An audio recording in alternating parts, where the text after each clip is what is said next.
Prologue, and his name is... The man was skin and bones.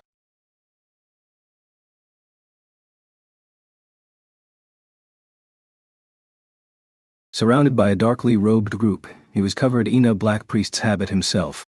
Slightly taller than Subaru, he had deep green hair that was long enough. This is the third one.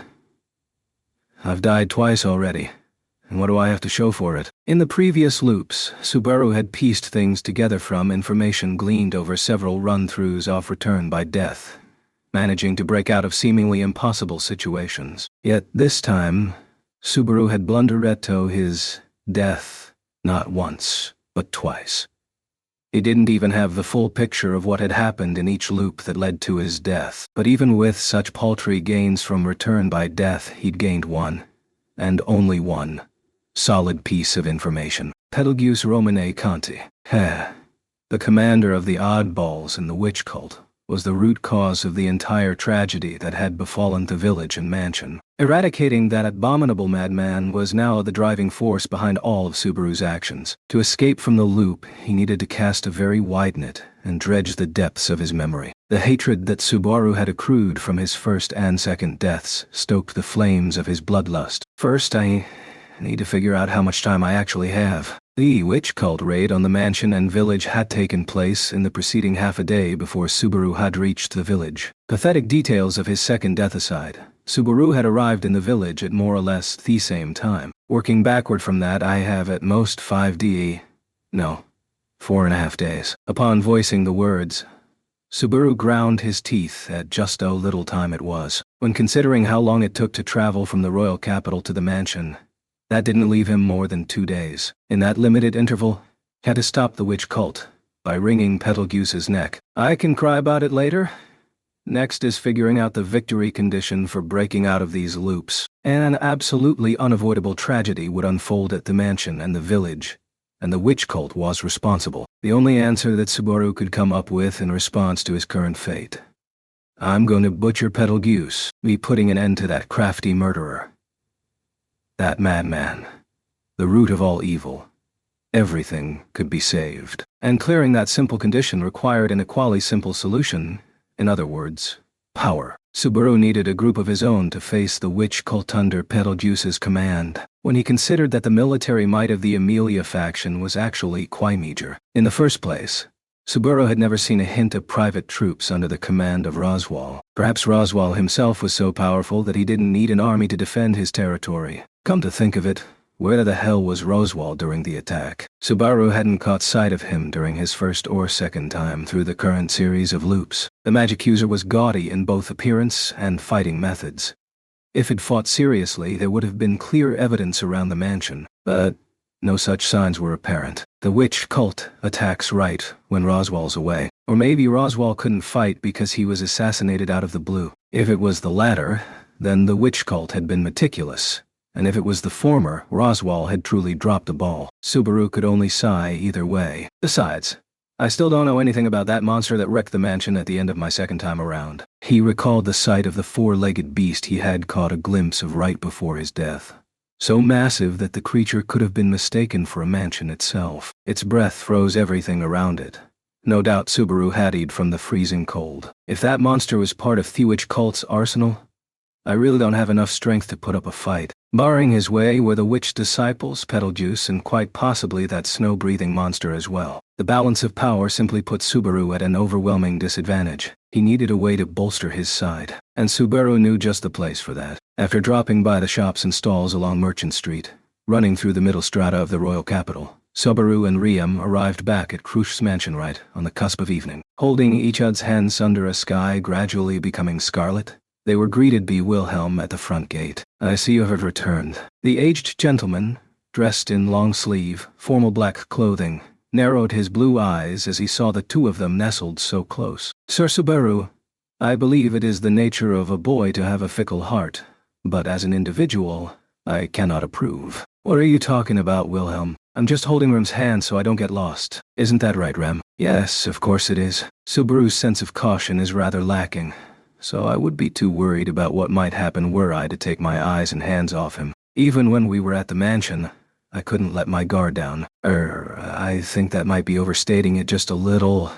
Subaru and Rem light-heartedly responded to Wilhelm's remark. Subaru smiled weakly after hearing Rem's seemingly earnest reply as he shifted his gaze to the Aran front of the mansion's entrance. Seems like someone's meeting with Crush again.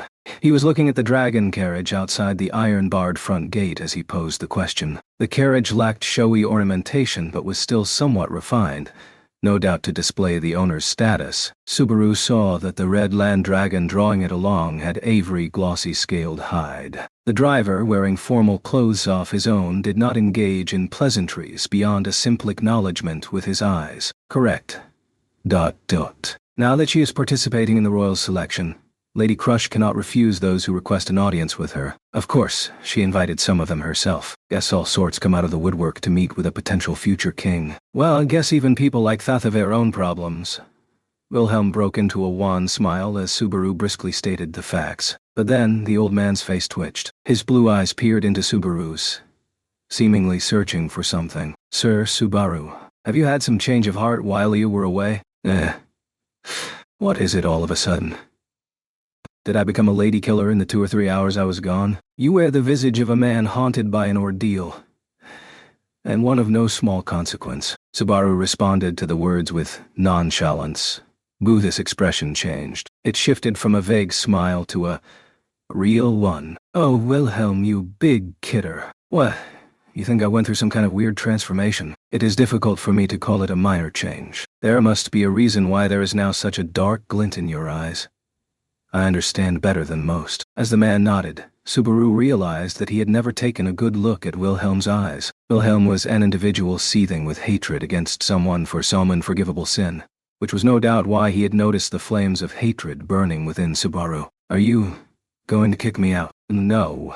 It is no doubt best to let you do what you wish, Sir Subaru. I much prefer you as you are now, rather than how you were but a short time ago.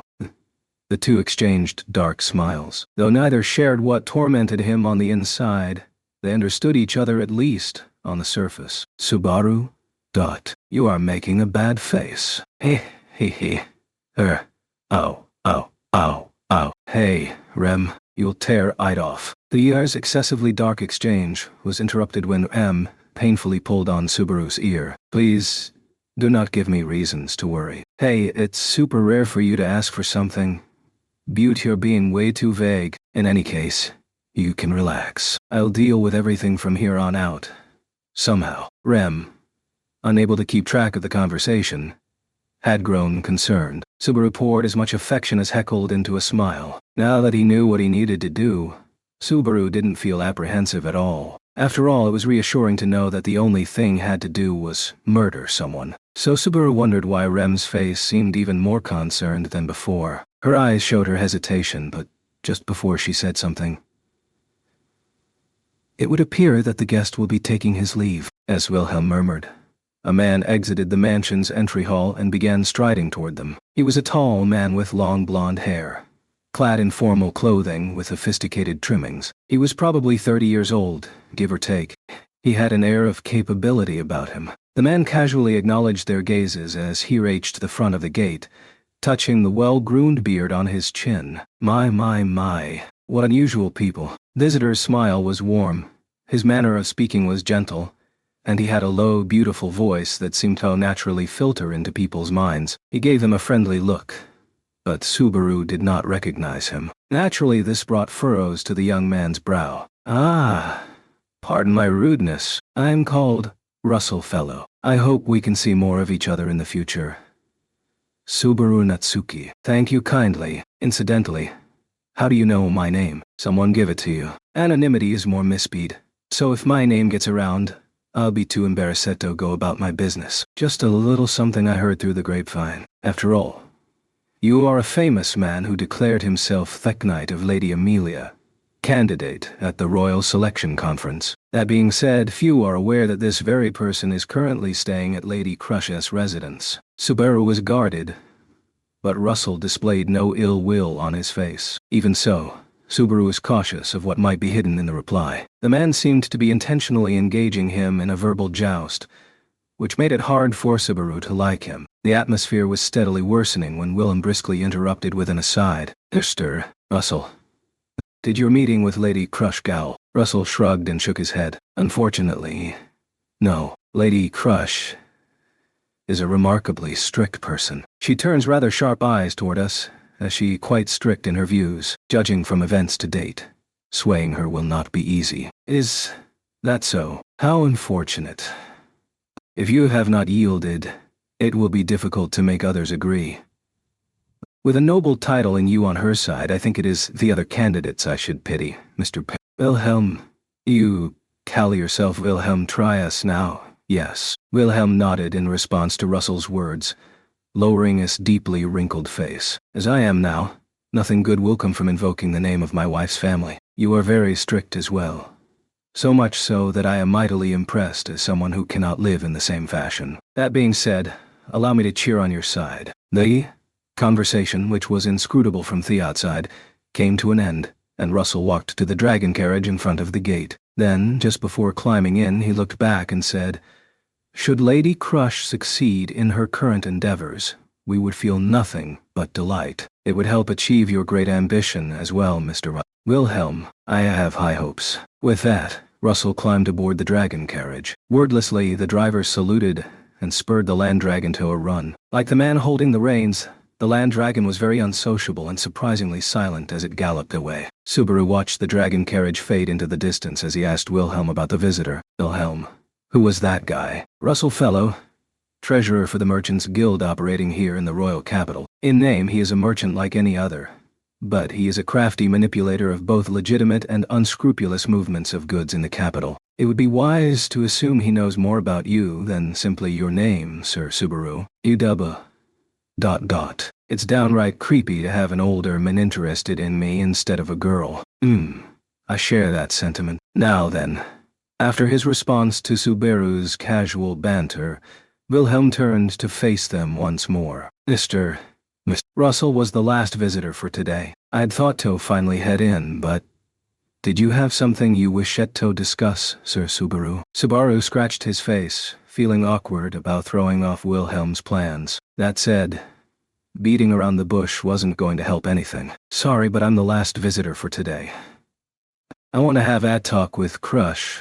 The topic is whether she could lend me a hand with something. That you are my final visitor for today is an amusing turn-off events. Heedless of the fact that her schedule had gone awry, Crush responded with a good-humored smile. Dressed in male attire, Crush was sitting heavily in a chair in the reception room with her legs elegantly crossed. She stroked her deep green hair, her amber eyes narrowing as her gaze pierced his chest. Subaru thought her sharp look would have bowled over his old self in an instant. Now, with Rem at his side, he didn't feel nervous at all facing her like this. In the meantime, Ferris stood behind Crush, his feline ears twitching as he glared at Subaru in obvious dismay. Fortunately, there is a break in my schedule between now and supper. I am able to humor you without any issues until then. Since Mew asked out of the blue, this is the only time she has available, meow. The depth of Lady Crush's indulgence should make Mew bow your head to the ground in gratitude, Subaru. Do not be concerned. I need no thanks, nor groveling. Oh my Lady Crush, your gallantry and generosity are making me fall for you even more. I'm in love. Ferris and Crush engaged in their usual game where the master rebuked her servant for his attitude. Beating around the bush won't solve anything, and I didn't think you liked that stuff anyway. Subaru needed to be careful how he broached the topic, but a roundabout discussion would only draw Crush's ire. You sought this audience. I shall let you start. What is it you want? She really did get right to the point. Subaru licked his dry lips to moisten them, took a deep breath, and dived in. The witch cult, or whatever it's called, is planning to attack Roswell's territory. I want you to lend me your strength, so we can crush them. Subaru cut right to the issue at hand. These were the conditions necessary for fulfilling his goal. He needed raw fighting power to oppose the witch cult. Without Roswell to rely on, he had to go elsewhere. And Crush was a good fit. I see.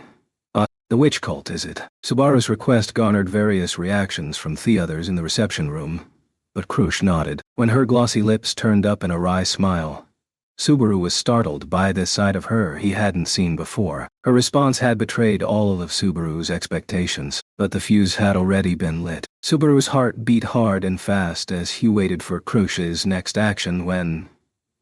What is the matter? I told you, this is your time to speak. While Subaru hesitated, the thin smile remained on Krush's face as she inclined her head. The unexpected remark threw him off somewhat. I mean, it's as I said just now. Surely you do not intend to conclude with that request alone. What is your reason for asking this of me? What will come about as a result? What advantage would I gain from accepting your call for aid? One cannot dub this a negotiation when those things are not yet clear. I'm sure.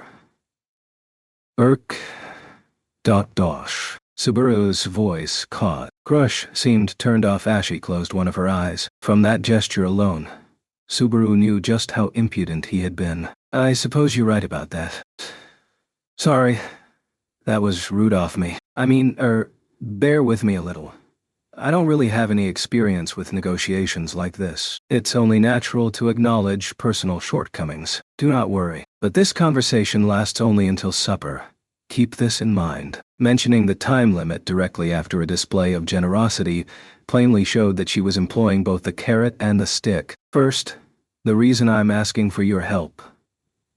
Put simply, we don't have enough manpower, way too little to stand up against the number of witch cult attackers. As a result, we can't fend off the assault. A simple story. But is Lord Mathers not sufficient by himself? He may well be the strongest fighter out of any O9 Lugunica. The witch cult should be no match when relying on numbers alone. If they all gathered in one place, that might be the case. But it's not. There's only one of Roswell, and they'll be attacking at least 2 places at once. If nothing else, the village and the mansion were already 2 targets for certain. He remembered hearing sweeping clean and the like multiple times. It was possible they'd assault even passing dragon carriages and traveling merchants. I see. I understand your position. However, is this not Lord Mathers neglecting his domain? The duty of a Lord is to maintain his martial might, to keep the peace. If his overconfidence has led him to be lax in these duties, his reputation as Marquis will inevitably suffer. I can't disagree with a single word you said. Anyway, for those reasons we don't have enough to deal with the witch cult. I want something to fight with. The power of numbers. For the purpose of negotiations, Subaru concealed Thatraswal, and the power he brought to the table might not even be present. He glanced sideways at Wilhelm. If his request was accepted, Wilhelm was of course a part of Krush's forces that he hoped to borrow. Perhaps understanding the meaning behind Subaru's gaze, Krush exhaled as she seemed to sink into deep thought. The witch cult. They are finally making a move. I see. Well, we figured as much when Lady Amelia, a half-elf, rose onto the stage. As Krush murmured and Ferris agreed, master and servant nodding to each other, Subaru furrowed his brows. But before he could ask anything, Subaru shifted his focus to his side, where seated there, silently pursed her lips as fierce emotion poured out of her. The expression on her profile was intentionally blank, but her internal turmoil was obvious. The witch cult, the object of Rem's hatred, was now Subaru's greatest enemy. He probably had the same look in his eyes as she did. Your circumstances are clear now. Next, I'll hear their reason for choosing to ask my house for aid. And your logic in doing so. I picked you and your people because you have the best chance of turning this thing around. Besides, you've given Rem and me your hospitality. And I think it's easier to work with you than the other candidates. Subaru had expected this line of questioning, so he had an answer prepared. Deep down, he believed there were others who were easier to deal with than Krush. But Subaru's own sentiments, and the ease of contacting her at the moment, had led him to the current meeting. Easier to work with, you say? Yeah, that's right. That's why I wanted to come speak to you about that. Subaru Natsuki.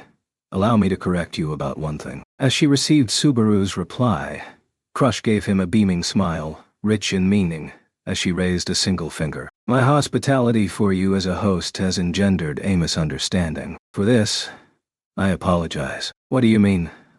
A misunderstanding. I am not treating you like an enemy. However, Amelia and I are already political rivals. Do you see? Amelia stands in opposition to me. But you took us under your roof, because a contract had been formed. Your treatment is part of that agreement. Regardless of how I treat you in this mansion, it does not change our position as rivals beyond these doors. Even the first time around, Crush had declared that Subaru would be her enemy the moment the contract was over. It was both a sincere statement of fact and a declaration that it was useless to seek anything from her. In other words, there's no chance of joining forces with you. That is a different matter altogether. As I said before, Subaru Natsuki, if there are to be negotiations, there must be acceptable benefits for both sides. Everything now, including your motivations, have served only to clarify your premises. I merely wish to ask from your point of view what I stand to gain from lending you military strength. After all, at that point, Crush's words trailed off. She put down an elbow, resting her chin against her palm. It could be said that no explanation was really necessary. Now that Amelia's lineage is common knowledge,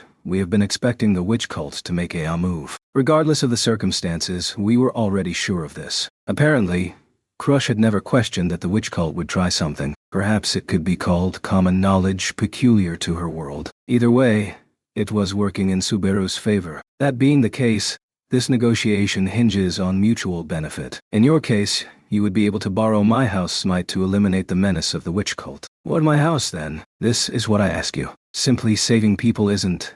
It would be ideal, in a sense, if that were reason enough for us to mobilize. The gaze Crush turned upon Subaru was like a blade cutting apart the illusion in his reply as it aimed to inflict a mortal wound. Subaru desperately grasped for a comeback before he was shut down altogether. Right. For example, lending a hand in this time of crisis would mean that our camp would owe you a pretty big favor. I to take that to mean you understand that if I accept your proposal, it would entail Amelia's forfeiture in the royal selection. The sharp thrust of her comment left Subaru's mouth hanging open. It is natural, yes. Throwing yourself at the mercy of another lord when your own territory is in danger is an issue of fitness for the throne. If someone cannot protect their subjects through the rule of law and strength of arms, how can they be expected to shoulder the burden of an entire kingdom? Subaru Natsuki. I shall correct you a bouton more thing. Crush pointed the tip of her finger toward Subaru, cowed into silence, as if ready to drive it through him. By conducting these negotiations, you bear Amelia's fate on your shoulders. Naturally, everything you say affects her, and it carries the same weight as Amelia's words. Thesis, not a decision you should make lightly, nor are the words you say easily taken back. Moreover, I ask again, should you owe me in this matter, it will mean the defeat of the Amelia camp. Are you truly fine with this? It was only at this moment that Subaru began to genuinely understand his position. They were not participating in a light-hearted after-school debate club where Subaru had no real responsibility to bear. Theirs was a great stage where a single statement could alter the fates of many people, or even decide the direction the entire kingdom would take. But even so, too late. He realized what a heavy burden he carried on his shoulders. But Subaru ground his teeth. Just as Crush said, borrowing her strength under the present terms meant that Amelia would lose her place in the royal selection. A failure from which there was no turning back. But if he didn't lean on Crush's strength, all that awaited was the rampage of the witch cult's fanatics and tragedy. Subaru's brain painfully creaked from the ceaseless back and forth of the scales in his head. Still, I want you to help us, even if it means losing the royal selection. It's better to be alive than not. If you die, that's the end of everything. Subaru's shoulders fell as he replied, unable to conceal his dejection and despair at his own powerlessness. If you die, then it's over. The terrible spectacle of the ruined village, of while sitting right beside him, meeting a cruel death. Subaru didn't have the courage to witness it again. He lowered his head and swallowed the humiliation. It was necessary so he could at least save their lives. Understood. In that case, the House of Karsten shall not lend you any assistance whatsoever. For an instant, Subaru froze, unable to process what had just been said to him.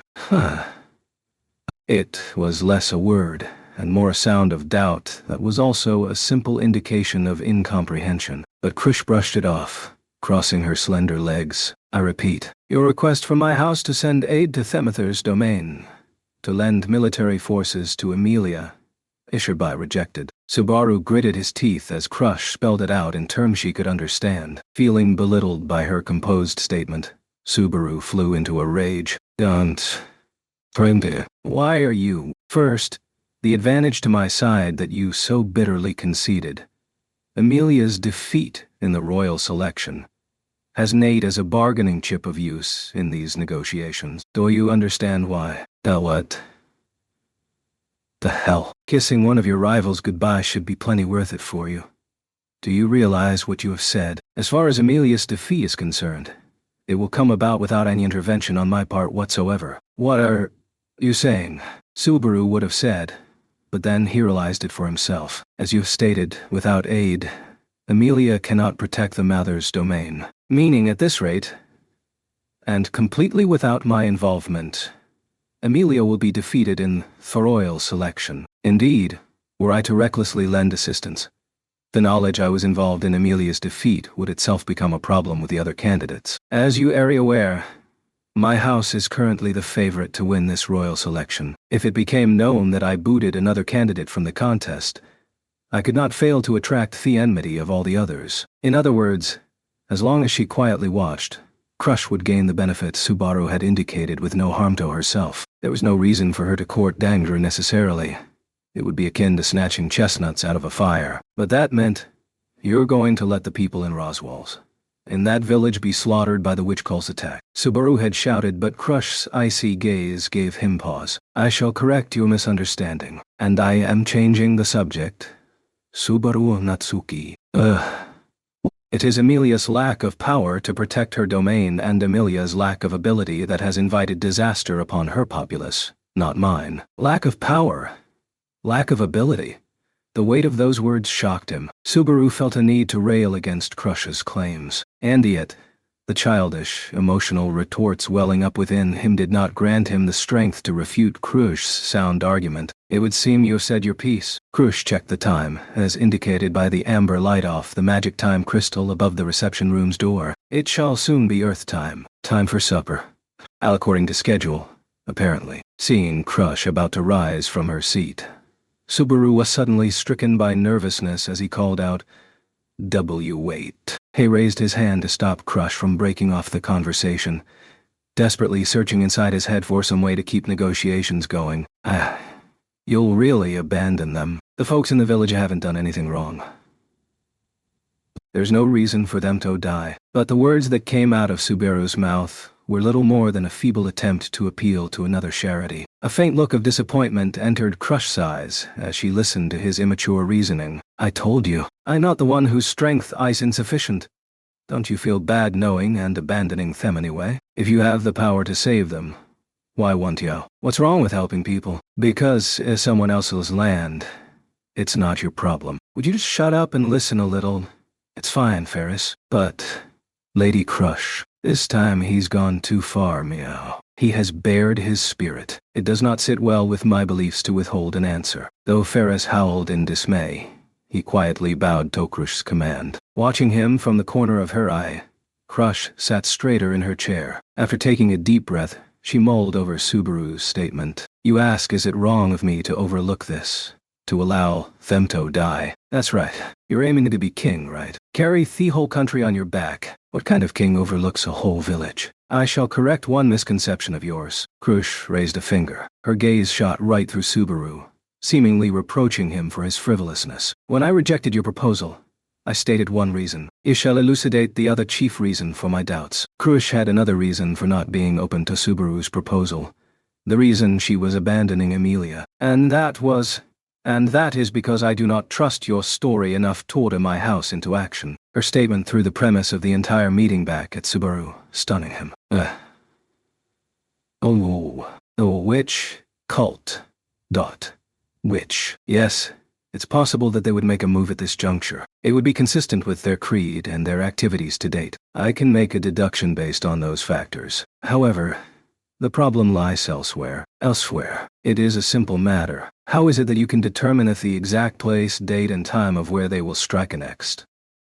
Pointing her finger toward Subaru, Crush's eyes and voice were like daggers. Cult is absolutely inscrutable, to the point that its true nature is completely unknown. It's telling that their organization has survived for hundreds of years while aiding destruction, causing immense damage in Theman time. So how exactly have you learned of their next vile act? That's But you never said a word of that before. I did not feel the need to be that explicit. Since you could not accept it, I pointed out the heart of the matter for you. If you still cannot, there is but one possibility. In place of Subaru, cowed into silence, Crush slowly spelled it out for him. Naturally, wouldn't you know about the witch cult if you were part of it? Don't mess with... Well, this time, fierce, irrepressible emotion rushed to his throat to turn into a scream, but it stopped just on the verge of that. Though not because of Subaru's self-control. That reason was the increasingly ghastly aura rising from M, as she silently watched the exchange between Crush and Subaru. Lady Crush, surely you jest. Crush tilted her head at the modesty of Rem's tone. No different from before. There is no way that Subaru could be part of the witch cult. Is that so? Judging by Subaru Natsuki's statement, if he cannot voice the reason he has such knowledge, I can reach no other conclusion. Have you not sensed for yourself why I say this? I have not. No doubt Crush detected the slight hesitation in her statement. M, who could sense the witch scent coming from Subaru, had been tripped up by Crush's casual leading question. At any rate, for both of these reasons, my house cannot lend Amelia aid due to insufficient trust. Moreover, you have not been granted the right to act as a negotiator in the first place, have you? Earlier, I threatened you by stating that Amelia's advance or retreat rested upon your shoulders, but in truth, the problem precedes even that. At this juncture, you have no responsibility at all. Charged ahead alone, tried to protect thence alone, and failed alone. Crush's words calmly tore into Subaru's bared heart. As you are now, meekly remaining here under my protection, you possess no power that can move me. Over and over again, her words crashed into him, exposing Subaru's helplessness, pressing onto him his ignorance, driving home his spinelessness, and mock him for being senseless, rash, indiscreet, and ugly, with backhanded sympathy thrown in for good measure. Subaru was overwhelmed by the realization that absolutely nothing had gone the way he wanted. Had he made a mistake somewhere? He was only trying to do the right thing. Thinking himself correct, he believed someone would help him, and so he had searched, beseeched, and begged. Wasn't that what you were supposed to do? The witch cult is coming. They're going to slaughter everyone in the village. Subaru pleaded with so much anger and sadness that he felt like his throat was about to burst. He'd seen it. He'd felt each and every one of their deaths. All the precious people he cared about had turned to white crystal as everything in the world froze over. If nothing was done, the heartless reality of the situation meant that it was certain that tragedy would happen again. Why can't anyone understand that? Why won't people get out of my way and let me prevent such a terrible fate? Kill them. Just kill them already. Don't you get it? You can let people like that live. Kill them. Help me, damn it. Subaru fell to his knees, prostrating himself as earnestly implored her for assistance. If he needed to put his forehead to the floor and beg, he would happily play the clown. As long as Crush would lend her strength, he didn't mind being looked down upon or insulted. He'd even bark like a dog or cluck like a chicken, as long as his bloodlust could be sated. Then... So that is the true motive for your actions. But in the face of Subaru's sincere, unwavering, humiliating plea, you hate the witch cult. That's the reason you approached Amelia, is it not? This woman of influence who never made decisions based on her emotions held not the slightest shred of pity. Torn apart by her cold voice and gaze, Subaru was speechless, his shoulders trembling. Engulfed by a torrent of emotions, Subaru no longer knew whether he was feeling anger, sadness, or some strange mixture of the two. No. I just want to save everyone. Crush's conclusion was off the mark. The idea that he acted solely because of hatred for the witch cult was nothing more than a misunderstanding from an incomplete perspective. Subaru's feelings were always rooted in trying to help others, weren't they? And yet, he could not raise a single word in rebuttal. You cannot deceive others with the lies you tell yourself. Right now, the glint in your eyes can only be called bloodlust or madness. Have you not noticed, Subaru Natsuki? Crush's gaze was both harsh and yet filled with something that resembled pity. They have been like that ever since the moment you returned to the mansion. Her dry observation elicited a dramatic reaction from Subaru. Unwittingly, he covered his eyes, as if to find out for himself that which he could not see, even though it only further proved that he could not refute Krush's accusation. I do not know why you are so obsessed with the witch cult. The cult has perverted the lives of many. Perhaps you're one among them. Perhaps your anger and hatred are entirely just. However, that is irrelevant in these negotiations. Even if I hate the witch cult, so what? They're the blight of this world. It'd be better if you just killed every last one of them. It's true. That's what I think.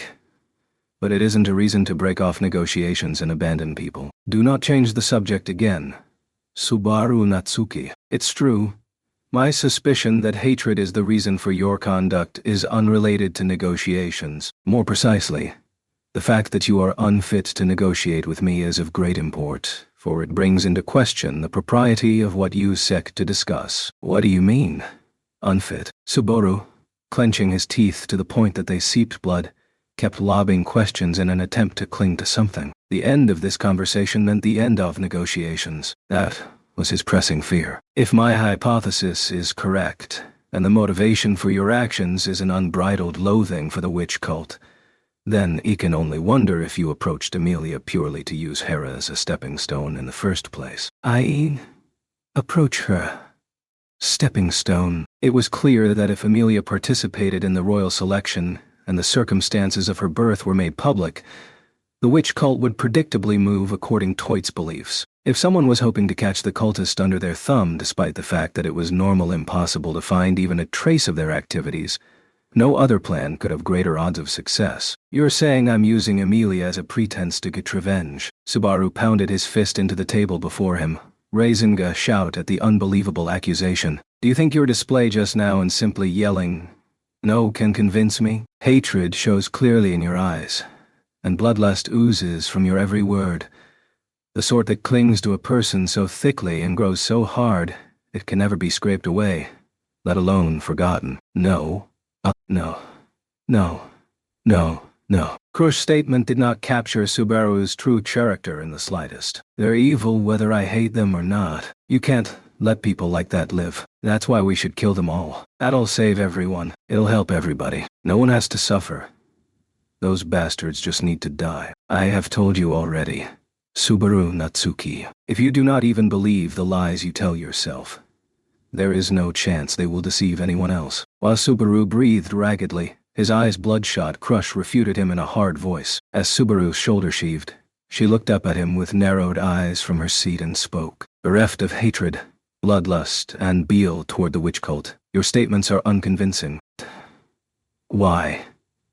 When Subaru spoke with a broken voice, Krush looked at him with sympathy and pity in her eyes. Do you really not understand? However, Subaru's brows furrowed with perplexity at what Krush was getting at. She lowered her eyes, unable to conceal her disappointment and dismay at his reaction. You have not said, "I want to save Amelia," even once. You claim to want to save people, to protect people, smoothing things over on the surface while darker emotions boil up inside you. At the very least, it is inconsistent with what I saw of you in the throne room. Unable to understand the meaning of Krush's words, Subaru wavered, his gaze hollow. I wasn't thinking about saving Amelia. It couldn't be true. Ever since he had been transportedo this new world, from the first time she had saved his life, Subaru had lived for Amelia. His feelings were no different in the throne room, during the incident at the parade ground, or even during his negotiation with Krush. If the situation was left to play out as it was, he'd lose her and the village. His actions were for the sake of saving them, and absolutely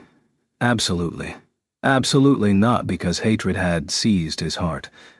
Abruptly, a voice struck Subaru, breaking the silence. I cannot permit you to advance any farther. Subaru's mind was instantly jolted back to reality. In front of him was Wilhelm, standing straight. The elderly man had placed himself beside the table separating Subaru and Krush with compassion on his deeply wrinkled face. For some reason, that downward tender gaze was really rubbing Subaru the wrong way. Abruptly, something tugged on his sleeve. Subaru got. Rem was grasping Subaru's sleeve, her eyes filled with sadness. Please calm down. Nothing will come of losing control here. And if you do, I won't be able to fight off Master Wilhelm. Control? What are you talking about? I'd never do anything, Viola.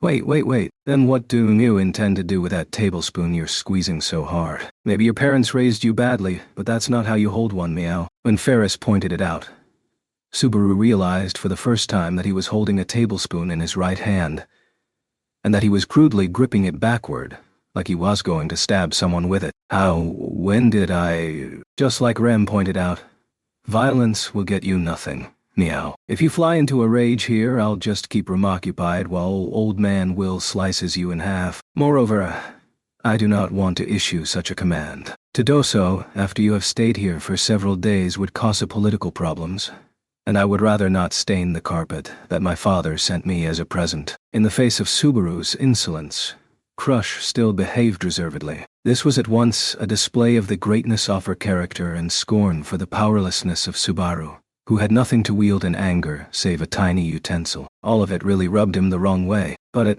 instead of an apology, dog insistence came out of his mouth. So you're not going to lend a hand, no matter what then, correct? Your statements are not credible, nor does cooperating with you hold any attractiveness from my side. Accordingly, I shall observe from a distance. The witch cult is coming. When they get here, they're going to kill all the people in that village. Knowing but not doing anything means it'll be your sloth that kills the village. Subaru glared at Crush, invoking the title of a certain despicable madman. Quite arrogantly put. Consequently, there is one more thing for me to add. While Subaru gave her a filthy look, Crush stood up, staring straight back into his eyes. I am able to largely discern whether a person is lying. I can boast that, since far back, I have never once been cheated in negotiations. Suddenly, Crush began to speak on a different topic. She continued to peer into Subaru's eyes as they clouded with doubt. If my experience is anything to judge by, what you speak are not lies, then you wholly believe that your assertions are the truth, and therefore, they are not lies to you. Those in such a state are called madmen. Subaru Natsuki. It was then and there that Subaru clearly understood that negotiations had failed. Continuous clenching of his teeth had cut the edge of his lip, sending blood dribbling down his jaw. Crush narrowed her eyes as she watched the painful image. Ferris, go ahead and heal him. I don't need it. Before Ferris could move a muscle, Subaru rejected the offer and stood, practically leaping from his chair. Supper time is here. Will you not be joining us? You wouldn't want to eat at the same table as a madman, would you? No matter how eccentric your taste or style might be, that'd be a bit too far even for you. Subaru replied to sarcasm with sarcasm as he reached for the reception room door. Following suit, Rem stood attention and politely bowed to Crush. It has been a short time, but thank you for the hospitality. On behalf of my master, I offer my thanks. So, this is your... No. Marquis Mather's reply. Yes. He instructed me to respect Subaru's wishes in all things. Subaru couldn't see Crush's expression during the incomprehensible exchange, but Crush's voice seemed to bear no small amount of regret as Riem stated her farewells. Whatever she felt, it was clearly not the coldness she'd shown to Subaru, and it was infuriating him. Rem, let's go. Picking up the pace, Subaru called out to Rem and opened the door. Have you anywhere else to turn to? Make sure you become a good king, okay? The despotic type that tosses aside the weak. Spitting out his reply without turning around, Subaru slammed the door shut, and thus, in pathetic fashion, the curtain lowered on the negotiations. It was well into the evening when Subaru bolted out into the nobles' district after negotiations had broken down. The sun had already dipped low in the west. The aura of night was slowly creeping over the world. With the light off the crystal lamps lining the road shining down upon him, Subaru leaned back against an iron fence, spitting out curses. Shit. One thing after another, the exchange with Crush rose in the back of his mind, and with it, the humiliation he had suffered. Those know-nothings. Why don't they understand I'm doing the right thing? The swirling vortex inside his chest was emotion close to hatred toward the woman who had impeded his path. Things had turned out this way because she hadn't seen for herself that tragedy or the laughter of that cruel, conniving madman. It was because she had not heard it. She hadn't experienced it for herself, so she didn't understand. They were beasts, and could not be suffered to live. Fine already. My messing up, people with no feelings. Gotta forget all that. Right now I need to focus more on what's in front of me. Rather than stand still and mope, The right choice was to move forward, one small step at a time. After all, to Subaru with so few cards to play, time was a precious thing. Sorry to keep you waiting, Subaru. While Subaru tapped a foot in annoyance, Rem passed through the gate, returning to her spot beside him. She was carrying the luggage they had brought with them to the Crush residence, neatly packed up and ready to go. After Subaru's caustic outburst and furious exit, he had been waiting while Rem went to gather their things. Sorry. Give me the luggage. I'll haul it. It is fine. The bags are not heavy. And you are still recovering, Subaru. Rem politely declined Subaru's offer and hefted the luggage in her arms. Normally, Subaru would have insisted, but with his mental resources otherwise occupied, he did not dwell on the matter. Come to think of it, you weren't opposed to leaving, were you, Rem? Correct. Oh, it was your choice, Subaru. Well, after all that, I can't exactly come crawling back for more healing. Whatever Amelia bargained for it, I feel bad for her. Amelia had tendered something to pave the way for Subaru's medical treatments. Subaru had distinct feelings of guilt on multiple levels for wasting her kindness again. But Subaru was sure it'd be alright. Once he rescued her from this crisis, they'd be able to make up, so she'd probably forgive this too. To that end, among other things, Betelgeuse had to die. Subaru. About the negotiations with Lady Crush. She made a big deal about trustworthiness, benefits, and other pointless crap. No shred of human decency in her. How can anyone put up with that high and mighty attitude? Subaru interrupted Rem with his curses, cutting off her attempt to raise the subject. Perhaps she sensed his desire to not revisit the matter, because she brought up something else. What will we do now, Subaru? If what you say is true, there is not a single moment to lose. There is not a single moment to lose. Will we be returning to Master Roswell's mansion? Subaru interjected about a part of her line that bugged him, but Rem didn't bite. Subaru shook his head in response to her latter question. Nah. Right now, if it's just us heading back, there's not a whole lot we can do. We've got to go with a big enough crew to put up a decent fight. And if we can't do that, we need to find another way somehow. If only Subaru and Rem showed up to help, it would result in a repeat of what had come before. Yes, if they departed sooner than previous times, there was a chance they could make it back to the mansion safely without encountering the witch cult. But it would probably be very difficult repelling the cult with nothing but the resources the mansion had on hand. We just don't have the numbers. What the hell has Roswell been up to? B himself. Roswell was powerful enough that they might be able to send the cult packing. So what was that court magician doing at the very moment they needed him most? Actually, in regards to Master Roswell, there is a very high chance he will be absent from the mansion for several days. You knew.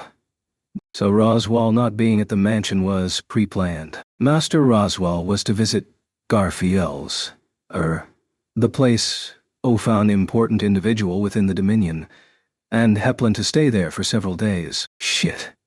His timing sucks. So that's why they can't repel the attack. Rem's answer bolstered Subaru's concerns, and he clawed at his head as he spat his frustrations like a curse. Now that Roswell, their greatest weapon, could not bear a Lydon, his earlier estimate rang true.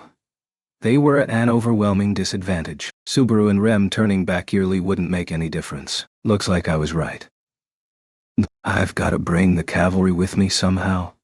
Subaru, revisiting his first conclusion with renewed confidence, nodded to Rem, who watched him all the while. The objective was set, but time was short. If he wanted to at least do better than the previous 2 loops, he had to leave the royal capital the following day. Considering that night was falling, this left him with about half a day to work with. Anyway, we've got no choice but to look for help from someone else. How well do you know the layout of the capital? Fairly well, since I have come here several times before and spent quite a bit of time looking around with you over the past few days. But who? First, let's find an inn. The rest comes after that. At the latest, we need to leave the capital tomorrow, or we won't make it in time. Anyway, they'll think about everything after that. Subaru bluntly told Rem that they had to prepare to the greatest extent possible. Seeing out of the corner of his eye that Rem had quietly accepted his plan, Subaru looked up at the sky without another word. From the other side, darkness was creeping across the sky above the capital. It felt like it was an ill omen. The shadow moved eerily and sluggishly, as if implying storm clouds were gathering along Subaru's path. Chapter 2A Pig's Greed.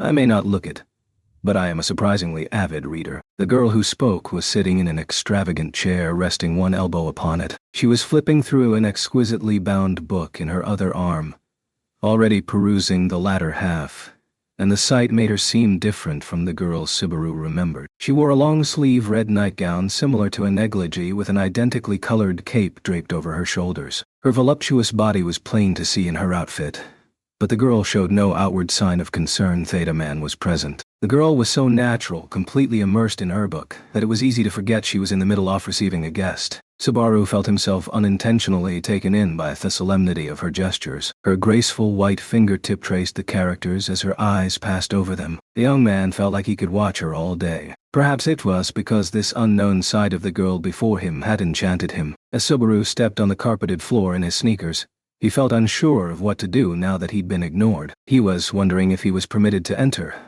but the lady of the household was not paying him any attention. When he tried to forcefully begin a conversation, she'd rebuffed him at the first word. Surely she wasn't telling him to wait until she finished reading her book. That's excessive, no matter how you cut it. Though he tried to deny his unease, seeing her leisurely turn the pages made that difficult. In point of fact, Subaru knew that the girl's personality was not incompatible with such irrationality. Her hair was orange, reminiscent of the sun. Her eyes were crimson, like a fire that would scorch away everything it touched. She had glossy white skin and a striking feminine figure, the thick perfume wafting around her was like poison. It was difficult for the word beautiful to sufficiently capture the sight of her as she silently examined her book. How much favor must the heavens have shown her for her to be loved by all? Her name was Priscilla Burial. She was one of the candidates for the royal selection. As well as the next prospective cooperator Subaru sought an audience with. Subaru's shoulders sank when he learned Reinhard was absent from the royal capital, a fact he'd confirmed after departing from the Crush compound, and while Rem was securing an inn. Reinhard was the last one Subaru had hoped to rely on. An elderly couple inhabited the villa in the capital set aside for the Astria family, and had been charged with its care. When Subaru arrived without any forewarning, Thetu had welcomed him in and lent an ear to his request, but the young master returned to the main household with his liege, Lady Felt, and her family some 2 days ago. Wecken offered contact with him from our side, but just as he'd mentioned during his visit to the Kruschreitens, Reinhard had left. Even though he remembered what Reinhard had said, Subaru had still clung to a slender thread of hope, but his pleas went unanswered. Even if he could reach Reinhard somehow, the distance from the royal capital to the main household of the Astri family, and from there, the distance to the Mathers' lands, was fatal. The odds of him joining their forces in time were despairingly low. Subaru said his farewells to the elderly couple. Then, once he was out of sight of the mansion, he clutched his head. Roswell and Reinhard are seriously useless, and right when I really need 'em too. This time, everything was going wrong. One prospective collaborator fell through after another, leaving Subaru truly at the end of his rope. If only his return by death restore point brought him back to the night when he'd parted ways with Reinhard. If you don't have it, you don't have it. Think. Think. Think. Think. I don't have strength, numbers, time, anything. Racking my brain is the only thing I can do. Desperately turning the gears in his head, Subaru earnestly fought to come up with the next best plan of action. Now that he'd scratched Crush and Reinhard off the list, Subaru had scant few cards left in his hand to pick from. Considering the circumstances, pleading with the Knights of the Kingdom would no doubt produce the same results as his negotiation with Crush. Besides, Subaru felt nothing but mistrust toward them. At the very least, now that Crush, someone he thought he had a good relationship with, had abandoned him, a storm of paranoia toward others brewed inside Subaru. Not even realizing how this was narrowing his already limited options, Subaru could think of only 2 other people. However, one meant bowing his head to Fuffinest of Knights, someone he hated more than Thek Knights in general, which was unthinkable. That left Subaru with a single candidate. Rem caught up finally. Seeing Subaru deep in thought, she called out to him, "Subaru, what should we do now?" It's all right. Leave it to me. You don't have to do anything. Don't do anything. Just stay right behind me. That's enough. After that interruption, Riem turned a frail smile toward Subaru as he continued thinking to himself, I absolutely have to stop Aram from bearing the brunt of everything. Subaru knew that if it was to save him, Ram would hesitate to hurl herself at danger and cast her life away. He had to protect her, no matter what. Subaru was certain that she was emotionally dependent on him, and it was his duty to save her. Whatever might happen, he had to avoid losing her. There was no other option. If he couldn't protect Ram, saving Emilia and the villagers would lose all meaning. Even indulging his hatred of Betelgeuse would be... Wait, that's... Subaru touched his temple as an exceedingly violent thought instantly came to mind. Just then, it had almost seemed as if eliminating Betelgeuse was a higher priority than saving Emilia and the others. Wasn't that exactly the thing Crush had pointed out earlier? It's all right. Everything's all right. I'll get this right. I'm gonna do it. I gotta do it. Subaru reassured himself, seemingly speaking for his own benefit. He ruminated on those words and pretended he had noticed nothing, as if he were putting a lid on top of a bottomless pit. This was the only way Subaru Natsuki could maintain his own sanity. The next morning, as dawn broke, the two returned to the Nobles District to follow the slender thread that bore Subaru's remaining hopes. The Nobles District on the upper section of the royal capital was lined with dazzling buildings. The showy facade of the stately mansion Subaru and M arrived at did not betray their expectations. No. It was more appropriate to say that it was showier and more extravagant than they had imagined. No need to ask around for who this belongs to. I can't imagine anyone would have a hard time figuring out the owner of this place.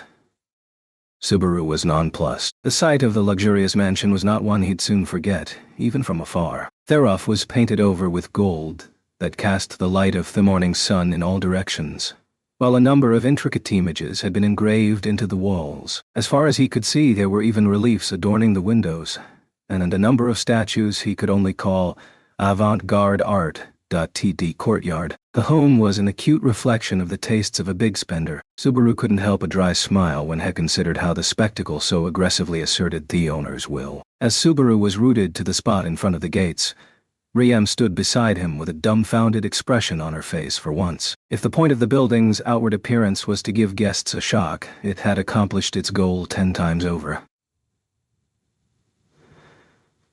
You're not going to tell me this was the previous owner's style, are you? I feel sorry for him.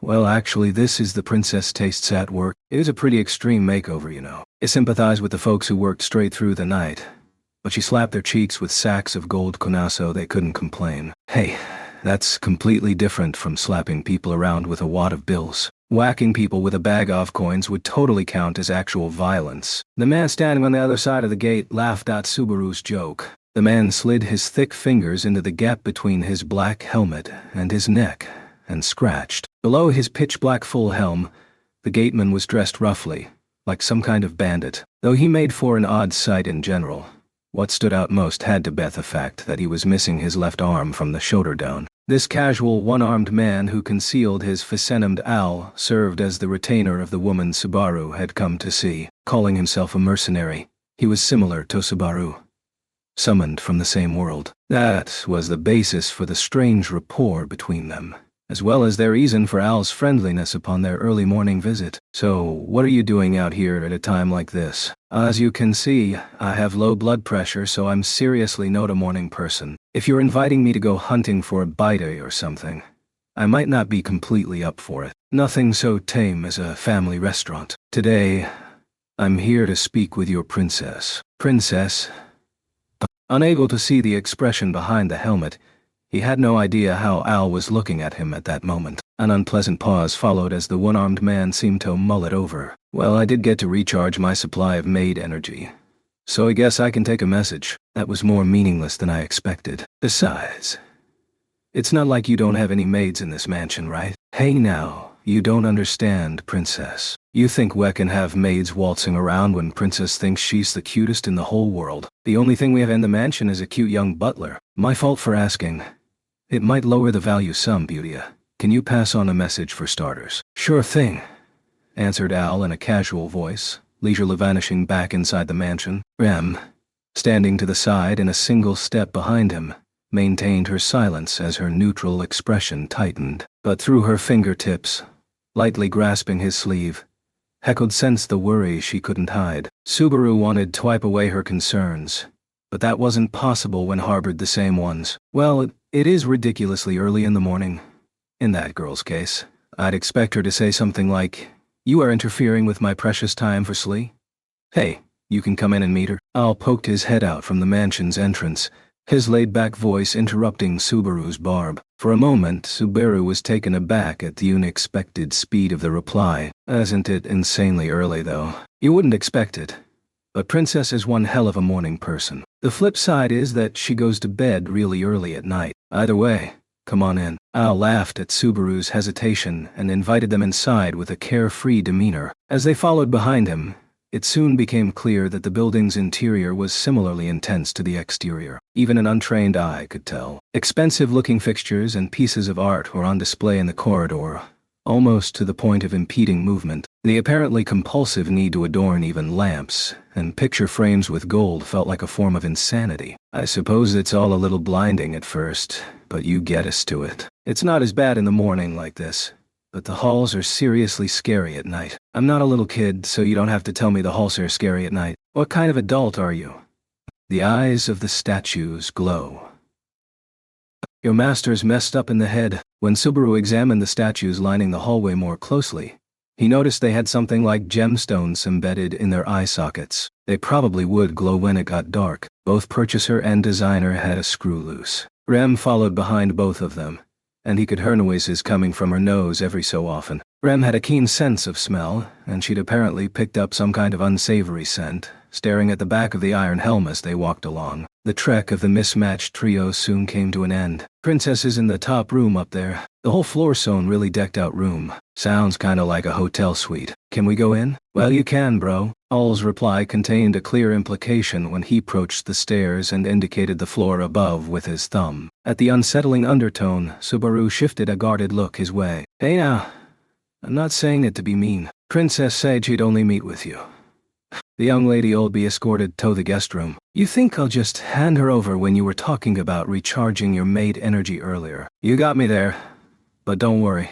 I'll be waiting right there in front of Princess' room. It's a pity, but I'll leave escorting the young lady to my senior, Schult." Anticipating Subaru's concerns, Al's voice suggested he was barely restraining his laughter when he snapped his fingers. Immediately, a young man with curly pink hair and red eyes appeared. The only words Subaru could think of to capture the youth's essence were "pretty boy." His small frame was dressed in a butler's outfit, while his face showed a stern, fervent devotion to his duties. But somehow, he gave off the impression of a pervert. "Take good care of our guest now." "Yes, leave it to me." When Al gave the youth a pat on the shoulder, the pretty boy butler offered a formal reply and proceeded to escort him. Instantly, she glanced back at Subaru, seemingly at a loss. "Sorry. Wait out for me until we're finished talking." All the dangerous people in this mansion, helmet guy included, are gonna be on the top floor, so just relax and wait up. "That's harsh, bro. Making me out to be some suspicious guy, though intruders do say that about me pretty often." Subaru ignored Al's peevish reply and stroked Rem's head to put her at ease. Rem almost closed her eyes like she was ticklish, bowing her head as she resigned herself to the inevitable. Afterward, she gently drew close to him and whispered an additional word of caution. "Understood. Please be especially wary of that person." Rem's eyes looked at Al for only a single moment. Apparently he'd really set off her alarms. Got it. Though Subaru truly wanted to believe in his amiable compatriot, Rem's appraisal of his trustworthiness was more natural. Considering the back and forth at the Krashas residence, it was best to regard Priscilla's people as opponents as well. Subaru nodded and smiled. The pretty boy butler led Rem along, vanishing down a corridor. Phew. Who? "Not bad, bro. I see she's really sweet on you. If you would do that, just do a proper whistle." "Not that I can whistle with you." It wasn't as though the weather was cold enough that it physically prevented anyone from whistling. For the most part, Subaru had bitter memories of how he'd tried and failed to learn to whistle since way back. No can do. Lips aren't intact. I can't manage a real whistle." "That's so. Sorry about that." The answer was heavier than Subaru had expected. so he abandoned any thought of pursuing the matter. Well, it's a pity to keep the young lady waiting like this, and Princess gets annoyed and scary if you make her sit around too long. Better head upstairs. Pronto. Short and sweet. Big help. Incidentally, what's Priscilla's mood like today? Since he was dealing with Priscilla, her current disposition would affect the results of any discussion to a rather frightening degree. I don't think it's particularly good or bad, so that means you really can't go in expecting anything. Princess moods can change before, after, or during a conversation, and they can go up, down, left, right, or bounce all around the place. What she likes to talk about isn't set in stone. You need to be good at ad-libbing to get by. So a no-prep match. The worst kind for me. He climbed upstairs, slipped past a dancing hall, and came to a door. An exceedingly ornamented one. This is Princess's way too big private room. She never calls me inside. So, I'll wait here while you go ahead. Ever relaxed, Al sat on the stairs leading up to the door. As he did so, he drew his curved broadsword from his back-of-the-hip sheath and laid it over his lap. She's not in that bad a mood, is she? I don't want to get sliced to ribbons. And I'm tired of dealing with her when she's unreasonable and in a temper. Sorry, but she's dumped a lot of her unreasonable demons on me too. After Al gave his petition a blunt reply, Subaru took a deep breath and pushed open the door. And so, we returned to the beginning of Subaru's standoff with Priscilla. After he entered, Subaru spotted Priscilla waiting for him at the far end. She sat in a chair positioned above some stairs, elegantly continuing to read, not acknowledging Subaru at all. Without an opening line to get things started, Subaru's bewilderment and nervousness only grew as time steadily pressed onward. That's why when the sound of Priscilla's book suddenly closing shut reverberated through the room, Subaru's shoulders jumped in surprise. Now then, Subaru gritted his teeth a little, feeling like his weakness had been blatantly exposed. Priscilla, not looking like Sheckard one bit, stroked the cover of the closed volume as she made her remarks. "'Twas a boring tale. You sure looked like you were into it, though. When reading any book, it is proper to become immersed in the world between the pages and be able to state what was gained after finishing a tale. Only a fool would declare something boring without completing it." It seemed she was as avid a reader as the claims said. After declaring the foolishness of appraising unfinished books, Priscilla took the volume she had read in full and tossed it into the air without warning. Ah! Subaru watched, lost in bewilderment, as the soaring tome suddenly burst into flames. Scorched by the incredibly powerful fire, only black ashes remained dancing in the air. Now then, this is robbing me of my precious morning reading time. At the very least, have you brought me a Toledo pique my interest more than that book? With a devious, crafty smile, Priscilla recrossed her lithe legs and pointed a white finger at Subaru. He felt as if the heat of her fingertip were pressing against his forehead when he willed his parched tongue to move. "It's about Amelia, a royal selection candidate.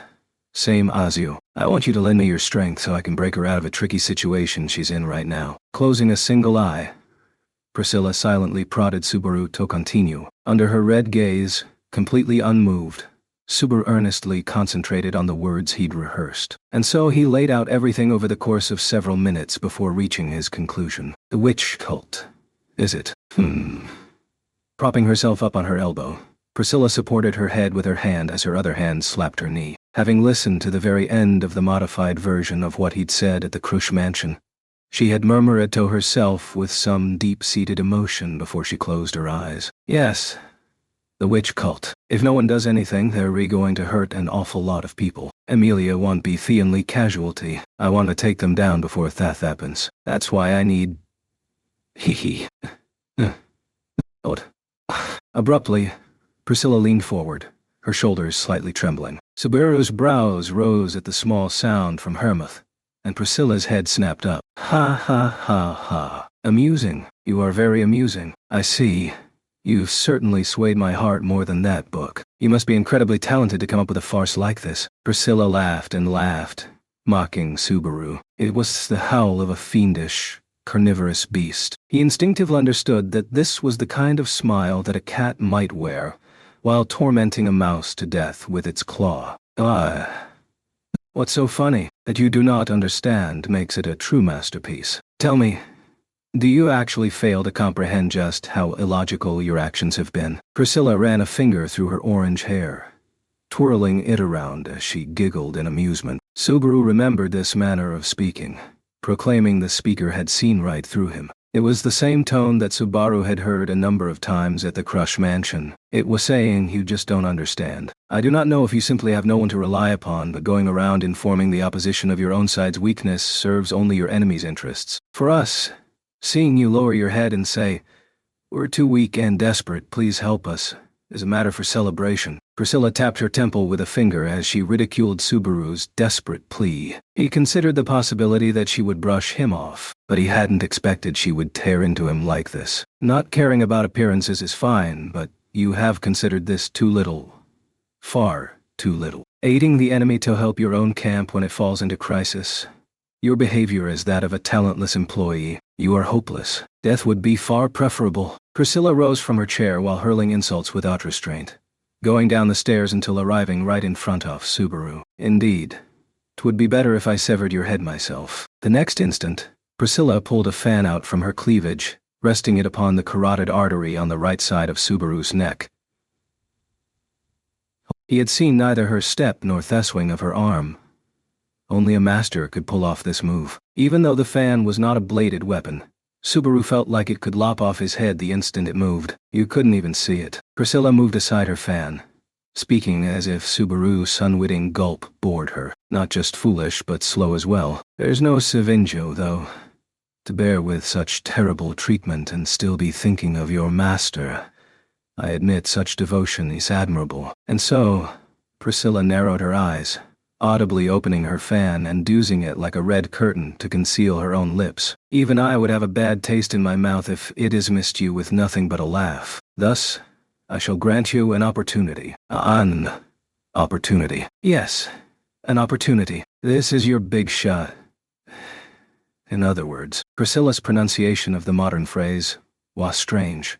Perhaps she'd learned it from Al. Priscilla folded her fan once more and extended it toward Subaru. For some reason, Subaru could not evade its straight, silent motion as the end of the fan pressed into his forehead, sending him tumbling onto his backside. "Then, lick it." Priscilla offered her bare foot before his eyes. Not understanding what she meant, Subaru felt his gaze wander between Priscilla's face and leg. With Subaru seemingly lost, Priscilla spoke to him gently, as if explaining for the benefit of a poor student, or to torment her slave. "Crawl across the floor, ruminate on your humiliation like a pathetic wild stray, and lick my foot like a babe suckling its mother's teat. If you can do this, I shall consider your proposal.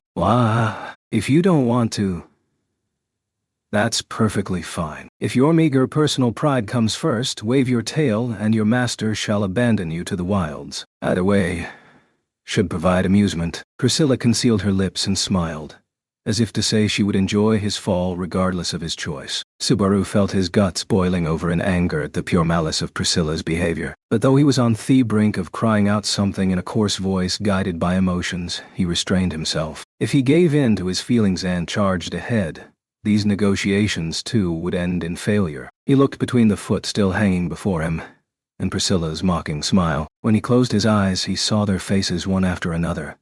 Amelia, Ram, Beatrice, and the children and adults of the village. Little by little, he cooled the magma seething inside his belly. In anguish and consternation, he came to the conclusion that I got it. And during the humiliation, Subaru kneeled and took Priscilla's foot in his hand. When he thought of the agony-filled deaths Amelia and the villagers had to endure, how could the humiliation Subaru would taste in their place even compare? To avoid that hopeless future, to find the world he needed to reach, he didn't mind being a dog or worse. His trembling lips neared the top of her white foot, up to press against her fair skin, when, it seems you truly are nothing but a very, very boring man.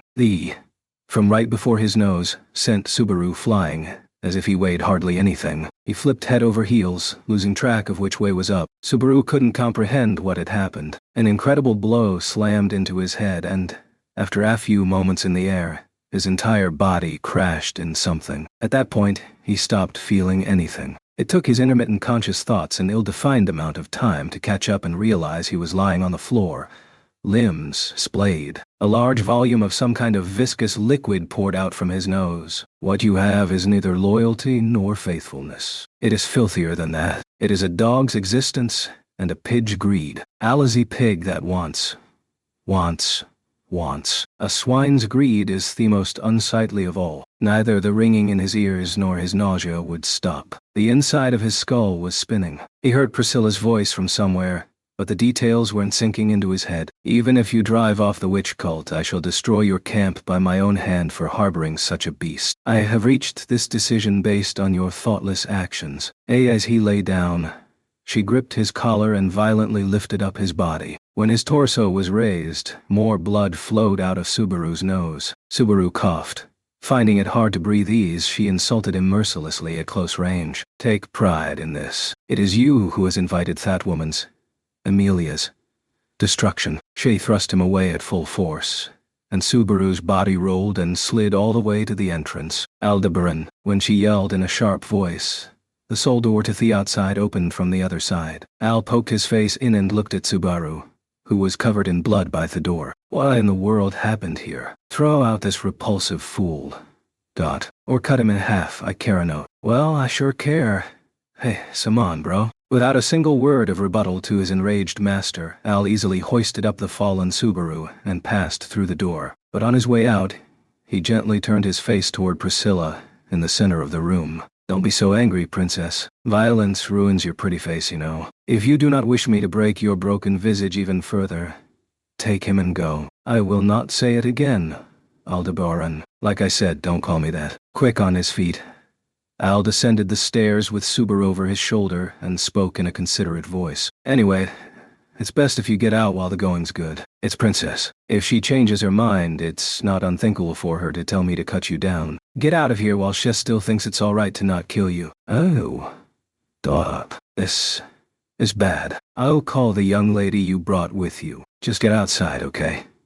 All shrugged at the barely conscious Subaru, a deft feat under the circumstances. After that, he picked up his pace even more, leaping his way down the stairs. Subaru. When she saw Subaru sitting slumped against the mansion's gate, Rem's face went pale as she ran over. Subaru was slack-jawed as Rem touched him, checked the state of his injuries as she chanted a healing spell. A pale light enveloped the wound on Subaru's face. What happened upstairs? That looks like our prince's mood turned sour.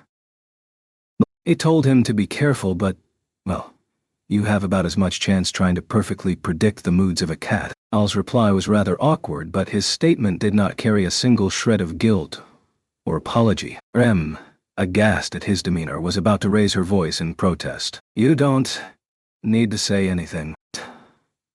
Subaru, can you think clearly? In accordance with his healing concussion, his fuzzy mind had begun to clear. Rem's face brightened at the sound of Subaru's voice, but she closed her eyes, focusing on his treatment. I really cannot let you out of my sight, Subaru. You were away not even an hour, and yet you return with such grave injuries. Hey, it's not like I'm trying to get who.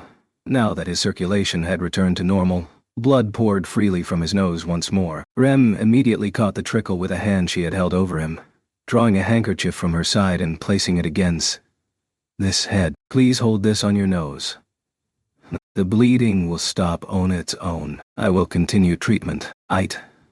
Subaru held his nose, as Rem had told him, while he received gradual treatment via mana. Meanwhile, all watched, nodding as if to say, looks like you'll be okay. There's no point just standing around, so I'll head back inside. I don't know what you were talking about, but from the looks of things it didn't go well. If you take too long leaving, Princess'll seriously tell me to cut you down, bro. Cut Subaru down. Hey, don't make that scary face, young lady. I'm saying she will. So get out of here before she gives me any orders. It's not like I want to do something like that. After his dramatic reply to Rem's overreaction, Al's shoulders sank as he shook his head. Well, take care of yourself, bro. And young lady.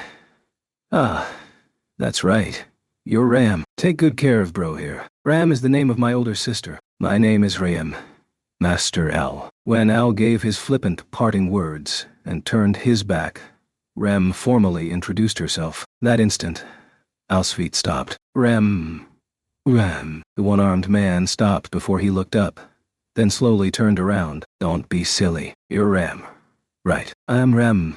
Forgive my rudeness, but where have you met Sister Master Aldawa? Ram explained how he'd mistaken her for her nearly identical older sister as she posed the question. However, Al made no reply. He raised up his one arm and touched Hisham, busily poking the metal. What the hell's going on here? Al sounded nervous, seemingly unable to process the information. The increasingly rapid tapping offered further proof. So you're Rem. And your sister is Ram? Yes. That is correct. This might be a weird thing to ask, but is your older sister alive? I do not understand the meaning of your question. Sister is alive, as she should be. The instant Rem gave that answer, Subaru, who had been listening to the conversation in silence, felt goosebumps all over his flesh. This ain't funny. A low, cold voice accompanied by a grave echo reached his ears. Al was leaning forward, his hand over the forehead of Hisham, murmuring as if wringing the words out of his throat. It was only then that Subaru understood that Al was the source of the dreadful chill he was feeling. An instinctive alarm went off, telling him that he could not stay here. Rem, sensing the same thing, gently pulled close to Subaru. She suspended the treatment, still bent over as she asked a question in an audibly guarded voice. Subaru, if I lend you my shoulder, can you stand? Those words.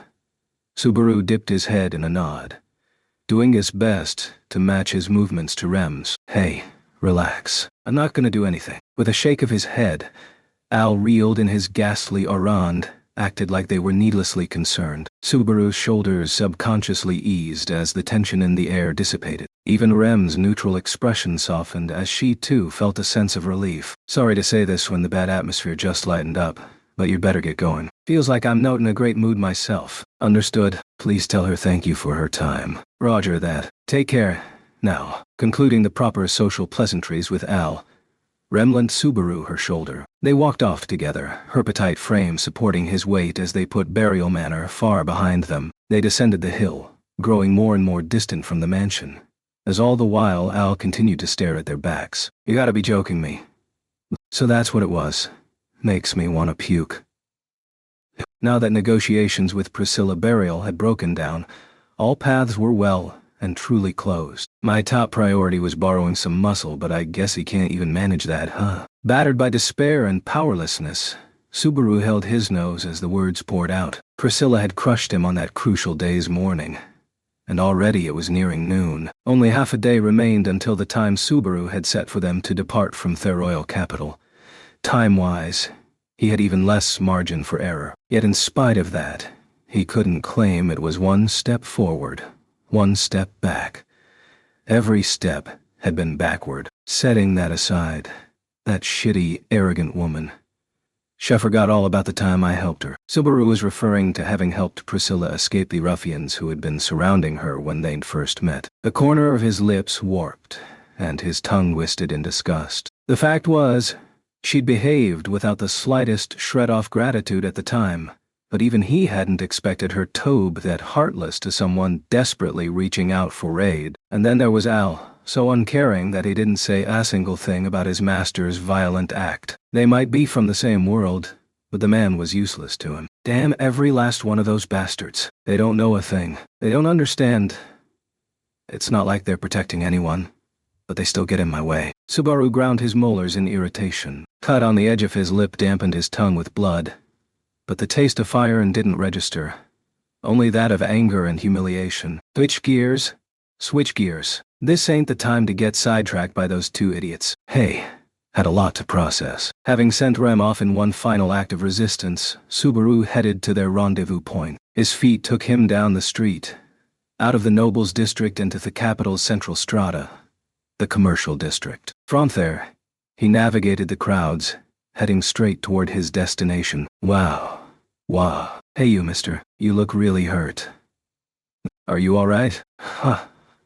Subaru, surprised by the abrupt voice, shifted his gaze down, looking for its source. The person who hailed him was short in stature, not even reaching Subaru's hip. It was a beast man-child with an orange pelt, big round eyes, and an adorably joyful face, who was apparently stretching upward to get a better look at him. You're bleeding, aren't you? Sometimes I cut my mouth when I'm eating, so I know. That must really hurt. You look like you're ready to cry. I'm not bleeding for a little kitty reason like, boozy so, later. Don't you want me to heal it? Sniff, sniff, sniff, sniff. Besides, the smell isn't just from your mouth, mister. You're bleeding from your nose too, you know. The wound Priscilla had given him ought to have already closed, but the girl's sense of smell could apparently still pick it up. The unpleasant memory resurfaced as Subaru tried to brush the girl off. But before Subaru could do so, another girl found her first. Hey, Mimi, don't be causing people trouble. You know you shouldn't make so much mischief. At the sound of a soft voice, Mimi looked back, waving energetically with her short arms. The person who had found her approached, smiling at her enthusiasm. No, I'm very sorry that my girl caused you trouble. Subaru's breath caught. She immediately noticed his expression, which made her stop mid-apology. The momentary surprise vanished. Instead, a look entered her eyes that seemed ready to welcome an unexpected event with open arms. You're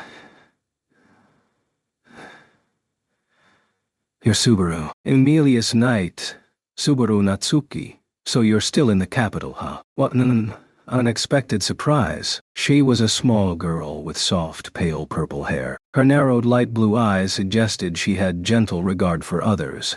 But Subaru knew that the girl was avaricious deep down. Even if he was meeting her in a different place, there was no way he could mistake her aura. Anastasia Hoshin.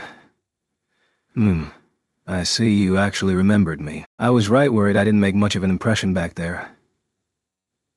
So I'm kinda relieved. If you still recognize me after everything that's happened to you, everyone else should be able to, too. Anastasia smiled as she spoke in a Kanzai Daya, a Karagi dialect unfamiliar to his ears. Subaru, shocked to have bumped into Anastasia, scanned the area. If Anastasia was there, that man had Toby somewhere around. Relax. Julius is on other business. He's not coming. That's so. Subaru let his discomfort show in his reply once he realized that the reason for his unease was plain as day. Anastasia, putting a hand to her mouth in amusement, seemed to be under the impression he held little love for servant or master. Subaru couldn't bring himself to think of the unexpected encounter as a golden opportunity. In the first place, there was Julius. Given the antagonism between them at that parade grounds, Subaru assumed joining forces with the Anastasia camp was utterly impossible. Well, you seem to be mostly healed up. I was just a teensy bit worried. Thanks.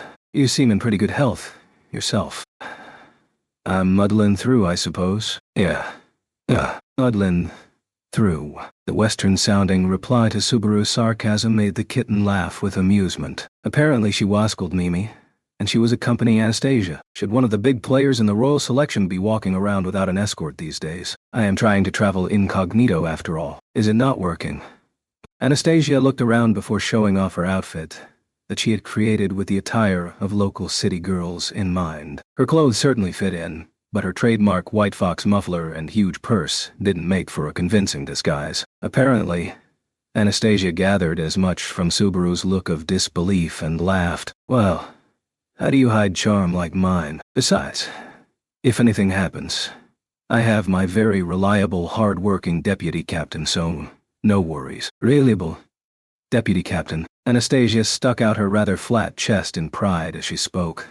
But when he saw that she meant Mimi, Subaru adopted a dubious expression. Mimi, who was shooting theabries at the different stalls, didn't look the part at all. I see you don't believe me, but it's true. She's the second in command of my private army. I think she'd hold her own against Julius a lot better than you would. Did I make you mad? Sorry, my apologies. You just look like a fun person to tease. So, oops my ass. Subaru pursed his lips, making his displeasure clear. If this is just small talk, would you mind letting me be on my way? Unlike you, I have things to do. Well, you're no fun. Things to do like what? I have to meet up with the girl who's traveling with me. After that, gotta get a dragon carriage and leave the capital.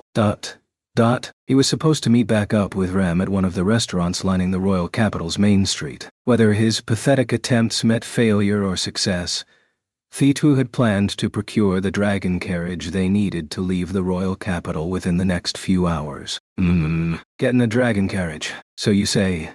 But can you really? Right now, it's a lot of work finding one here in the capital. I hear it's just one mess after another recently. Hard getting a dragon carriage. That shouldn't be a... Subaru would have continued to say problem, but the word caught in his throat. In previous loops, he'd taken his dragon carriage for granted when he returned to the Mathers domain, but the vehicle from the first time around was a loan from Krush. Considering that circumstances had been similar the second time around, he had assumed Krush had lent Theme one then as well. Someone's buying up all the dragon carriages in the capital or something. So if you want to rent one right now, it's gonna take a lot of legwork. Seriously. Anastasia suppressed a giggle while Subaru could only murmur in bewilderment. She had no reason to lie. That would be an obstacle to even exiting the capital. Subaru clutched his head, almost unable to believe the difficulties besetting him. Miss, you shouldn't tease people. Mimi tugged on Anastasia's sleeve at the sight of Subaru bent over. Dragon carriages, you mean those lizard thingies? You can just lend him one, can't you, miss? Wait. You have a dragon carriage I can borrow. I'm company president, so a dragon carriage or two isn't no big deal, see? But it seems you don't want to talk with very much, Natsuki. Sorry for how I behaved earlier. When she pointed out how Subaru had tried to cut off their conversation, he replied with an awkward expression. Anastasia put a hand to her mouth and giggled when she saw it. It's fine. It's fine. I forgive you. Well, in exchange, would you stick with me for another chat? It's very important to maintain smooth relationships with others. How about the shop where you're meeting the girl? Subaru couldn't summon the words to refuse the adorable merchant's smile. It's still a bit early for lunch, but it ain't good to sit down without ordering. Anastasia said this as she returned from the counter carrying a light meal, vegetables and meat sandwiched between two pieces of bread, kind of like an elongated hamburger. Mimi took it from Anastasia and happily buried her face in it. It was a casual eatery along Main Street, right in front off the main gate of the royal capital. This gate had the most traffic in the entire city, where people ceaselessly entered and exited. The shop was packed. Subaru and the other had taken the last open seats. Natsuki, you should eat all you want. Since you were planning to meet that girl here, you must have meant to eat right. I feel kinda bad making you treat me to lunch when I'm asking you for a favor. If I really want to eat something, I'll take my meal with my friend later. Anna. There were many people around, but the establishment wasn't very large. He hesitated to call Anastasia by name in such cramped quarters. I don't really mind much, but if you're having trouble using my name, you could call me young lady. It'd be even harder to say that. Anyway, about the dragon carriage, cutting right to the chase. You won't please your business partner if you prioritize only what you want. Core of negotiation is how much you can please the party. You're not too good at that, Natsuki. Chiding Subaru for being in such a hurry, Anastasia bit into her meal of vegetables and meat. The way she licked the sauce was charming somehow. Though she differed from Krush and Priscilla, Anastasia similarly possessed a unique charisma in each and every gesture that was nothing like ordinary people. Perhaps he ought to say that all the royal candidates had a special essence. It's a little awkward if you stare at me while I'm eating. He wasn't raised with very good manners, you see. Am I doing something strange? I haven't been educated in high culture enough to judge something like that. I don't think it's weird at all. You just don't,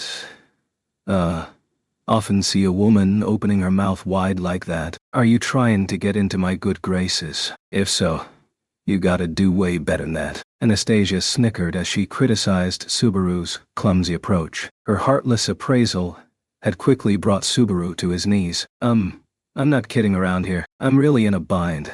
That's why I want to get to the point. If you want to appeal to my sympathy, that's the worst plan possible when you're dealing with a girl like me. But I applaud you for trying. You need a dragon carriage, right? Anastasia spoke while pulling a pen out of a pocket. From there, she spread open the paper wrapped around the pen, quickly jotted something down, and neatly folded the sheet. I've written down the location of a shop that should still have a dragon carriage and added my signature. This is all you need to accomplish your goal, Natsuki. Well, no need to act all high and mighty about it. I sure will. It's no fun if I just hand it over for free, is it? Speaking softly, Anastasia put the folded piece of paper down on the table. She gently rested her palm over it, hiding it from view, and grinned at Subaru when he winced. The smile on her face looked different from the ones he'd seen on her before. Don't tense up your shoulders like that. It'll be fine. I just want you to stick with me for a little chat. It's sad when you can't talk about anything except what you really need to. I don't think I'm being too greedy for wanting to shoot the breeze with you till that girl of yours shows up. Why? This is a lot of trouble just for some small talk with a guy like me. Not like you were gonna get anything out of it. I don't think there's a single thing in this world that's meaningless. You never know who might end up giving you insight. And out of everyone, I feel like you might have something special for me, Natsuki. I'm not really grateful if that's the impression you got from me at the Royal Selection Assembly. It's not like I've met you anywhere else, Natsuki. Subaru's desperate attempt at sarcasm was sliced down, cast aside by a sound argument. After evaluating Anastasia's request and goal, Subaru immediately resigned himself to his fate. Just to be clear, we're only going to talk until Rem gets here, and then I'll have you hand over that paper. I certainly lie and deceive people, but I assure you this is true. I can put that in writing if you'd like. You didn't even blink when you said that. What do y'all want to talk about? I told you when we started, didn't I? The core of negotiations is to get in good with the other party. If you want to get better at talking, you gotta get better at listening. A solid start would be finding out what your partner's interested in. Or more candidly, don't look like you're simply putting up with the conversation. It would be bad for Subaru to stray from his commitment and sour her mood. He scratched his head and sank into thought. Hey, miss. I want to eat more of what I just had. Yes. Dutch. Sure. Eat all you like. Don't make your mouth messy with the sauce. We don't want that adorable face getting dirty, do we? Well, that's kinda cute too. Wipe it for me. Rub. Yeah. Yay. I'll be back. Once Anastasia cleaned up her face, Mimi flew over to Ash Upworker in very high spirits. Subaru did a double take as he watched the tiny girl. Earlier, you said that Runt is second in command. What? You're asking about Mimi, and not me. You swing that way, Natsuki. Is it because you have a thing for kid ears? That's why you're trying to get close to my girl. I don't have any weird fetishes like that. In the first place, if I were into that... Subaru clenched his teeth as he recalled the image of acid-haired Knight at that mansion full of know-nothings. Anyway, no, it simply caught my interest. I think you said something about a private army. For what it's worth, they're pretty famous in Kararaji. They're the Hoshin Company's own mercenary band, the Iron Fangs. I'm their sponsor, so of course I get the privilege of choosing the members. Anastasia spoke while shifting her gaze to Mimi. Cole looked absent-minded all the while. She's super cute, isn't she? She's so much fun to hug and go to sleep with, you know. It's my turn to ask if you swing that way, geez. You're not telling me you twisted arms to get someone like that at Ina's second in command, are you? No need to worry. It's fine. I told ya, didn't I? That girl's the number 2 of the Iron Fangs, all right.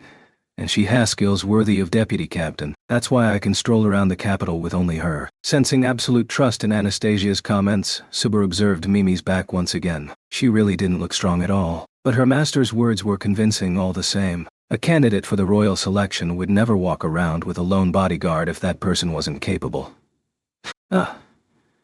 Just to get this out, I won't talk in detail about the members. Okay, I'm not generous enough to put all my cards on the table. In fact, I'm pretty confident it's a bad idea. Well, that doesn't make you sound as confident at all. Though she'd blunted any effort to poke deeper. Subaru engraved the name of the Iron Fangs into the back of his brain as one more potential threat. If he and Anastasia became overt enemies at some point, it would be yet one more wall to overcome. Natsuki, your brow is too wrinkled. You look like you're glaring. Hey, I was born with this face. Okay, no need to gawp at king at a guy's complexes. Complex? That's fine. That said, you mentioned at your birth. But where were you born, Natsuki? We don't see black hair very often around these parts. And your outfit stands out too. I was born in Japan on Earth, and this is a tracksuit, probably the only one in the world. It was a strange topic. His honest answer sounded like he was dodging the question entirely. Sure enough, it made Anastasia pout. Her face clouded. Chan. Of Earth. Never heard of it, but... where is that? Past the Grand Cascade. Far to the east, and then farther east past that is... Zipang. The Grand Cascade. Subaru gave a flippant answer, expecting her to burst into laughter. But Anastasia sank into thought. Subaru raised an eyebrow at her completely unexpected reaction. You're not gonna laugh. Reinhard thought it was pretty stupid. Well, you see, Once in a very great while, you hear about people who hail from beyond the Grand Cascade. I never expected for you to claim your homeland is there, though. What, there's other jokers besides me. Famous people, Evan. If you want to know more, I think you should study upon Hoshin of the Wastes. Anastasia still wasn't laughing when she offered him a piece of advice. Subaru cocked his head at the mention of Hoshin of the Wastes. After all, that was Anastasia's family name, and Subaru recalled that Hoshin of the Wastes was also a heroic tale. You're not actually related to this Hoshin, are you? I thought I heard you saying you took up the name for yourself. It's the name of the founder of Kararagi. As a Kararagi native, I'm not completely unconnected, but there's no blood relationship. I just decided to call myself that. Fitting for someone who rose up to become a goddess of commerce, don't you think? Damn, you've got a lot of guts to come right out and say that. She apparently rated her exploits high enough to rant, declaring herself a goddess without any hint of irony. He recalled Anastasia's boast at the royal selection meeting that she wanted to get a kingdom for pure self-interest. That performance put her on a one-way train. There was no going back for her now. If I fail, people will point at me and laugh, though. You'd have come this far. I'm not gonna talk too highly of myself when I'm still halfway to where I'm going. Subaru had heard only a tiny bit about Anastasia's birthplace during her demonstration of conviction at the royal selection meeting. Apparently she'd been born in the slums of Kararagi, and afterward rose to her present position on the merits of her genius alone. A great mercantile house, as famous as any nation, served her. Anshe had declared herself as a candidate for the royal throne. Not for the first time. Subaru felt like the person before his eyes was unlike any he had seen before. How can you do that much? Aren't you afraid of failure? Oh my. Natsuki, have you finally taken a proper interest in me? Subaru didn't have a plan. He'd simply voiced his honest doubts. Perhaps, just as Anastasia had taken it. He asked the question because he was finally looking straight at her. Not a troublesome opponent, not someone connected to Julius, but Anastasia, the individual. Failure, huh? I'd say I'm afraid of that too. I'm not exactly claiming I've won every battle I've fought to get to where I am now. I've just kept winning the ones that really mattered. You never wonder if you've won enough of your bets. I mean, you have plenty as it is. You're a big-time merchant, you have lots of people around you, and can I really say I have plenty? I don't even know what would satisfy me. Her low voice and piercing light blue eyes made Subaru unwittingly stare at her. As Subaru fell silent, Anastasia finally softened her lips and suddenly changed the subject. I have a dream. Subaru said nothing as she tapped a finger against the counter, ignoring him. I've carried that dream with me since my time in the slums, never knowing what the next day would bring, trying my hardest to live. I want everything I can get my hands on. Everything you can get your hands on.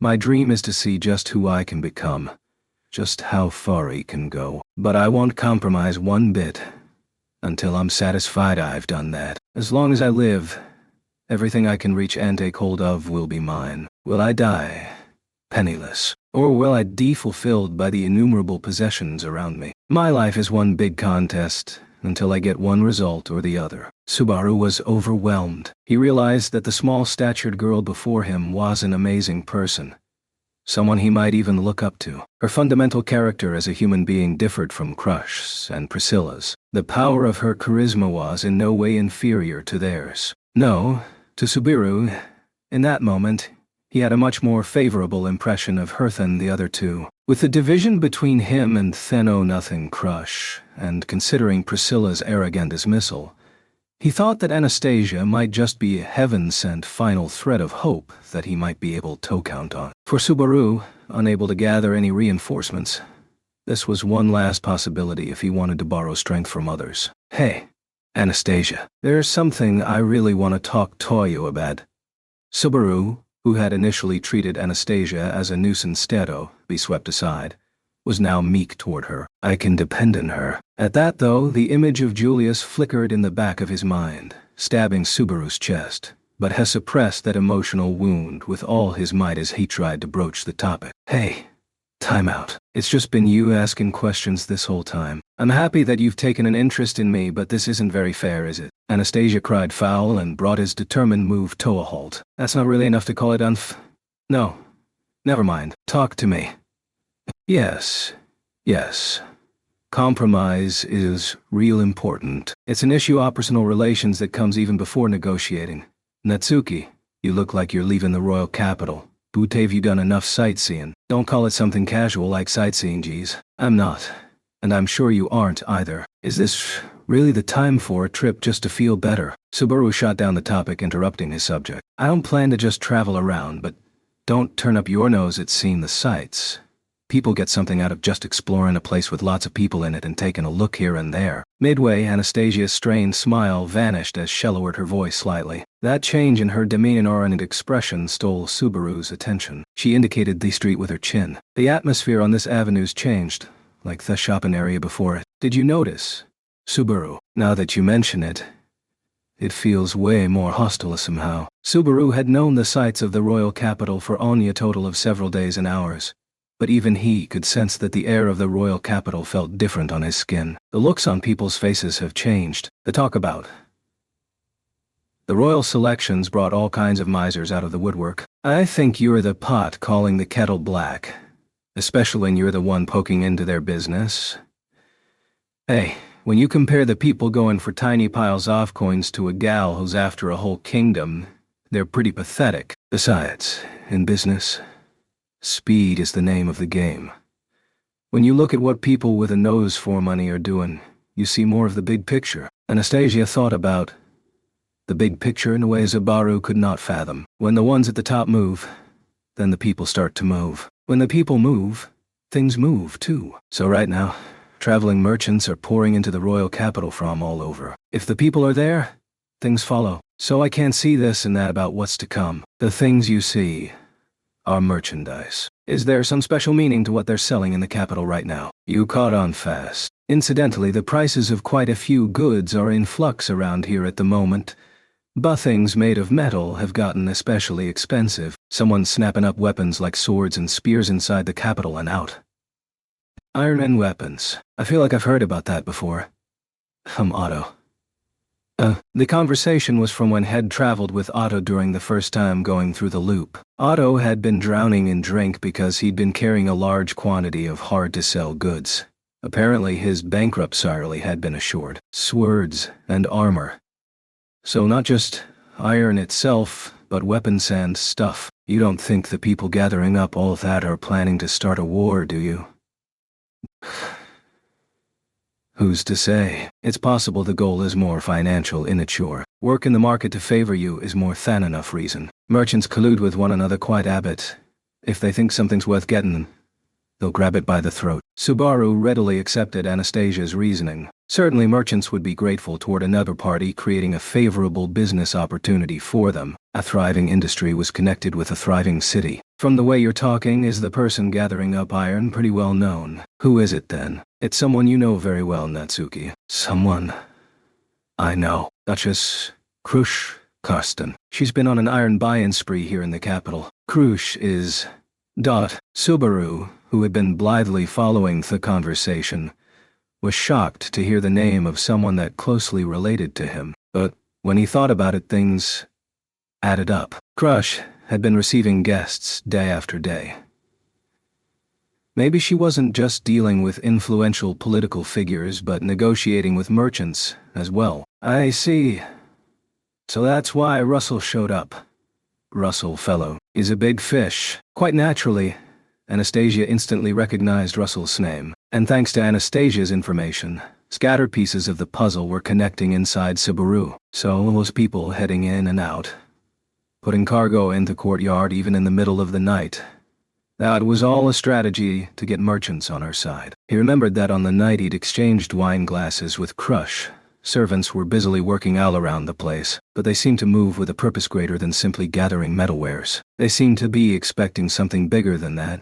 Well, not like it has anything to do with me now. Subaru initially felt the urge to pursue his doubt, but gave up midway and cast it aside. Whatever Krush was planning or whatever was disturbing the economy of the royal capital, had nothing to do with him. All that mattered to Subaru now was finding a way to oppose the witch cult. There was nothing else. So why did he need to puzzle over unnecessary considerations like that? While Subaru's thoughts ground to a halt, Anastasia murmured across from him, My.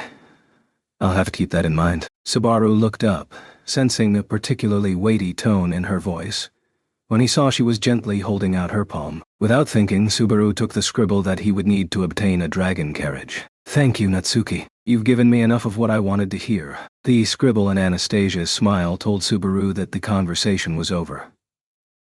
But Rem still hadn't arrived at the establishment. And yet, she'd used the word enough. When Subaru's thoughts reached that point, he realized, far too late, that something wasn't right. Was this a coincidence? Well, Natsuki, what do you think? While Subaru gritted his teeth, Anastasia addressed him casually. Her light blue eyes seemed to see right through Subaru, as if they would never let the change in his expression slip past her. Just like a con artist watching someone who'd completely fallen for her act. So you set up that whole little chance meeting in the street just to ask me about this. You got into a tiff with Crush last night and went your separate ways, didn't you? I figured you'd be easier to read now, in all kinds of ways. Your words, your eyes, and your expressions. Shed tricked him. It made Subaru's blood boil, and his throat tightened. How can you be so satisfied with yourself, ambushing people like this? It pains my heart, too. But it's hard to smile and trade info smoothly with our relationship. It's natural to want some insurance when you're doing business with someone you don't trust. The way she looked straight at him and pegged him as untrustworthy needled his heart. Putting a hand on his chest, Subaru glared at Anastasia with resentment. So, you misjudged me just because you don't like me too. Misjudged. I'm saying you're distracted by the stupid stuff right in front of you and missing what's important, even though you'll regret your mistakes and missing the right path later. I wonder just what is right and what is mistaken here. Well, everyone's got their own opinions, but I'll give you meanie. Anastasia cocked her head slightly while Subaru ground his teeth, her charming smile never faltering. If you want people to believe your path is just, you have to show them something concrete that backs up your claim. I don't see that in you, Natsuki. I can't help but value you less for the lack of it. Your worth is decided by what you've done. In other words, your past. No matter what you do, you can't change the past. So the worth of the Natsuki I know hasn't changed one whit. Anastasia patted her own modest chest, looking at an enraged Subaru with upturned eyes. When you make a mistake, it never, ever goes away. What? Hey, mister. Don't get any closer to Miss Anastasia. Mimi's super strong, okay? When Subaru unwittingly took a step forward, Mima thrust a large staff against his face. She'd wedged herself between Subaru and Anastasia, preempting Subaru's loss of control. Thank you, Mimi, but you don't need to do anything. I'm sure there's nothing Natsuki can do. How can you just decide that I can't do anything like that? Asked Subaru, spit and shouted. Anastasia put distance between them and crossed her hands behind her, tilting her head. Did I hit a sore spot there? Sorry if I did, but I won't apologize for using you. It's an ironclad rule among merchants to take anything that isn't bolted down. Besides, neither of us said anything that hurts us personally, did we? You asked me whatever you wanted, and you answered several of my questions, Natsuki. That's just because you led me into it. It's dirty. It's underhanded, damn it. I told you at the start. I lie and deceive. And when I offered to put it in writing, you're the one who didn't want me to, aren't you, Natsuki? I never said anything like that. You're the worst master and servant alike. Eat shit. He should have remained true to his initial instinct. The distaste he'd had the instant he'd seen her face on Market Street. He should have known she was the worst of the worst from the simple fact that Julius served her. She'd manipulated him through the art of conversation into expecting that she might be trustworthy. Truly, just how much disgrace did he have to endure before people were satisfied? Haven't paid him back for Julius either. Well, that was partly my fault too. Subaru gave no heed to Anastasia's words as he was about to rip up the paper in his hand and throw it away. Buddha hesitated right on the cusp of that impulsive action, knowing that he would then have truly gained nothing for all he'd endured. I'm relieved that you really aren't that stupid, Mimi. Wait. Mr. Turn this way. Subaru was breathing raggedly and clutching the paper in his hand when Mimi held her staff aloft. Subaru stood rooted to the spot, while a pale light softly enveloped his face. Pain. Pain. Go away. Using magic, she healed the cut on his lip that had been there before their initial encounter. While Subaru was speechless, Mimi smiled at him, apparently without a single care in the world. Miss is high maintenance, but she never means to do bad things. So forgive her. Okay, this is why she doesn't have any friends. Mimi, you don't have to tell him that. Well, see you around, Natsuki. Anastasia had thoroughly wrecked him to the point that even her follower had taken pity on him. Subaru's shoulders quivered as Anastasia turned her back on him. I'll add just one last lesson about the basics of negotiation, Natsuki. Standing still, Anastasia's back remained turned to Imas. She raised a single finger and spoke. The secret is to prepare everything you can before you ever reach the bargaining table. Learning little tricks is a part of turning the situation in your favor. You have to know yourself and dangle what the other party wants in front of them. Where you come up short, Natsuki, is that you want but you got nothing to offer in return. He didn't know Anastasia's real motive. Even if he listened to her, it was meaningless. But he would understand the meaning of those words soon enough. All right, let's go, everyone. Anastasia called out with a clap of her hands. Subaru raised his eyebrows at her gesture when the customers in the place rose from their seats all at once. Together, every last customer in the packed to the brim establishment followed Anastasia out. Every single person in the group was wearing a hood, concealing their true identity. However, when he looked more deeply, there were unnatural bulges under their hoods. From this, Subaru deduced they likely concealed animal ears. Clear as a bell, the name of Anastasia's private armor leaped out from the back of his mind. The Iron Fangs. What? You were all here. Ah, mister. See you later. Mimi smiled at her comrades as they filed out, giving Subaru a wave of her hand before she too darted away. The only ones left in the place were Subaru and the proprietor. That was what she'd meant by preparing everything you can before you sit at the table. Shit. Unable to endure his own worthlessness, Subaru slammed his fist into the tabletop.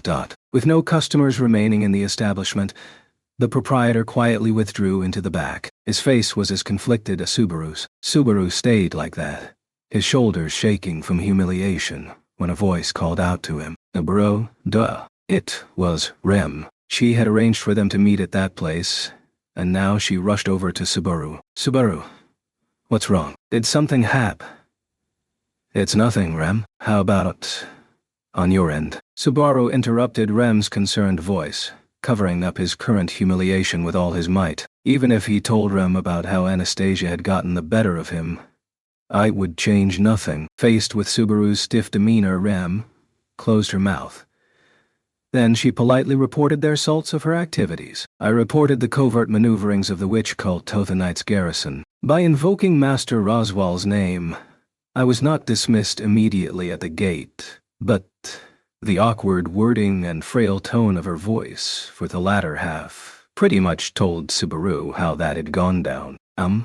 Roswell's servant was more likely to be successful in spurring the Knights to action than Subaru, who had a grudge against them, trying to exploit that was his final act of resistance, but they didn't give you a good answer. It would seem that the Knights have a jumble of similar reports. Few concrete details are known about the witch cult's underpinnings, and apparently an endless stream of tips constantly flows in with no practical way to verify it. I get it now. This is seriously like back when they had real witch trials.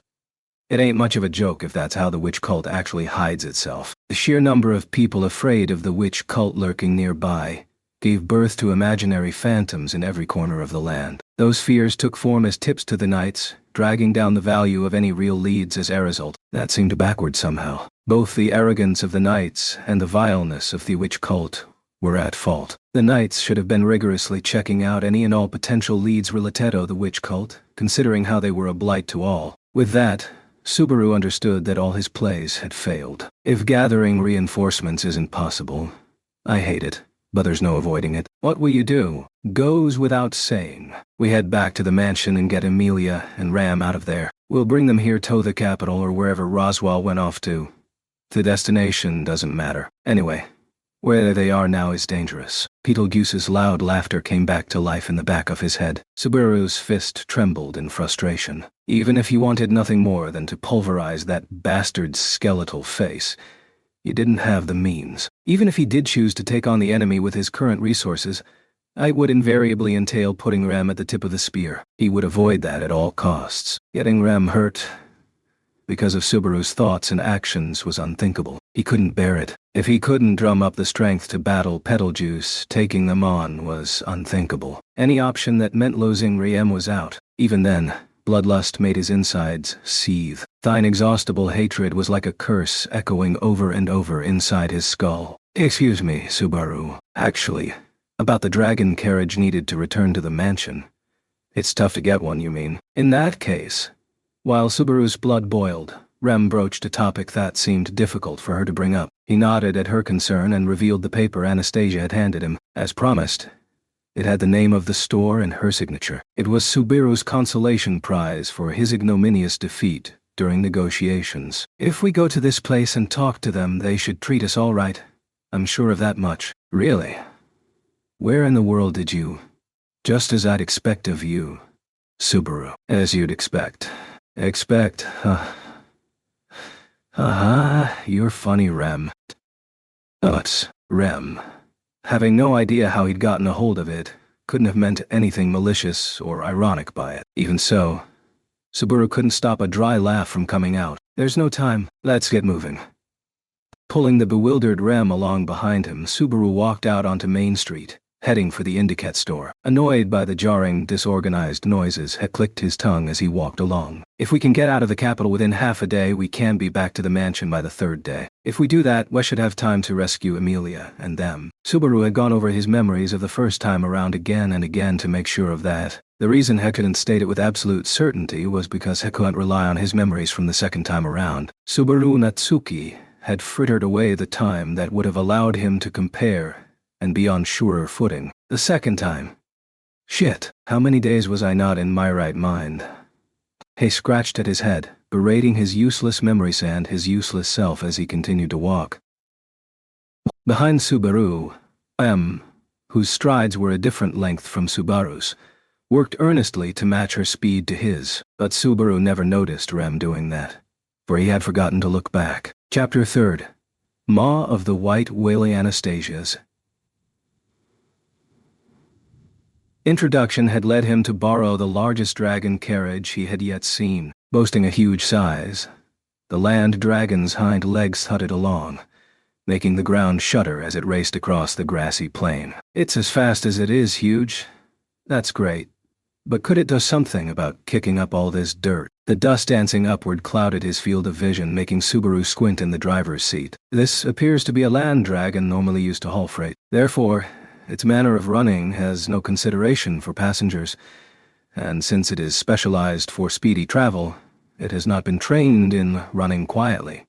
It was the last one, and it's running without a brake. Beggars can't be choosers, but this is still kinda tough. Fortunately, thanks to the land dragon's blessing, a special power belonging to particular individuals and species of that world, the dust did not directly affect them, though Subaru could not help but be annoyed at the poor visibility. Subaru wound up looking at the sky, hoping for an avalanche. The clouds flowed overhead as the sun gradually changed its angle. These signs meant the passage of time, and thus, Subaru's heart smoldered little by little. Surely they were moving far quicker than they had during the previous iterations of the loop. They had not been able to gain reinforcements, but departing by dragon carriage on the second day was a major departure from before. They would be able to macade over the highway in half a day, arriving at the mansion on the dawn of the third day. They were gaining more than half a day over the first time around.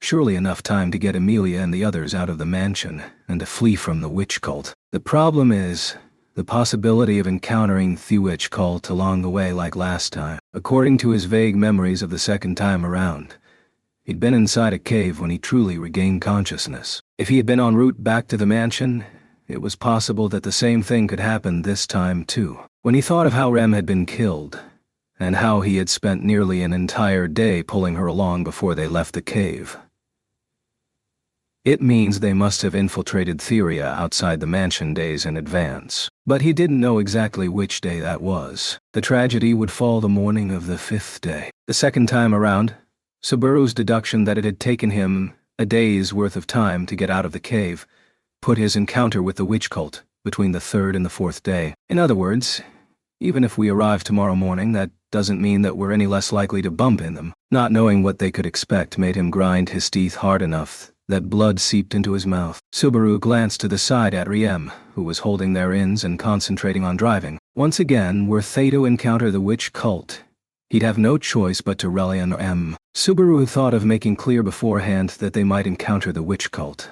But when he tried to speak the words, he realized that his voice simply wouldn't come out. It was not fear of the penalty for divulging information gained via return by death. Certainly, he was terrified of that pain. No sane person could endure the agony of that squeezing on the heart. He didn't even want to think about tasting it again. But that pain was not the reason Subaru hesitated to speak of the witch cult. He had another reason, one he could not escape. Would Rem really believe what Subaru told her? Just thinking about it sent a chill running up Subaru's spine. Unable to endure it, he hugged his own shoulders. His heart rate quickened to a stupid degree. The urge to vomit seized his innards. The stress of his extreme situation had kept him from getting a wink of sleep. The physical fatigue was rotting his mind and body alike. At that moment, Rem was the person he could trust most in that entire world. Even Emilia had cast him aside. After Krush, Priscilla, and Anastasia had rejected him one after another, Subaru had fallen into paranoia, doubting anything and everything. In that moment, Rem was all Subaru had. Rem was the only one he could call an ally beyond suspicion. Someone in whom he could unwaveringly place all his trust. If he revealed things about the witch cult to her, and her face became clouded with suspicion, what would it do to him? It frightened Subaru to even think of it. This isn't the time to get cold feet. Venting in a hoarse voice was the only thing he could do to drive away his cowardly emotions. The land dragon drowned out his voice, fainter than a whisper, and reaching Subaru's ears. Afraid as he was, he couldn't keep it to himself. Now that the possibility of encountering the cult remained, keeping his silence was nothing less than a betrayal. After all, Subaru had lost his life and returned to take a hold of the best possible future. RM, I need to talk to you Subaru. There is a gathering of people on the road ahead of us.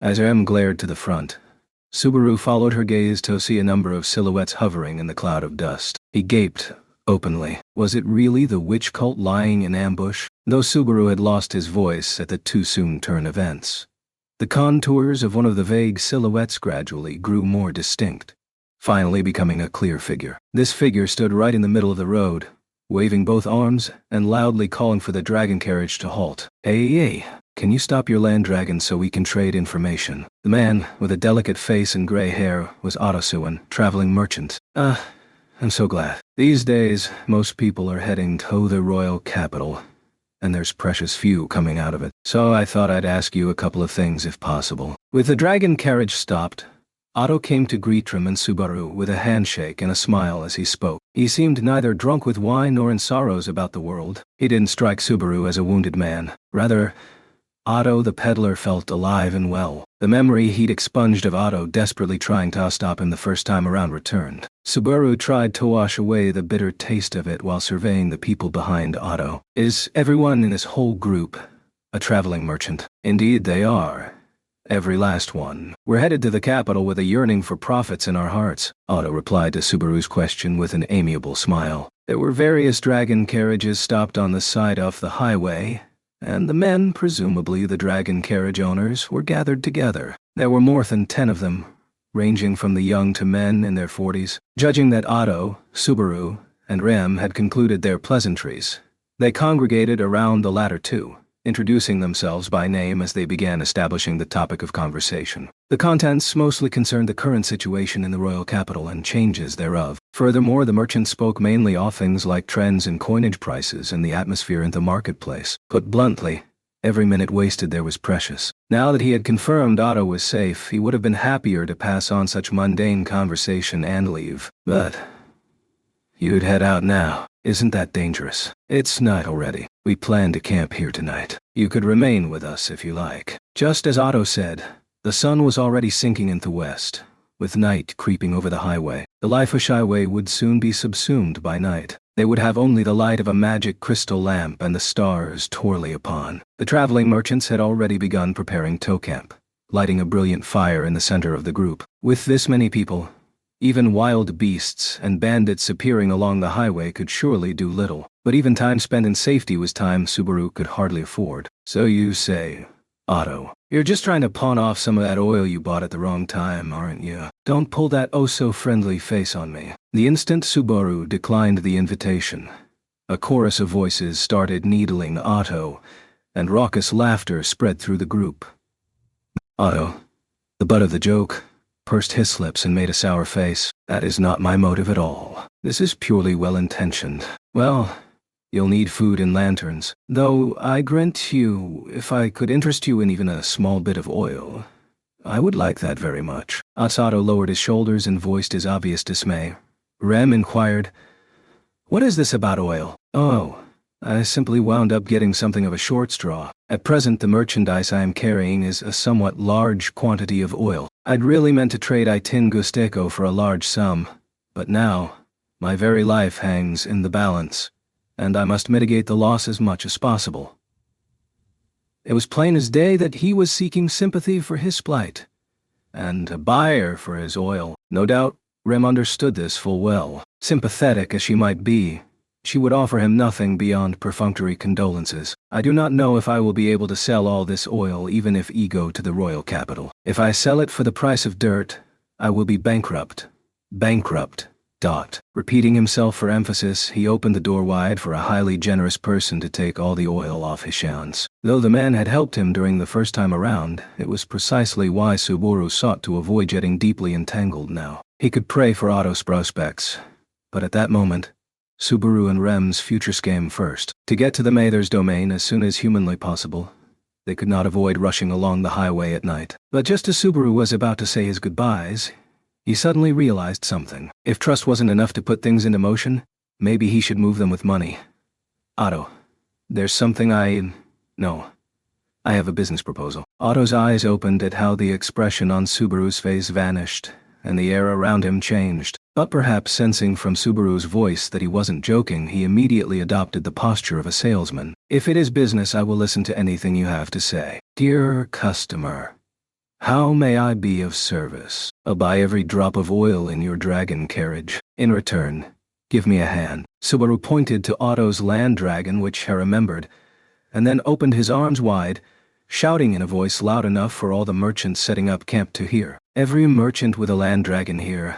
If your services are for sale, let me buy everything you have. At first, the merchants looked at one another and laughed at Subaru's business proposal. But when Riem, sensing what Subaru had in mind, lifted up her sack and showed everyone the coinage within, the expressions of all the men who'd dismissed it as a joke changed in an instant. After that, Otto acted as the ringleader and recruited those willing to participate. As a result, of the 14 traveling merchants in that place, 10 decided to go along. The conversation had a rocky start, but Otto's proposed split of the profits neatly resolved the issue. Everyone will entrust their cargo to the 4 with the largest dragon carriages. The net proceeds from joint sales in the royal capital will be distributed at a later date. Sales will offset the freight cost of accompanying Mr. Natsuki. Thanks to Otto's skill in bringing everyone to a consensus, no doubt an effect of his desperation when faced with the chance of a lifetime, he was unanimously voted to represent the group. Seeing Subaru with his arms folded, concerned about their departure time as he watched fellow peddlers transferring their cargo, Otto asked him, I'm pleased that you're buying up my oil, but what do you intend to use all these dragon carriages for? Subaru touched his chin as he mulled over the question. We're on our way to the Mather's domain. I happen to be a manservant working for Marquis Mathers, you see. I'm aware of him. Marquis Roswell L. Mathers, with his penchant for demi-humans. They say that he is an eccentric, even by the standards of Lugunica nobility. Had Ram overheard that appraisal, she would have no doubt been indignant. Subaru's shoulders sank at Otto's description. Well, no denying that. It's true he comes off as a perv. But he's your employer, you say? I broached the subject because I rather expected a reply of that sort. Though I must confess that you do not look like a nobleman's servant, Mr. Natsuki. I'm still in training. I only make the grade in sewing and making beds so far. Either way, I'll trust your story about serving the Marquis. But why hire all these dragon carriages? A marquis can surely afford his own. Otto's probing questions were proof that he doubted Subaru's true intent. Like I said, we need a bunch of dragon carriages. We have a lot to haul, so it's best to have them as empty as possible. In your case, that means having to buy up all your oil, for which I am very grateful. What is the freight you intend to transport then? From Otto's repeated questions, it seemed he did not doubt Subaru Station. He appeared to be pressing out of simple concern that the freight to be transported might be dangerous. There was no need to conceal it with a lie. He couldn't let this talk foster doubt and lead to the deal being called off. We're transporting people. Don't tell me this is slave trading. Nothing shady like that. There's a village near the Marquis Mansion. It's a small settlement, and the villagers put together don't even number 100. I want to get those people aboard and move them out. That flash of inspiration was why Subaru had hired Otto and the others. The large dragon carriage for commercial freight that Subaru and ReZero were using could run with more than 10 people aboard. With similar dragon carriages put together, he figured they could evacuate every last villager. You are not telling us to carry corpses, I take it. If so, you would have to decline with deep regrets. I want you to bring them out of there so it doesn't come to that. In his haste to reunite with Amelia, Subaru had forgotten about the villagers. He was upset with his own lack of consideration, but coming across Otto and the others was a very considerable stroke of good fortune. Be it coincidence or fate, Subaru was fortunate to be on something's good side for once. Actually, we're planning on doing a large-scale mountain hunt in the area around the Marquis Mansion in the near future. A mountain hunt, you say? There's been a bunch of demon beasts breeding in the wilderness around there since way back. Barriers isolated the people from the demon beasts until now, but not long ago, those monsters injured some people in the village, and this mountain hunt is the result of that. But Otto couldn't quite let it go.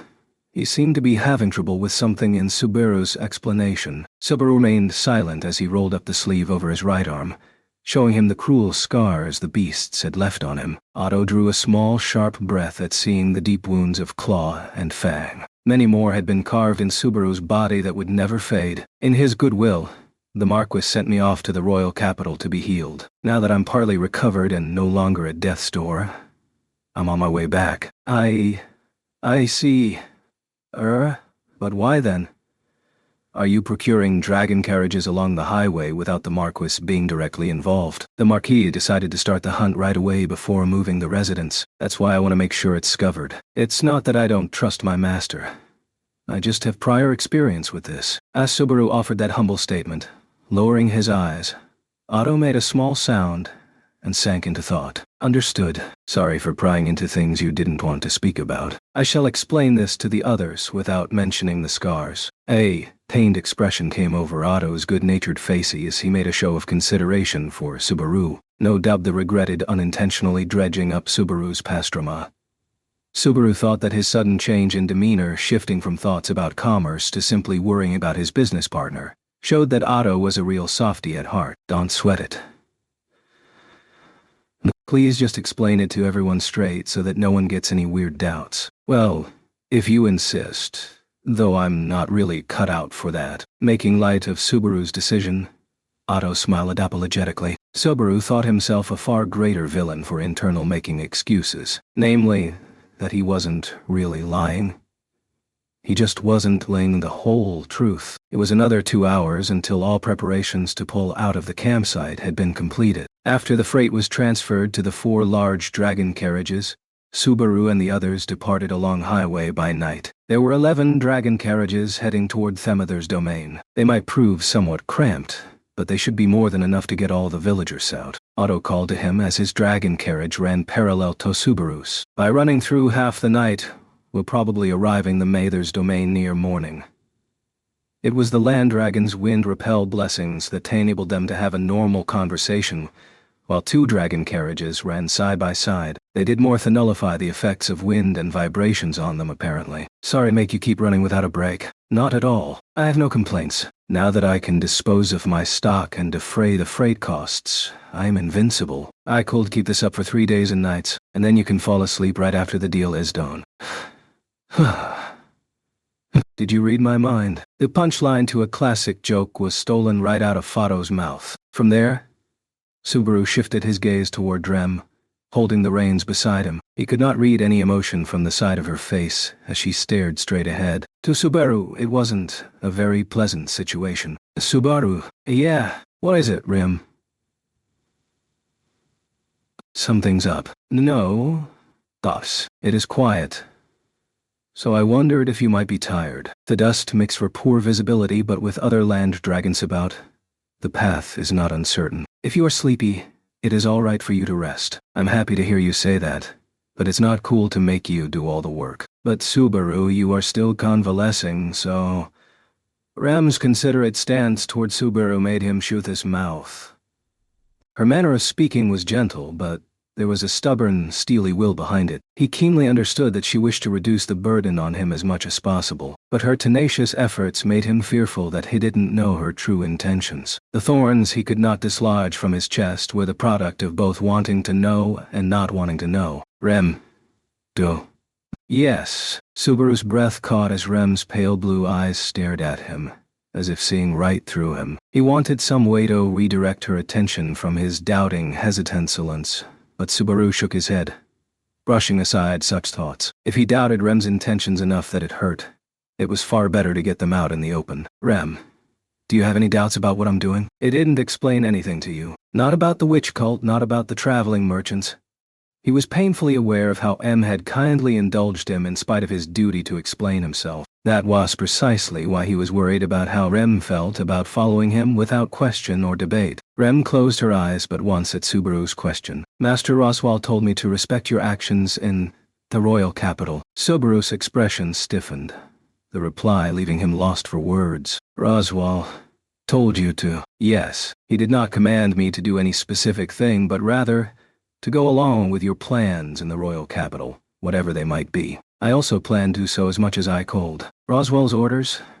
Rem's words somehow weren't sinking into his skull. Instead, the fact that Roswell had ordered Rem repeat itself in his head, over and over. Rem's lack of dissent toward Subaru's actions was because her master had directed her to shut up and obey. Did that mean, in other words, that Rem's actions to that point had not been of her own will? Hell, even her staying by his side at that very moment might not have been Subaru. As Subaru fell silent, Rem peered at him, her shapely eyebrows drawing together. Yet in that moment, Subaru was unable to take even that expression of concern at face value. I'm alright. It's nothing. Shaking his head to flee from Rem's gaze, Subaru gave a perfunctory reply, to keep the peace. Her caring concert, her support when he was on the brink of collapse, her being by the isolated Subaru's side, were all of these because of Roswell's orders. Beyond that, deep down, did Rem approve of what Subaru was doing? Then me warzen.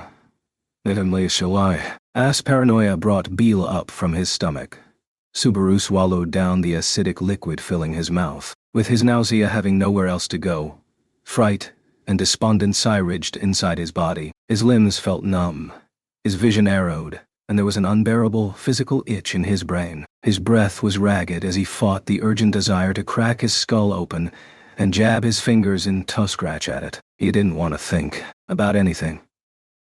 The more he thought about things, the more he mulled them over, the more he sought answers, the more distant his desires would become, the more his ideals would turn to fantasies, and his dreams to hopelessness and despair. Subaru, did you fall asleep?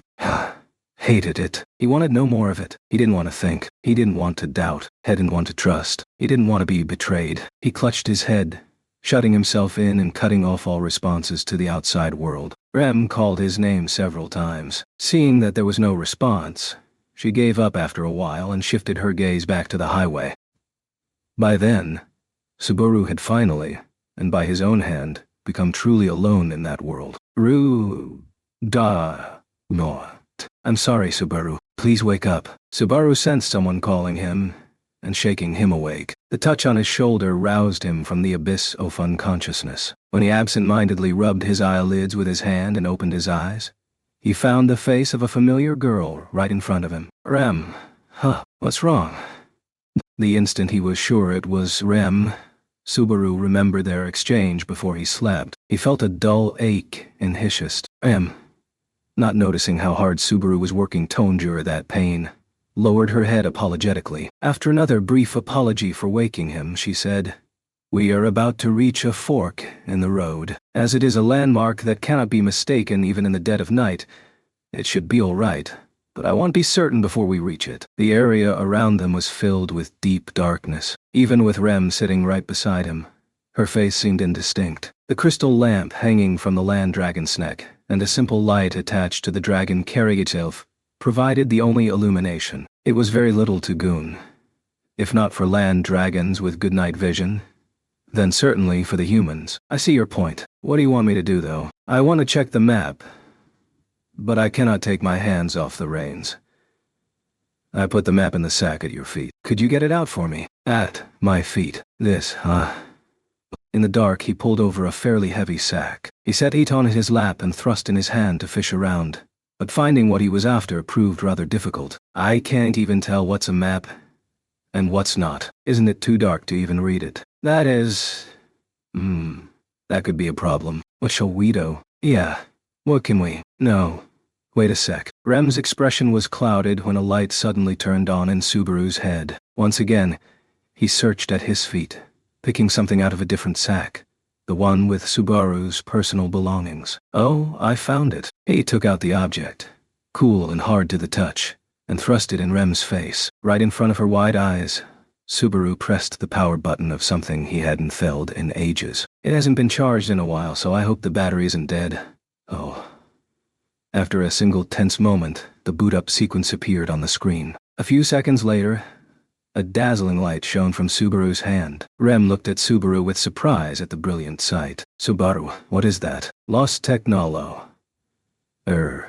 Future technology. A cell phone. Looks like it still has a little juice left, luckily for us." The cell phone had been off ever since his generous use of it on the day he had been summoned to this other world. It was one of Subaru's few possessions from home. He had a few other personal belongings, but this was by far the precious and most useful, at least, as long as its battery held out. I never imagined the next time I'd use it would be as a flashlight, though. Using it in a manner inconsistent with its original purpose, Subaru shone the light of civilization upon the contents of the luggage. After he easily found the map he'd been searching for in the sack, Subaru spread it out over Rem's lap. "I'll shine this on the map, so take a look-see." "Yes, thank you very much." AT-AT-8-5.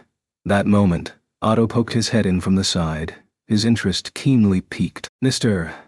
Natsuki, what is that?" "I've never seen such a thing." Leaning over from his dragon carriage immediately to the left, he tilted his head in confusion. "A crystal lamp I have never seen before."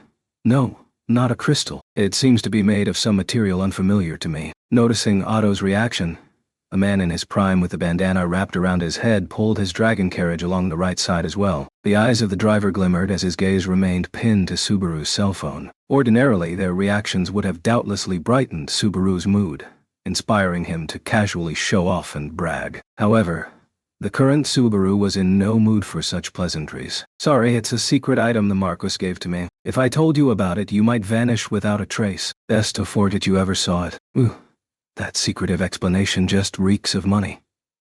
Otto's interest seemed to have only deepened, but before a long cover-up conversation became necessary, Rem lifted her head from the map and nodded. "I realize where we are now. A little farther and we should be able to see the Great Flugel Tree. From there, we take the road northeast and enter the Mather's domain shortly after." The Great Flugel Tree. Subaru inclined his head at the unfamiliar term. Otto raised a finger.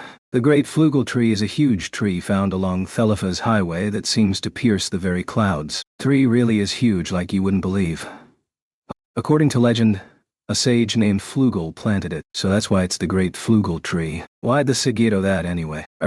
Well, this was hundreds of years ago, you see. Aside from the story of how he planted the tree, next to nothing is known about Flugel. Not even why he is treated as a sage. The hell is that? Why treat him like a big shot if you don't even know what good he's done? Subaru was itching to hear the rest after Otto's incomplete account. But when he saw that Rem and the other merchants weren't adding to the story, it was apparent that his exploits really hadn't been passed down. Subaru mulled over the thought, and around half an hour later, he saw the great tree for himself, to his shock. "Whoa.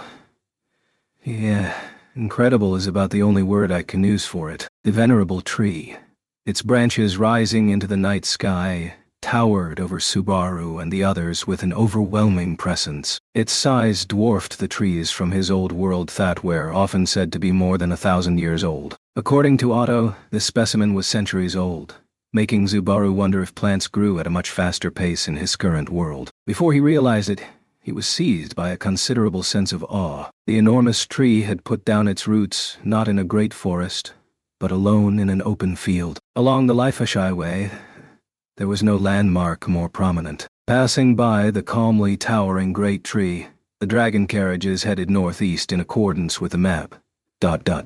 As the distance to the Mather's domain lessened, Subaru finally began to feel a little regretful at leaving the great tree behind. Geez, this isn't the time to get all sentimental. If he had been less troubled, he might have taken a picture of it with his cell phone. Subaru, who was sitting on the driver's seat when he had the thought, felt uneasy as Hurry directed his attention from the great tree. Where'd the bandana guy to the right of us go? Subaru could see no sign of the dragon carriage owner who had shown interest in his cell phone while running on their right. Subaru checked behind him to see if it had suddenly slowed down, but he saw only the dragon carriage that had been running behind the bandana man. He was gone from the convoy, leaving an empty space. Don't tell me he was so enchanted by the big tree that I wandered off. What is it, Mr. Natsuki? Are you looking for something? Not something. One of your guys. The one who was running on this side till just now. A manly-looking guy with a bandana. This ain't the time to go tree climbing like a little kid. Subaru harshly answered the carefree Otto with sarcasm, inwardly scolding him for poor management. Utato, on the receiving end of that annoyance, stared blankly and tilted his head, as if he had no idea what Subaru meant. What are you talking about? No one's been on the opposite side of you. Huh. Subaru's mouth hung open, and the meaning of the reply failed to sink in. What are you saying? He was all curious and staring at me cell phone just earlier. Same as you. So it's called a cell phone. Wait. Can you guarantee my safety for having heard that? I don't want to disappear. Don't play games with me. Subaru roared at Otto, who was casually ignoring Subaru's question as if he thought it was all some big joke. Subaru looked to the right again, but the gap was as wide as before, and the carriage that should have been there nowhere to be found. Then, as Subaru stared at the gap, his field of vision suddenly became indistinct. He sensed a blur, as if there was a haze right before his eyes. Subaru blinked several times, but that did not wipe away his unease. The dark, empty space continued to run parallel to Subaru and Rem's dragon carriage. The darkness was terribly ominous, and he couldn't help the nervousness welling up inside him. That was why Subaru opened his folded cell phone, shining light upon the gap to drive away the darkness. He meant to look for a trace of the person who should have been there, and to ascertain the source of the uncanny feeling that just wouldn't go away. And within the shining light... there, floating in space, Subaru met a truly gigantic eye. The next moment, something roared, and mist covered the Liphas plains. Mist, bathed in a powerful gust of wind.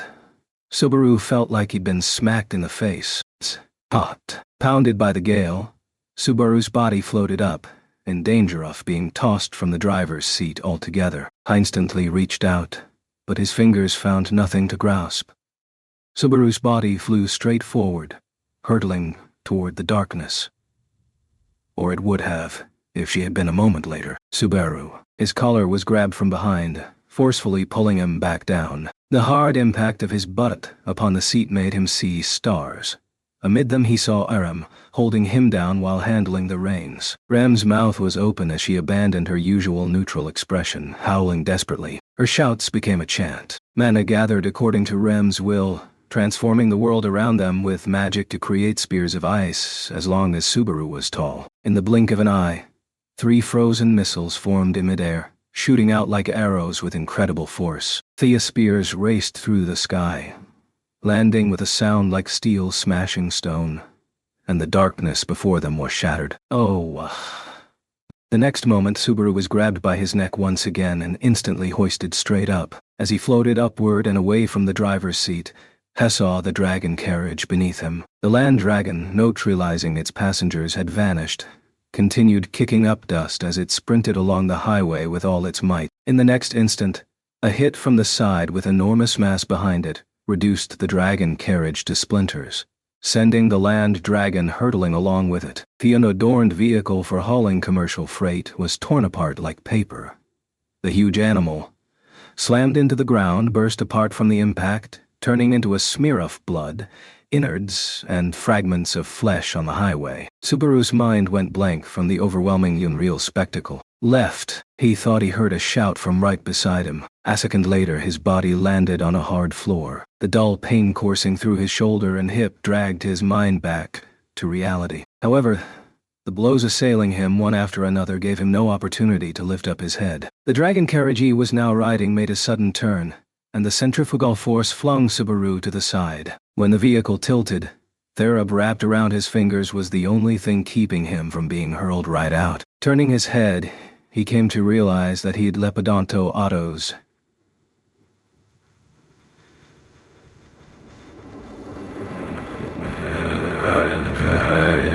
wrapping the rope for securing freight around his wrist.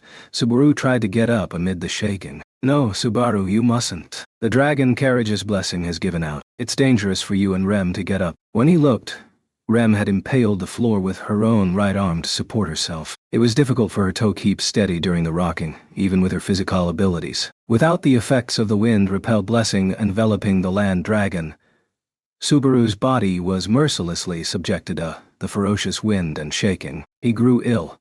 He couldn't even try to stand. Rem had clutched Subaru and leaped from their dragon carriage to Otto's. If she'd made that decision even a second later, she and Subaru would have shared the same fate as the pulverized cart. Double, what happened? What the hell's going on here? The overwhelmingly destructive change had happened in mere tens of seconds. Subaru couldn't even begin to wrap his mind around the sequence of events. Don't you get it? Otto responded to Subaru's confused question in a near scream. When Otto looked back, his face was white as a ghost, his teeth chattering as he pointed to the sky. The fog appeared. That giant thing swimming in the sky can only be one thing. It was as if Otto was convincing himself because he refused to accept it. He grudgingly shook his head, convulsing with fear as he desperately drew air into his lungs and shouted with all his might, "The white whale!" As if responding to Otto's shout, the white whale's roar shook the air, echoing across the plains. The white whale. Subaru knew he'd heard the name during the first time around. The name of the monster shrouded in mist that had shut off the highway. With the highway blocked due to this creature, he'd had to take a huge detour to get back to the mansion. One might say it was the reason he didn't get back before Thuwich Cult's onslaught. But until that moment, Subaru had never laid eyes upon the monster itself. Furthermore, Subaru had forgotten its existence. He couldn't deny that he'd been too naive. Namely, that how could it come out like this right now? Subaru knew that the highway was closed whenever the white whale appeared. The first time around, the blockade had occurred on the third day of Subaru and Rem's journey back, due to the appearance of the white whale's mist along the road. And that moment was the night of the second day.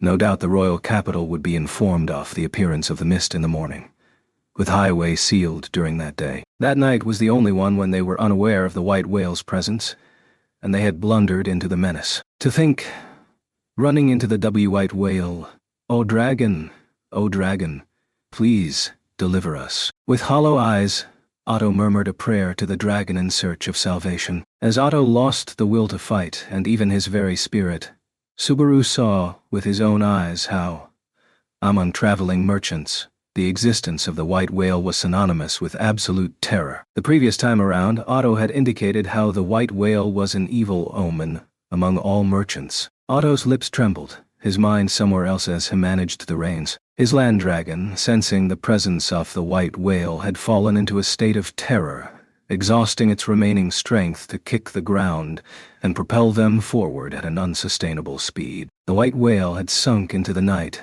its giant body nowhere to be seen. Shit. Just when it starts coming after us, the fog comes out. Subaru scowled as he felt cold droplets of sweat on his brow, wiping them off with the palm of his hand. With few sources of light to begin with, the emergence of mist maintaining visibility, all but impossible. Subaru looked behind, to the side, and above, searching for any trace of something that resembled a fish. "Rimbusarim, do you see the white whale?" "I cannot. It is too dark." Rem replied bitterly to Subaru's question, but for some reason, she trailed off. The catching of Rem's breath tugged at Subaru, but when he tried to look at her, all Heck should see in the deep mist was a silhouette. He couldn't tell what was on her face. The mist grew even thicker, to the point that he wasn't sure where his own hands were. When Subaru had first met the white whale's gaze, it was bigger in circumference than Subaru's arms could reach. If the giant eye was anything to go by, the white whale had to be truly as large as the name implied. It struck him that such a monster was hiding without any sound or sign of its presence, and it was able to swim freely through the night sky. They'd lost sight of the white walleye in the deep fog, a fact that aroused even greater terror. But I believe my preemptive attack struck. It is possible the creature has retreated. That was surely too optimistic. The might of the ice spears Rem had rammed into it with her incantation was on par with the most powerful magic Subaru had yet seen. If he were ever the target, it'd been now to kill him 3 times over. Perhaps even a gigantic creature like that might hesitate to pursue them too far. What happened to the other dragon carriages? They seem to have scattered and run for it. If you split up and flee the instant the mist arrives, you might be able to escape without the white whale pursuing. If you're lucky. No doubt it was standard operating procedure when encountering the white whale. It made sense. Certainly the dragon carriage that had been running parallel to theirs was nowhere to be found. The other vehicles that had followed behind them until that point seemed to have obeyed the unwritten rule and scattered to the winds. Subaru clenched his teeth at the fact that he'd lost the carriages he'd worked so hard to obtain. The timing was a disaster. His plan to evacuate everyone in the village had fallen to pieces once more. No point crying over spilled milk. Anyway, right now I've got to focus on a way to get out of this fog. As the rocking jostled his internal organs, Subaru pushed aside all other concerns until after they escaped. They had few cards to play to deal with the immediate crisis. Now that his own dragon carriage was unavailable, he needed at least autos to get back to the mansion. That was why, right then, they had to get past that dangerous fog. A mouth cavity lined by giant teeth resembling rows of millstones suddenly opened wide before their very eyes. The overpowering violence of the sound and the blast winds of its thunderous roar sent the land dragon reeling. The ground split, tripping up its feet, and the dragon carriage's wheels lifted as the wagon tilted far to the side. The canopy holding down jugs of oil broke, and the cargo went flying outside. Subaru, holding his cord, was in danger of being thrown out himself. Subaru desperately clung to the wagon as he saw the enormous mouth lined with filthy teeth in front of them bearing down, seeking to swallow them whole. It was in that moment that Subaru truly grasped just how little he'd understood. And now, in that instant, plunged into that encounter with the white whale within that deep nighttime mist, was the gambling table upon which they would wager their survival. The instant the maw came to swallow the dragon carriage, there was a great shout as something shot into the air from the wagon's floor. Rem had leaped, shooting in front like a bullet, shattering the floor in the process. From the hair under her hairpiece, buffeted by the blast winds, a sharp horn protruded as she entered her own estate. She swung her personal weapon, a spiked ball on a chain, slipped past it on the left. Left. Left. Left. Left. Left. The iron ball smashed straight down into the white whale's upper jaw, sending a pitch-black cloud of blood spurting forth as the enormous, yawning mouth snapped shut. The lower jaw gouged out the earth, but even so, momentum continued to propel the giant head forward. Otto poured his entire being into controlling the land dragon, slipping right past the side of the head. However, the wagon behind the sprinting animal could not completely evade the gargantuan body to its right. The two met, kicking up a sound like that of rubbing against solid rock. With a heavy creak, the wagon lost a wheel. Without that balance, it flipped right over. Naturally, Subaru, who was atop it, was powerless to avoid being tossed toward the ground in the process. Am I gonna die? Just before his inability to respond led to his death, a silver snake wound around Subaru's chest with a loud roar. Subaru was forcefully dragged up from his steep descent and plopped headfirst onto the driver's seat. Take this. After dragging Subaru up with the iron ball in her right hand, Rem smashed the joint connecting the luggage compartment to the driver's seat with her empty left hand, grasping the edge of the separated section. Instantly, the Valen dragon pulling the dragon carriage let out a painful neigh from the strain as the parts of the large commercial freight vehicle were torn apart. Even if half of it was gone, it was a supersized bullet made of almost as much wood as a log cabin. It squarely struck the white whale's straying belly. The white whale thrashed, its tail blasting apart the earth and the trees, kicking up clouds of dust. Did you get it? Even if Otto didn't know what had just happened, he'd surely noticed the fact that most of his dragon carriage was missing. His voice was tinged with bitterness as he saw hope that would warrant the sacrifice. A roar made the air tremble as an even worse mist allotted out the light. From the pressure bearing down on them from behind, one known as absolute despair, he knew that hope had been shattered. Was it only after us? Aren't there Oda carriages? Otto let out a lament as he cursed the misfortune that had befallen him. He blamed the sheer irrationality of the other 8 carriages being ignored while his was attacked. Subaru felt the same way, but he swallowed his complaints when Otto launched a string of curses. He felt like he was getting a good hard look at an ugly truth. Against the witch cult, he and the others Subaru brought along would have served only as sacrificial pawns, or perhaps meat shields. Besides, cursing my fate won't change a thing. The menace of the white whale continued to press upon them from behind, swimming through the sky faster than the land dragon. Even though the land dragon was running with a lightened load now that they had abandoned the freight, it was only a matter of time before the whale caught up. Think. There has to be a way. Something.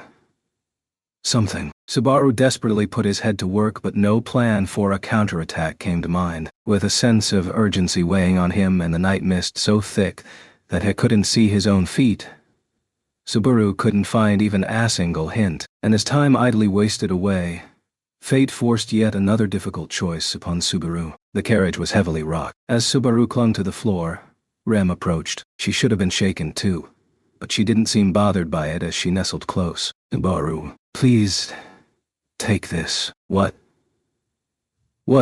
Did you think of something? Now we can do something about it? Believing that Rem might have come up with an off-the-wall plan to escape the crisis, Subaru lifted his head as she pushed a small sack onto him. From the heavy weight, he immediately realized it was the traveling money. What use would money have at a time like this? Feeling a deep chill at Rem's offer, Subaru's cheeks stretched into a stiff smile. Rem, I know there's a coin toss skill to at least knock someone off balance, but that's just in games. I will get off the dragon carriage and counterattack. During that time, please cut through the mist, Subaru. Though Subaru tried to deny reality with a joke, the firmness of Rem's voice shattered the effort. Rem turned, facing Otto instead of Subaru. Master Otto, please take care of Subaru. He is able to pay the promised reward. Cut through the mist and report the appearance of the white whale to the Mather's domain. Otto, not having heard the previous exchange, replied, Our reward. There's no time for that. Right now, our very lives hang in the balance. Despite his protest, Rem was relieved to see that he was honestly making his land dragon run so that he might live. Her lips softened as she looked back at Subaru. Subaru, please forgive me. I am not very bright, so this is the only plan I can think of. Wait. Rem. You said to report about the white whale showing up, didn't you? Don't tell me you don't plan on coming back alive. Subaru desperately tried to make Rem reconsider the tragic decision she had made, even though the darkness that had befallen them continued to blot out the rest of the world. For some reason, the only thing he could see clearly was Rem's face before his eyes. I won't let you go. I won't let you. If you die too, Rem stood before him. Subaru dropped the money sack to his feet, putting his hands on Rem's hips and pulling her to him. He wrapped his arms around her petite figure so that she could not withdraw. If he loosened his arms, he would be releasing Rem's life to fly away too. He had to at least stop that. At least that, with emotions raging within her, nearly enough to bring her to tears, Rem let out a heated breath as she accepted his embrace. As she looked up at Subaru, holding her in his arms, she lowered her gaze with a charming smile on her lips, seemingly enthralled by the sound of his voice. I was surely born for this very moment. What are you saying? But his mouth wouldn't form the word. Something hit the back of Subaru's neck, and it seemed like the whole world had turned upside down. Rem had stretched out an arm, as if to hug him back, and delivered Akop to the back of his head. Strength drained from Subaru's body, and he crumpled against Rem. What did you? Not only was the swaying of the dragon carriage affecting his vision, but it was swallowing his fading consciousness as well. Subaru desperately clung to Rem as it became difficult to even hold his head aloft. Rem gazed affectionately at Subaru as he struggled. Then, she gently brought her lips to Subaru's ear, whispering, as if to reach the last remaining shred of his consciousness. "It's all right, Subaru. I will always be watching you from behind. You don't need to do anything. Just always be right there behind me." Those had been Subaru's words to Em on the morning of their departure. Hence, just as he had said, she now stood behind him, as his rear guard. "No, I never intended. Subaru, His mind fell away. It grew distant and went white. For a moment, he felt like someone was embracing him strongly. He felt something soft touch his forehead and then immediately depart. And that was the last thing he knew. No. Gus? He could feel the repeated rocking and jolting of the carriage, as well as something bumping into his head over and over. Gradually, it called to Subaru's blanked-out mind, bringing him back to reality. He tried to lift his head and sit up, but the rocking was fighting him. His hand was slippery, and he was about to fall onto the floor headfirst once more. But this was averted because something heavy was pressing down on his belly. The pressure on his gut came from something hard. When his hand touched it, he knew from the texture that it was money of some sort, and the memories from just before his consciousness faded rushed from back of his mind. Rem, Mr. Natsuki. You're awake. Subaru cast aside the bag of traveling money on his stomach, remaining seated and leaning back on his hands as he looked around. The world was still mired in darkness, but the sound of violent shaking told him that he was still on the dragon carriage. And noticing that Subaru was up, Otto turned his head to check on him. Subaru was trying to get up when Otto raised his voice, still looking back from the driver's seat. "Please do not move. You hit your head and the carriage's blessing has been gone for some time. Even now, the land dragon is running with all its strength. I have no time to be concerned about you, Mr. Natsuki. Never mind any of that. Rem. What happened to Rem?" Shouting back, Subaru searched every corner of the driver's seat for the girl. Without the wagon, the dragon carriage was very cramped. Anyone would understand in an instant that there was no need to search. Yet even so, until he checked for himself, he just couldn't accept that she wasn't there. "Answer me, Otto. What happened to Rem, that young lady?" Realizing that Subaru's voice was rough, agitated to know that he might pounce at any moment, Otto no doubt hesitated to reply, because he knew how dangerous things were. "Disembarked from our dragon carriage to engage the white whale, so that we could have a chance to escape." This told Subaru that the exchange just before he'd lost consciousness was no dream or illusion, but fact. Having dragged the answer out of the man, Subaru sucked in his breath, but once. Then, he said, "Turn back." I said, "Turn back. Rem, we have to save her. Turn back right now." Subaru leaped into the narrow driver's seat and grabbed Otto by his collar. Confused and still occupied with controlling the land dragon, Otto was unable to respond to Subaru's act of violence. His face went pale as his collar was grabbed. Are you serious? Turn back. Turn back. And Dowhat. Did you not see how terrifying that monster is? It's aside. I'm telling you to go back to where we saw the monster so we can save Rem. Damn it. When Otto refused his command, a vein bulged on Subaru's forehead as he shouted in anger. The menace of the white whale had been burned in Subaru's very eyes. The giant creature swam through Thier faster than a land dragon could run. A single casual slap of its tail could rend a carriage asunder. Even within the blinding mist, it unerringly located its prey. Even Rem's magic hadn't inflicted any damage. Without doubt, it was the largest and mightiest of all foes he had seen since arriving in this other world. Compared to the menace it posed, dealing with Elsa classified as a human being, and the pack of countless Urogarum was far easier to plan for. But he couldn't even dream of a way to defeat a monster on that scale. And Rem couldn't, either. We can't just leave her. If we do that, Subaru was well aware of how strong Rem was in Hironi's state, but his familiarity with her abilities meant Heckled plainly state that it meant nothing before the might of the white whale. If he left Rem behind, he would lose her for certain. Then, everything would be pointless. Then there would be no meaning in Subaru surviving. Rem was an irreplaceable part of the future Subaru desired. If she wasn't there... Subaru would lose sight of even his own self. He would have no one to accept him. Subaru needed her to give him affirmation. I won't let her sacrifice herself to buy time. Turn back right now, Otto. If you don't, have you lost your mind? However, Otto's angry shout interrupted Subaru's plea. Still grasping Otto's collar, he felt a squeeze on the back of his wrist. In the next moment, he was slammed against the driver's seat back first. Agah. You think you can force a traveling merchant tearing down a highway without a blessing? You underestimate me. With Subaru face down, Otto twisted the wrist in his hand, straining Subaru's shoulder to its limit, still grasping the reins with his other hand all the while. At any rate, calm down. Look at yourself.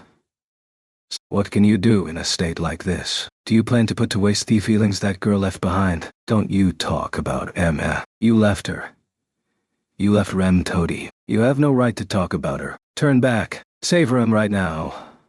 Ah, goodness, you're not listening. Please regain your composure. Subaru chewed Otto out as he writhed, struggling to get his pinned arm loose. Meanwhile, Otto gazed at the road ahead as the land dragon ran down the center. You still don't understand how terrifying the white whale is. There are many tales of those who tried to kill it, ever since it descended upon the world centuries ago. Don't you get it? Misery clouded Otto's face as he ranted at the obstinate Subaru. They couldn't kill it, even with hundreds challenging it all at once. We don't even have weapons or power to fight with.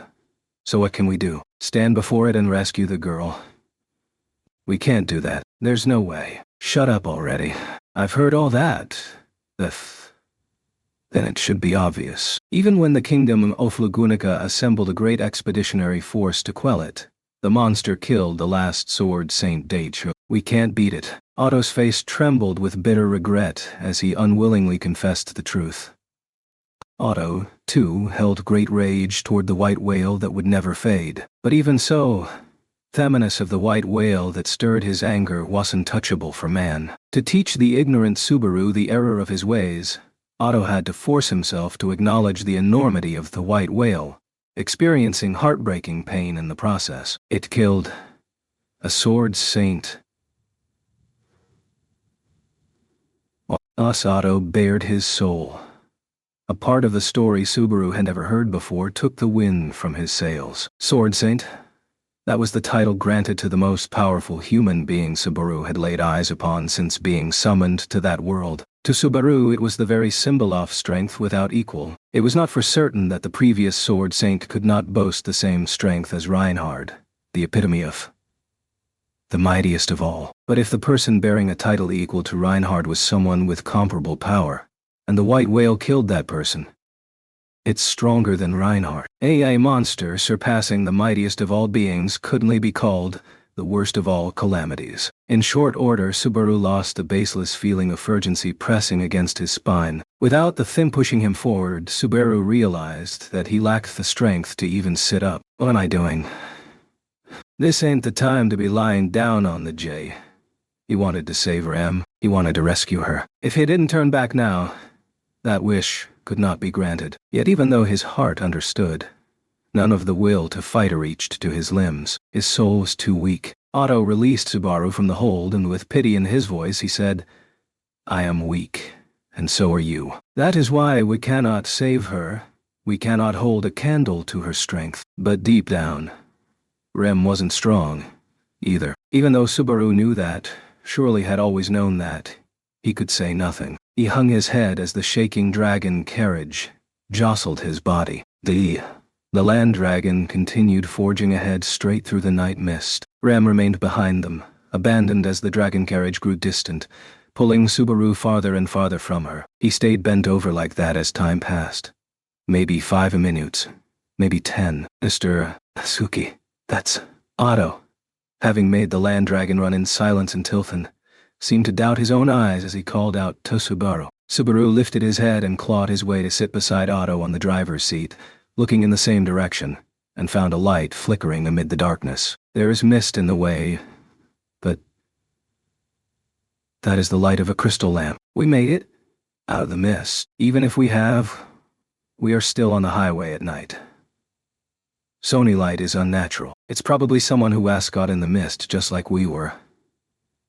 As if to support Otto's deduction, the other party seemed to have noticed them too. About half a minute later, a dragon carriage, and the man driving it, emerged from the mist. Finally someone... Hey, this is just mist. Right. Don't tell me this is the white whale. The man in his prime was frothing at the corners of his lips as he desperately shouted, falling into a state of terror. When he saw Subaru and Otto in the night mist, he must have clung to the hope that they were saviors of some sort. Tensely, he tried to deny the obvious, but Otto shook his head. I'm afraid that it is. We have already encountered the whale ourselves. Fortunately, we should have shaken it off by now. But until one leaves the mist, you never know where it will appear. For real. This is terrible. Why? Why did this happen to me? After a sidelong glance at the man clutching his head, lost in his personal lament, Subaru glared at Otto, seated beside him. His use of the word fortunately sounded like Otto had already shed his guilt at leaving Rem behind. Otto, watch what you say. What is it, Mr. Natsuki? Dachshund. I'm telling you not to make light of things. Fortunately, that ain't funny. What do you think Rem went through when she... As far as leaving Rem was concerned, Subaru and Otto stood in the exact same place. Despite that, Subaru was angry when he thought about Rem.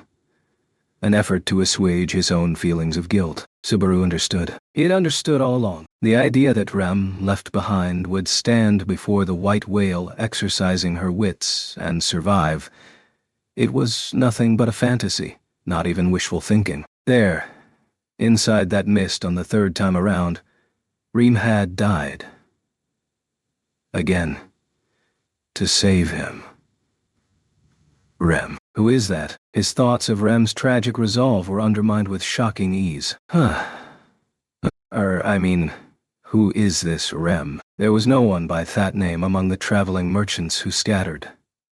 Of whom are you speaking? Otto tilted his head, not understanding what Subaru had meant. To Subaru, that casual treatment toward her existence was like trampling mud all over her noble spirit. He swung his fist into the side of Otto's face at full force. Instantly, the reins communicated the chaos atop the vehicle to the land dragon, resulting in the dragon carriage swerving violently to the right. Having lost his footing, Subaru crashed backward onto the driver's seat, as the man had just hit the seat on his side. What was that for? Don't mess with me. Unbelievable, said Otto's wide-open eyes in response to Subaru's act of violence, but Otto's words and actions were just as unbelievable to Subaru. What the hell are you saying? Asking who Rem is. She's the girl who stayed behind so we could get away. Don't mess with me. Do you have a death wish? I'm telling you, I don't understand what you're saying. You're just spouting strange things all of a sudden. Did seeing the white whale drive you mad? Even in the face of Subaru's accusation, Otto proclaimed his own innocence. Subaru's field of vision was dyed crimson by fierce, irrepressible emotions. Passage of every second felt agonizingly slow as the bloodlust seething through him commanded him to snap the slender neck of the man before him. And just as his hand stretched out to wring the life out of the ingrate, the man in the dragon carriage alongside them, in shock as he saw the angry quarrel on the verge of escalating to murder, shouted to try and stop them. What are you two doing? This isn't the time to argue. We have to get out of the me. But his voice did not reach the two and was lost in the heat of the moment. It was man's next action after he spoke that broke up the ugly dispute. Getting out of the mist and running from the white whale comes first, doesn't?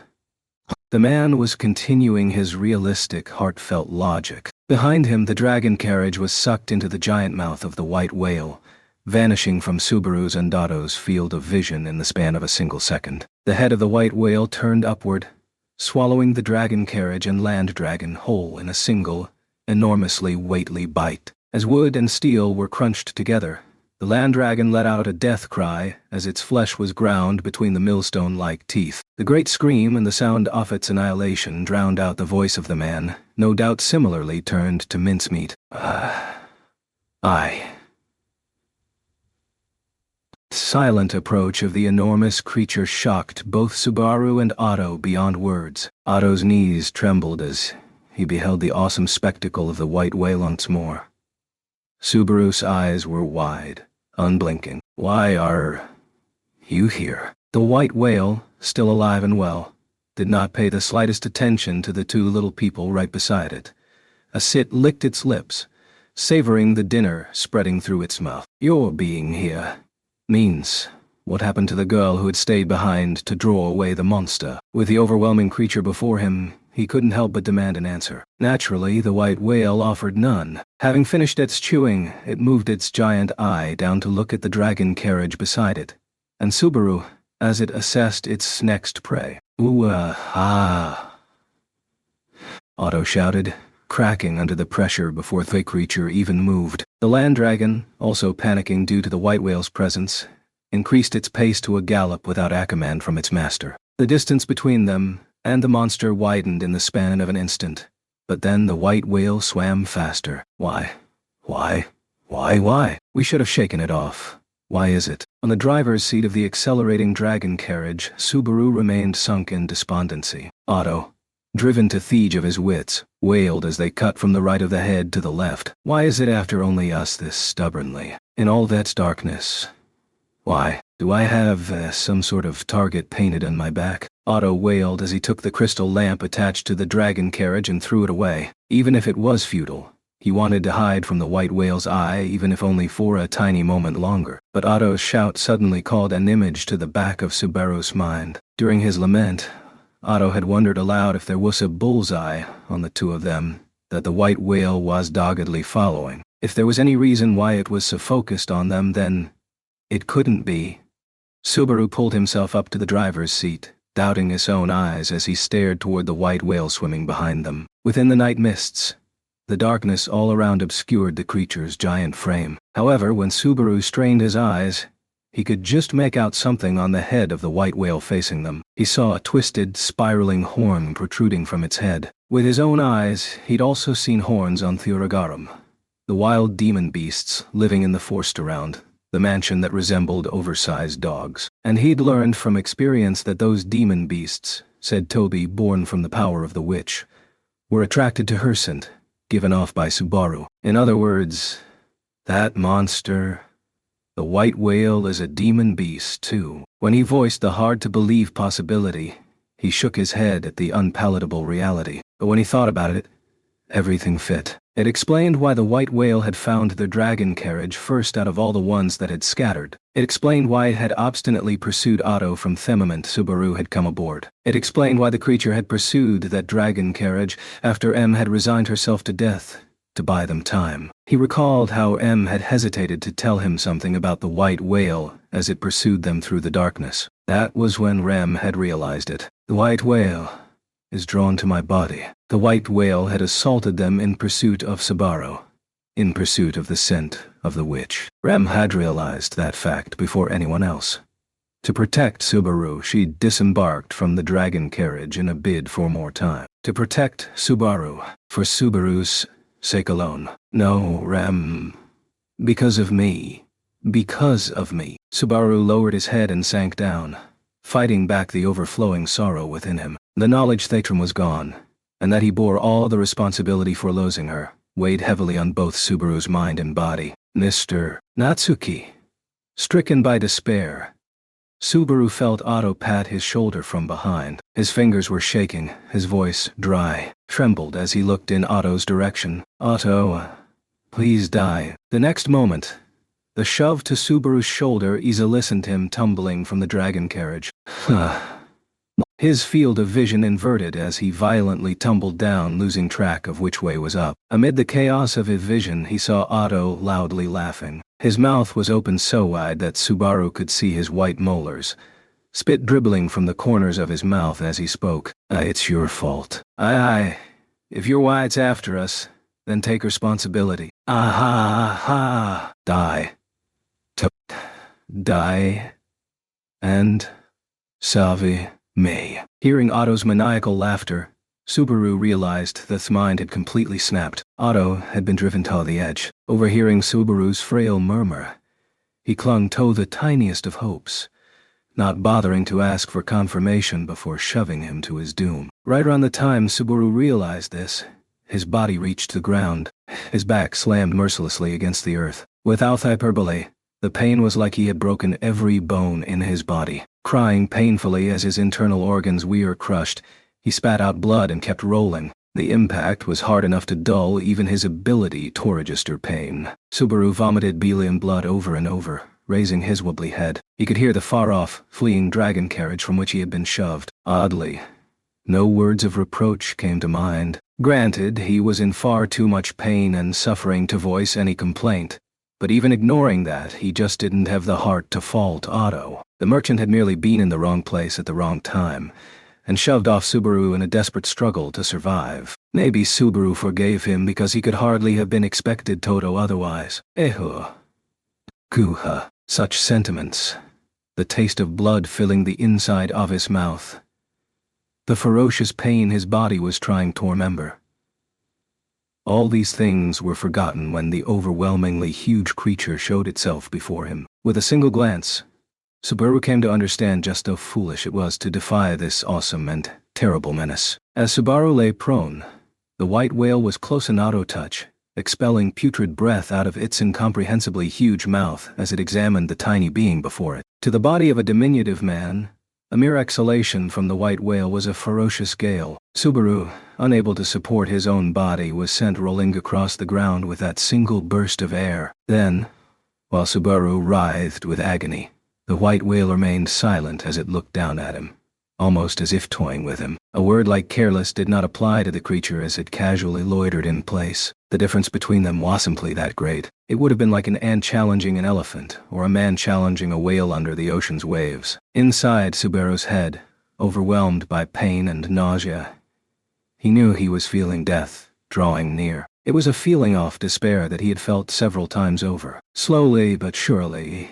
he was keenly aware of the despondency from what he had lost, and his helplessness, that once more he had left the things he had to down finished. The emotions came to him like old friends, wrapping their arms around his shoulders like best buds, as they laughed at his embarrassing troubles and his laughable struggles. He no longer had any idea what had gone wrong, but now that Rem was lost to him, Subaru had nothing left. He chuckled at himself for his ridiculous attempts at resistance and survival, even in his pathetic state. Stupid, worthless, the lowliest of all lives, with nothing left to do whatsoever. He felt the white whale, right before him, drawing its nose close. Its open mouth was lined with the unyielding teeth that had chewed up even hard-scaled land dragons with ease. These teeth would bite down on him, chewing and grinding his flesh, bones, and very soul. His lips quivered, trying to say something defiant like, "Kill me already," or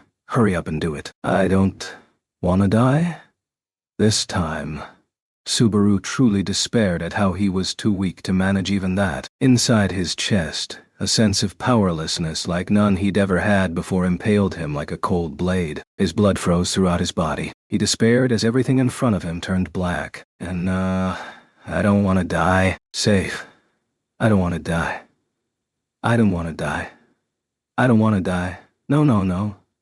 Save me, Rem, save me. Tearful words and whimpers poured out of his mouth. The inevitable end to his miserable life drew near. It was pathetic, repulsive. It could be called only a truly shameful sight. Anyone would avert their eyes at the spectacle and scoff at him. No doubt it would have hurt to even watch. He could not cling to life like this, and hold on to his dignity as a human too. It was wretched. Even bugs were more adorable, and lived with more pride. This self-pitying boy, too filthy to count as a higher life form worthy of respect, was truly the greed of a pig. And no, I don't want to die. Save me.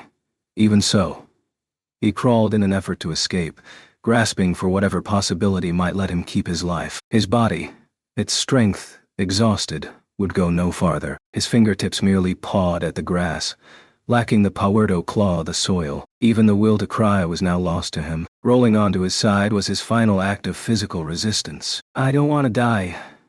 Then he rolled onto his back, a plea for his life trickling out of his mouth. That was his final struggle to live. He could do nothing more. He could think no more. He could only await the inevitable. Yet even so, no matter how long Subaru waited, the blow that would end him never arrived. Though his old friend, the aura of death, preceded the bite that would be his violent end, it never came. The terror of knowing the end was near, but not when was something that easily wrecked the human heart. As an unendurable terror gripped him, Subaru forced his trembling body to comply. His gaze shifted around, and he sought an end to his despair, when He realized that the white whale, supposedly drawing nearer with every moment, was nowhere to be found. From there on, desperately clinging to life was the only thing that kept Subaru going. I don't want to die.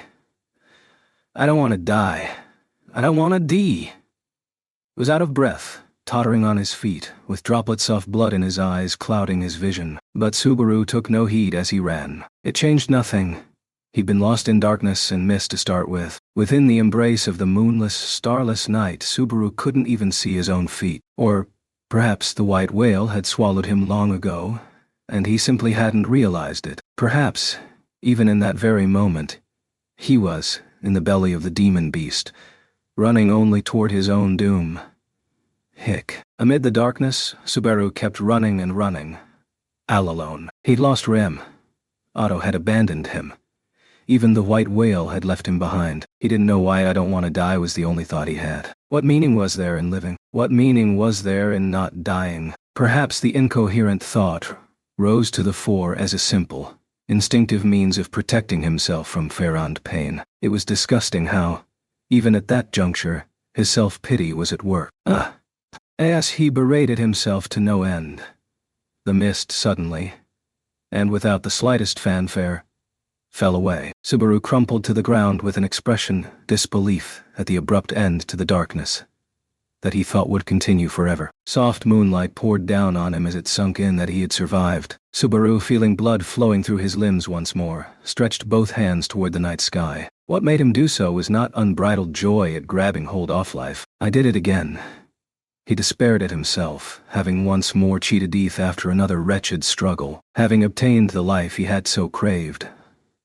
Subaru could take little joy in it. An unquenchable sense of guilt burned in his chest, and his shame at forgetting about her almost made him crave death again. Rem. Covering his face, he called her name as irrepressible hot tears continued pouring out from him. In so doing, Subaru sought her forgiveness, so that his own soul might find comfort. He rubbed his head against the soil as he wept. He didn't know how much time passed like that until he heard a slow creaking sound drawing closer to the hunched-over boy. It was a land dragon, pulling the blood-stained remnants off what had once been its carriage. He remembered it. There was no mistake. It was Otto's land dragon, but there was no sign of the young man who'd shoved Subaru off. Why are you? Where is he? Where's Otto? Though he voiced the question, he of course received no reply. The land dragon tottered closer.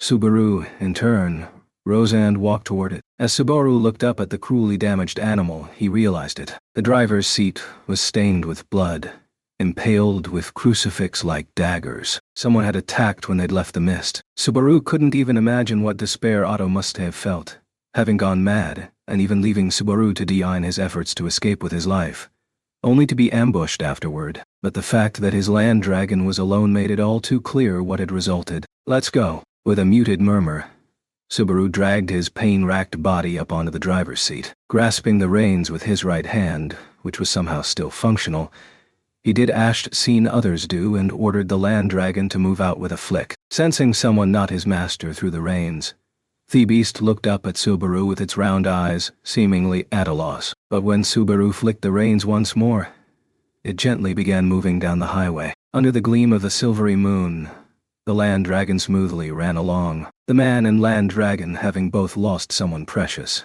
were licking each other's wounds in a sense as they bathed in the soft laughter of the moon and the stars. Gently, the land dragon continued to run, and kept running. Chapter 4 won't let me say the words making creaking sounds.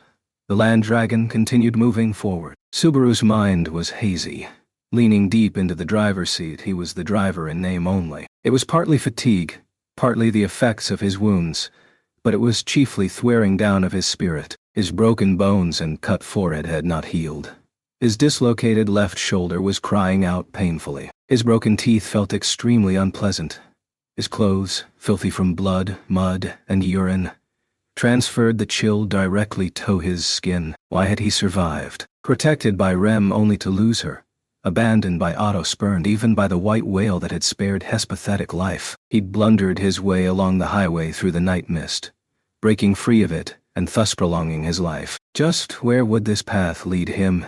and the surviving land dragon. And once he arrived, would there be anything could do? The desire to protect someone, to save someone, had trusted it was that feeling that had spurred him forward. Yet, having seen things he wished he hadn't, he knew he had simply been consoling himself with pretty words. He'd come to realize that he needed his own life above all else.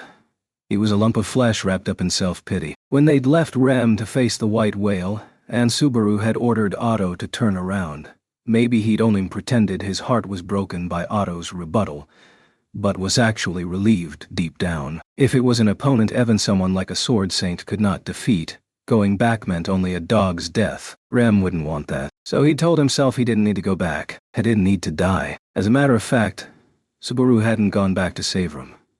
He'd even begged the white whale, the purported target of his hatred, for his own life. He'd shouted, "I don't want to die," as he fled in a daze, peeing on himself all the while. At the time, Rem's safety, or lack thereof, never entered the back of his mind even once. Rem had done a pretty stupid thing, throwing her life away for a man like him. But the stupidest thing is, there was no Rem anymore. Otto was gone, as were all the other traveling merchants. Subaru was alone, save for the land dragon silently continuing to advance along the well-maintained highway in search of human civilization. It didn't matter where. Subaru just wanted it to bring him somewhere. Subaru grew apathetic, releasing his hand from the reins as he collapsed onto the driver's seat. As he rolled onto his side, he could see the crucifixes still jabbed into a hard-to-see nook. It was evidence that Otto had been attacked by which cult adherents had apparently encountered after slipping past the mist. All of that time, Subaru had been wondering if the witch cult would appear before him as well. Would he meet the same fate as Otto? Would his meaningless life be cut down as well? Or if it came to that, would he be spared once more, even if he was face to face with Betelgeuse? Betelgeuse. Haltingly naming the object of his hatred, Subaru knew just how hollow his own heart was. Even when voicing the name of the madman who'd brutally murdered Rem, mocked Subaru, and was the root of all evils, Subaru's heart didn't feel a twinge, even though only a few hours prior, Subaru's anger toward him was the only thing keeping him going. What the hell's wrong with me? The dragon carriage's wheels creaked. An extremely high-pitched sound clawed at his eardrums. Almost in pain from the discordant sound, Subaru grimaced and sat up. A forest. The land dragon had stopped its walking some time before. When he observed his surroundings, the land dragon was clawing at the ground of a woodland road surrounded by trees. Apparently the sun had risen some time ago, because white sun rays from above were baking Subaru's body. Now that he'd noticed it, Subaru savored the heat on his skin, soaking it up like a wick when... Subaru. He was surprised to hear an innocent, high-pitched voice call him by name. A number of diminutive figures had climbed onto the stopped dragon carriage, peering down at Subaru as he sat in the driver's seat. They pointed at Subaru and began to laugh at the sorry state they'd found him in. It really is Subaru. What's wrong, Subaru? Subaru, you're filthy. You stink, Subaru. But these were not laughs of ill-willed mockery, but rather warm chuckles reserved for those whom they bore deep affection. You are... He knew their faces. He'd seen them several times in the last few days. He'd seen them contorted in pain, agony, never to smile again. These were the grinning faces of the children living in Irlham village, on the outskirts of Roswell Manor. In a daze, Subaru lifted his head and saw that there ahead on the woodland path was the human civilization he'd sought. He had finally arrived at the place he'd longed for, that craved so much. Subaru had made it back before he'd surrendered completely to despair and lost everything. Subaru. What's wrong? Look out. The children's voices rose. Subaru knew what they were trying to tell him. Regardless, his head had already grown heavy, and he could no longer support his body. Something stretched taut made a sound as it snapped, and once again, Subaru's mind fell toward a dark, quiet place, as if he were trying to shove all his troubles away. Wait Don't fall.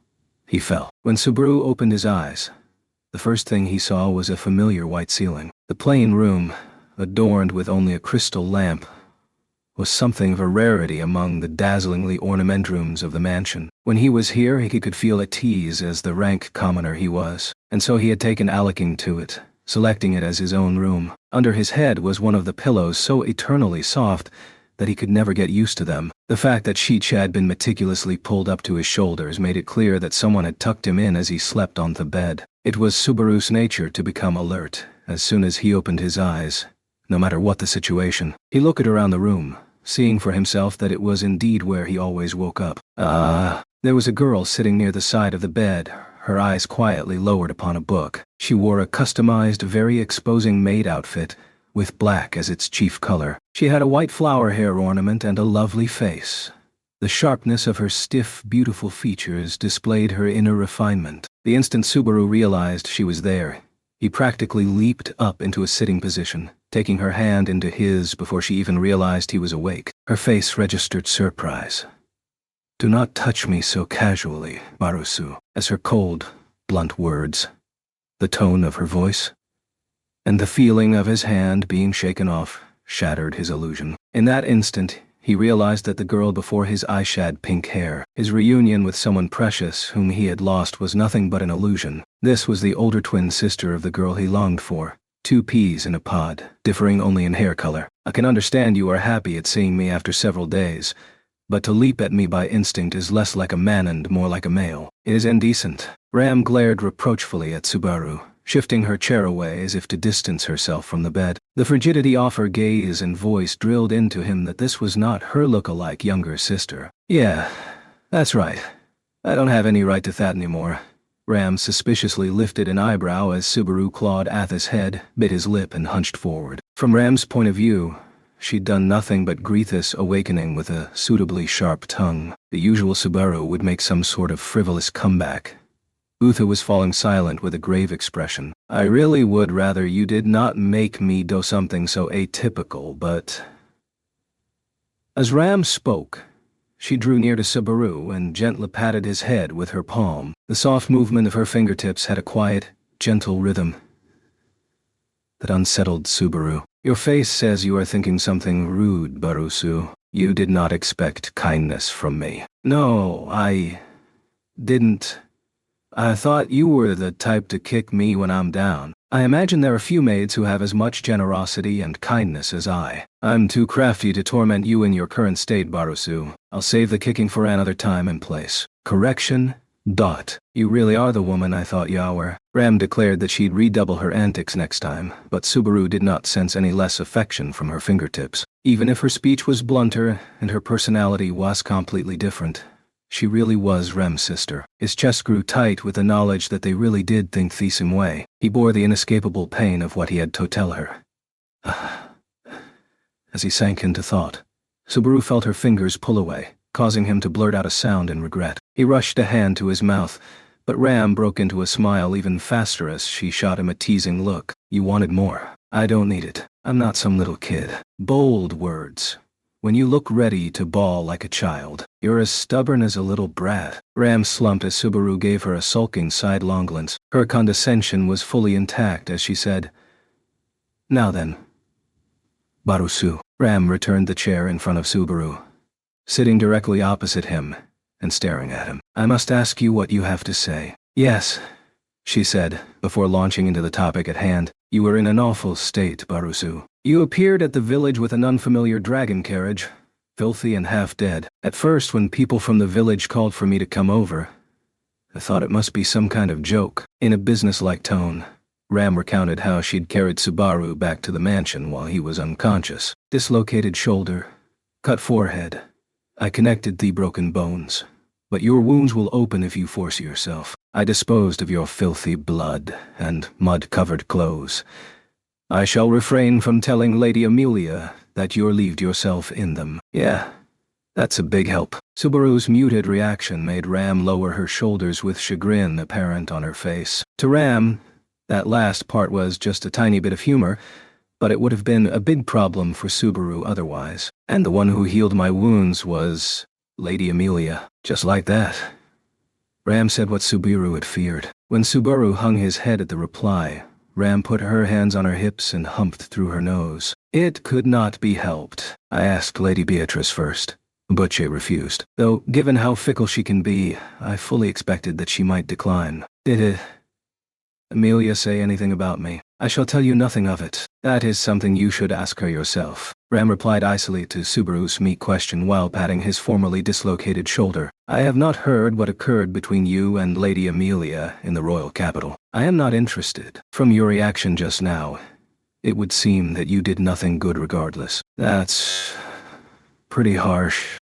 I think it is a fair statement, is it not? More accurately, you are afraid that I will address the main topic of concern, and you wish to clumsily put it off as long as possible by talking about something else.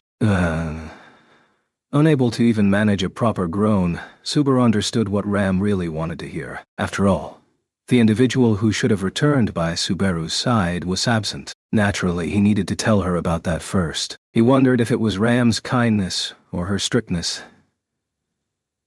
that made her broach the conversation when Subaru had said nothing of it himself. It was probably both. He couldn't allow her benevolence to spoil him forever. Rem is dead. The instant the words were on his lips, Subaru felt something inside him gently come loose. The instant he made the confession, the weighty mass in the innermost depths of his chest broke apart and sank into his stomach, demanding acknowledgement from him. The hot sensation he felt through his forehead told him exactly what that mass was. I've lost Reme. A flood of tears poured out of him, and he realized it. Only then did he realize Subaru had let Rem die.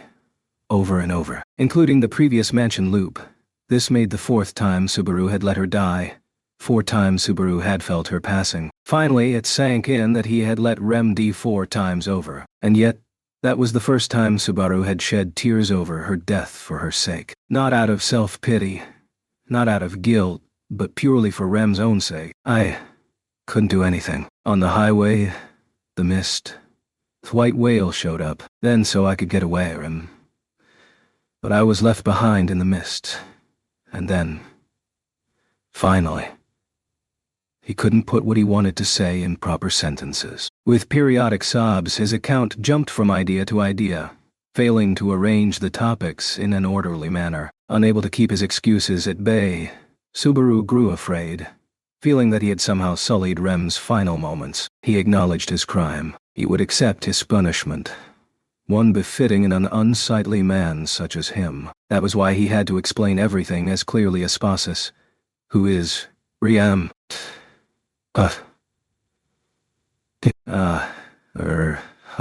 He didn't understand what was being said to him. Unable to grasp the meaning of Ram's question, Subaru made incoherent sounds in response. Who is Rem? What did that even mean? But seeing Subaru lost in doubt, Ram cocked her head and opened her mouth once more. Barusu, who is this Riambu? Her eyebrow hadn't even twitched at the mention of her twin sister's name, and now she was asking who she was. What do you mean? Who? Don't say stupid things like that. It's the name of why your little sister, isn't it? Rem.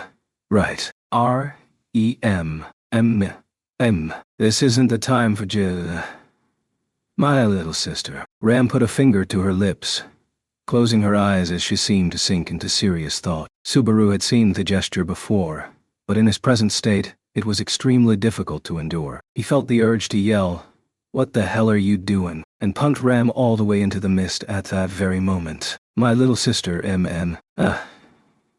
You remember now. I cannot remember what never was. I have no little sister. I have always been an only child. Subaru's face went very pale as Ram's plain statement defied his every expectation. That's crazy. What are you saying? I do not have a little sister. Don't mess with me. If Ram didn't exist, what happened during that mess with the demon beasts in the forest? You Ram. And I went there and... Truly, what is wrong with you, Barusu? I am loath to admit it, but half the credit for exterminating Thuragaram Pack is yours. The remaining half goes to my own efforts and Roswell's power.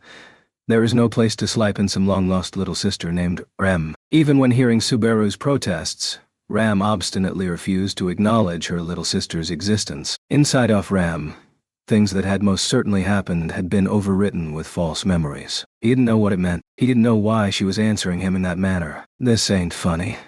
Not even a nightmare would have a script this bad. As always, I am quite serious. It's you who's dreaming, Barusu. Dreaming. Dreaming. You're saying I'm dreaming? Stop messing with me. With Ram completely at sea, Subaru pushed aside the sheets and got out of bed. His endurance hadn't returned. His lower body wobbled as he walked out, driven by his fierce emotions. Barusu, you should not be up, yai. Shut up. Be quiet and... Come look. Ram extended a hand toward his tottering body, but Subaru brushed it aside angrily. Subaru had been sleeping in his bedroom on the second floor of the mansion's east wing. Ram's room was on the third floor, so he walked to the stairs leading up in search of some trace of her. Your endurance has not returned. If you continue to force yourself and collapse, it will only cause me trouble. Ram followed behind him, speaking to him, but Subaru, his shoulders shaking in anger, had no intention of listening. Taking more time than usual to climb up the stairs, Subaru headed straight down the third floor corridor of the mansion before stopping in front of a room.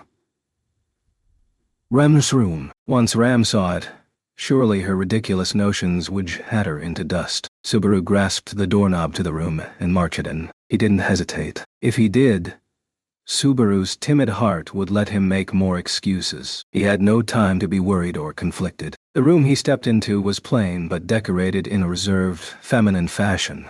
No way.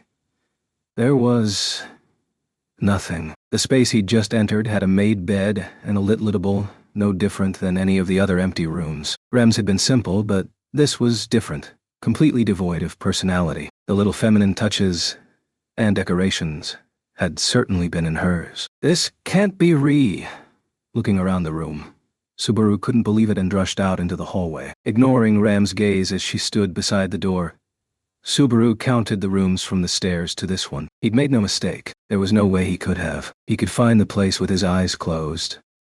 Then why? Say, could it be Beatrice? Maybe she shuffled the space around on me like that first time.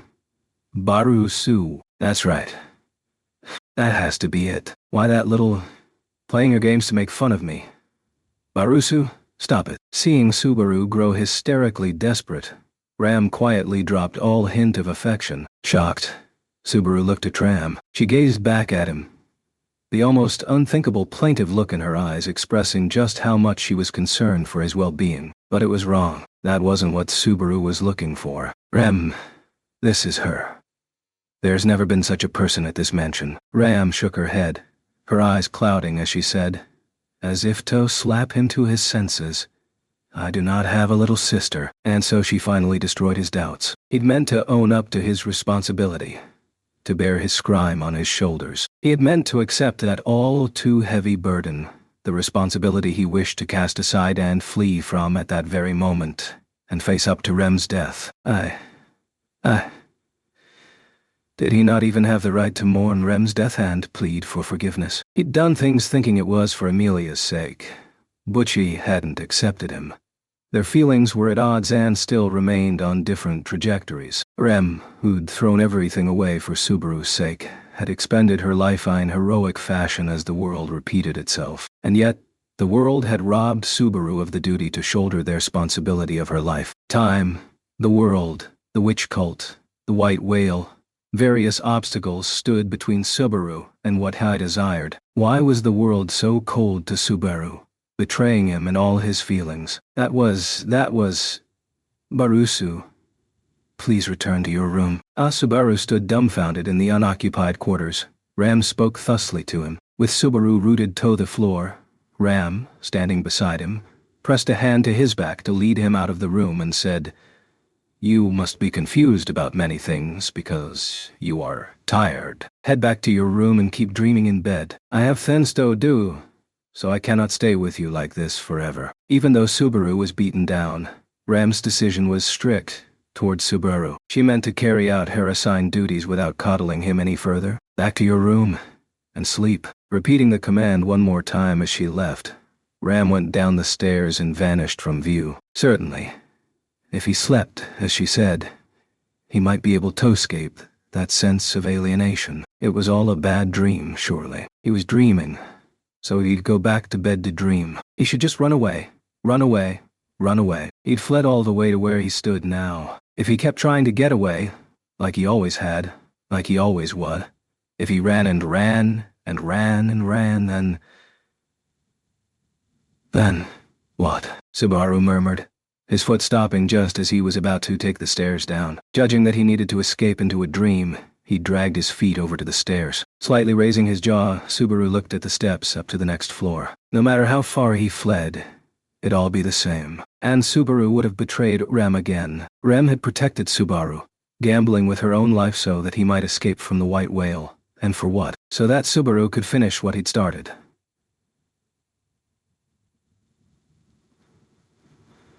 For his goal of saving the people precious to him from the evil clutches of the witch cult. If he abandoned that objective then and there, letting go and fleeing into his own mind, that's a lot lower than begging for forgiveness.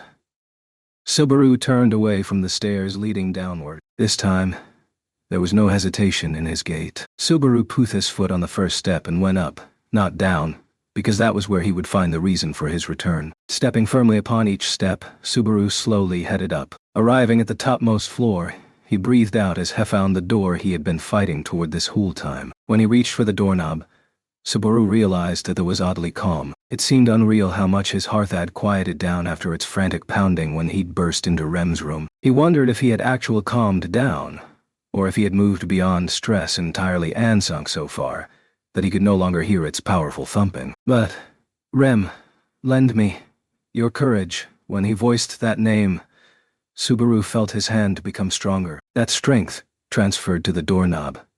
He gently opened the obstinate-seeming door, and on the other side of the open entryway, a girl was sitting at the desk, looking back toward him as she said, "Subaru."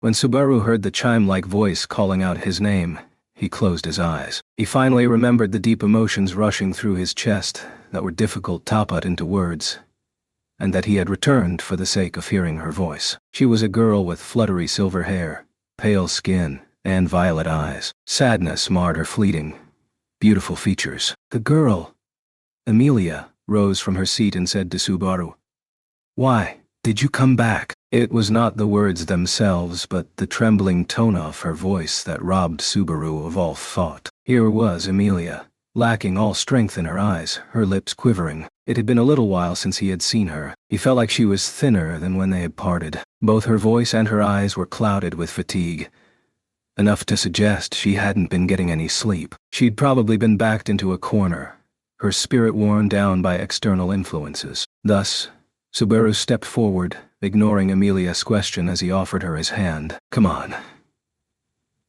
You can't stay here." Subaru's forceful behavior surprised Amelia. She pulled back slightly from him. When the original distance between them was restored, Amelia shook her head toward the troubled boy. "Go where?" "No, why?" "Anywhere will work, as long as it's not here. If you were gonna ask what it's for, my answer is that it's for your sake. I came back for this again, Subaru." Amelia seemed disappointed in his reply as he spoke. Her velvet eyes watered slightly, glaring up at him through her lashes and cowing him into silence. Returning all of a sudden, covered in wounds and making everyone worry. "Aren't you supposed to be undergoing treatment from Ferris in the royal capital? Why are you here now?" "A lot happened. There's a mountain of things to explain, but I don't have the time to do it right now. Please, listen, Tom. We have to get out of this mansion. I told you I can't, didn't I? I can't trust you like this. Subaru. I told you." Grudgingly, Amelia shook her head and rejected him with a trembling voice. It was a direct continuation of their exchange back in the waiting room at the royal capital, without the slightest progress. Subaru had been unable to convey to Amelia his willingness to do anything for her sake, and he had failed to understand why Amelia refused to understand how he felt. But one thing was different from before. "I'll drag you out of here if I have to. In a few days you'll know I'm right whether you want to or not, so..." Wait. Subaru, what's wrong? This isn't like you, Subaru. And yet... Just shut up and listen to me. The instant he shouted, Amelia's shoulders trembled. Before her unbelieving eyes, Subaru's ragged breaths came with as much force as his angry yell, and he glared intensely at her. "You can't stay here. You'll regret it. I know you will. It won't help anyone. It won't save anyone. I don't want to suffer anymore. I don't want to cry anymore. What are you talking about? Subaru, I don't understand. Shut up. If everyone would just... If you do exactly what I tell you, it'll be alright. Everything will turn out okay. It's true. Why doesn't anyone understand that? Subaru clawed at his head, raising his voice. Not toward Emilia, but at the irrationality of the situation. No doubt Emilia could not understand the meaning behind Subaru's angry outburst, but this was the only place where he could express these curses aloud. Only before Emilia could Subaru vent about all the senseless things he'd encountered, and bring out all the ugly emotions he had borne with such difficulty. Seeing Subaru plead in a tearful voice, Emilia lowered her eyes in sadness. I'm sorry, Subaru. I don't get what you're saying. I really can't understand it. Emilia's eyes remained lowered as she softened the tone of her voice in an effort to soothe Subaru's spirit. I want to understand, but even if I could understand with time, I can't give you that right now. There are so many things I need to do. That's why right now it'll all go wrong. Subaru interrupted her show of concern with a few short words, trampling upon Emilia's feelings. Hearing the malice filling his voice, Emilia was in shock, blinking as he repeated the words. It'll all go wrong. You're no good. You'll fail. There's no way you could do it. There's no chance. You're all talk. Totally beyond saving. No one can rescue you. You'll just keep doing rash and reckless things, and the number of corpses in the pile will be the same. That is your future. The satisfaction filling Subaru's body was pitch black, mean, ugly, and contemptible. As each word that fell from his mouth sounded in Emilia's ears, the pain on her face let him truly see the effects of jamming his feelings like blades into the weak points of her heart. At that moment, Emilia was forced to pay attention to everything he said. In that instant alone, he took morbid joy in the fact that she could not ignore him. He'd rejected her determination, laughed off her resolve, callously trampled on her actions, scoffed at her pastelness, and prophesied a completely dark future. Subaru watched Emilia, stunned by all had said. His heart, quietly, Emilia murmured. Why? Grief at Subaru's heartless words, along with pain at his description of an inescapably dark future, caused Emilia's expression to stiffen. But even then, her violet eyes remained unclouded. Captivated by the haunting, dimmed gleam of her eyes, he watched the world reflected in them. In other words, Subaru himself, as seen by her. Then, why do you look like you're crying from so much pain? Subaru. Only then did he realize that a twisted smile had come over him while his tears poured out. He knew that everything he'd said had been thrown back in his face. Reflecting upon each and every word with which he'd crushed Emilia's feelings, eyes running all the while, he realized they amounted to nothing. With everything he said, Subaru had managed only to slice himself to ribbons. Determination, resolve, actions. Past, future.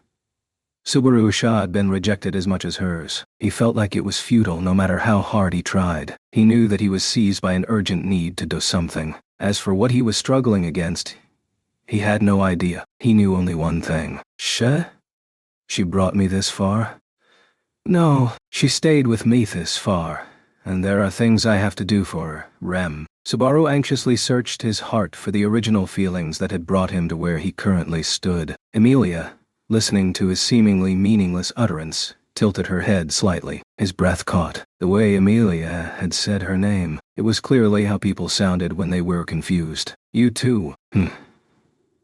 You've forgotten Rem too.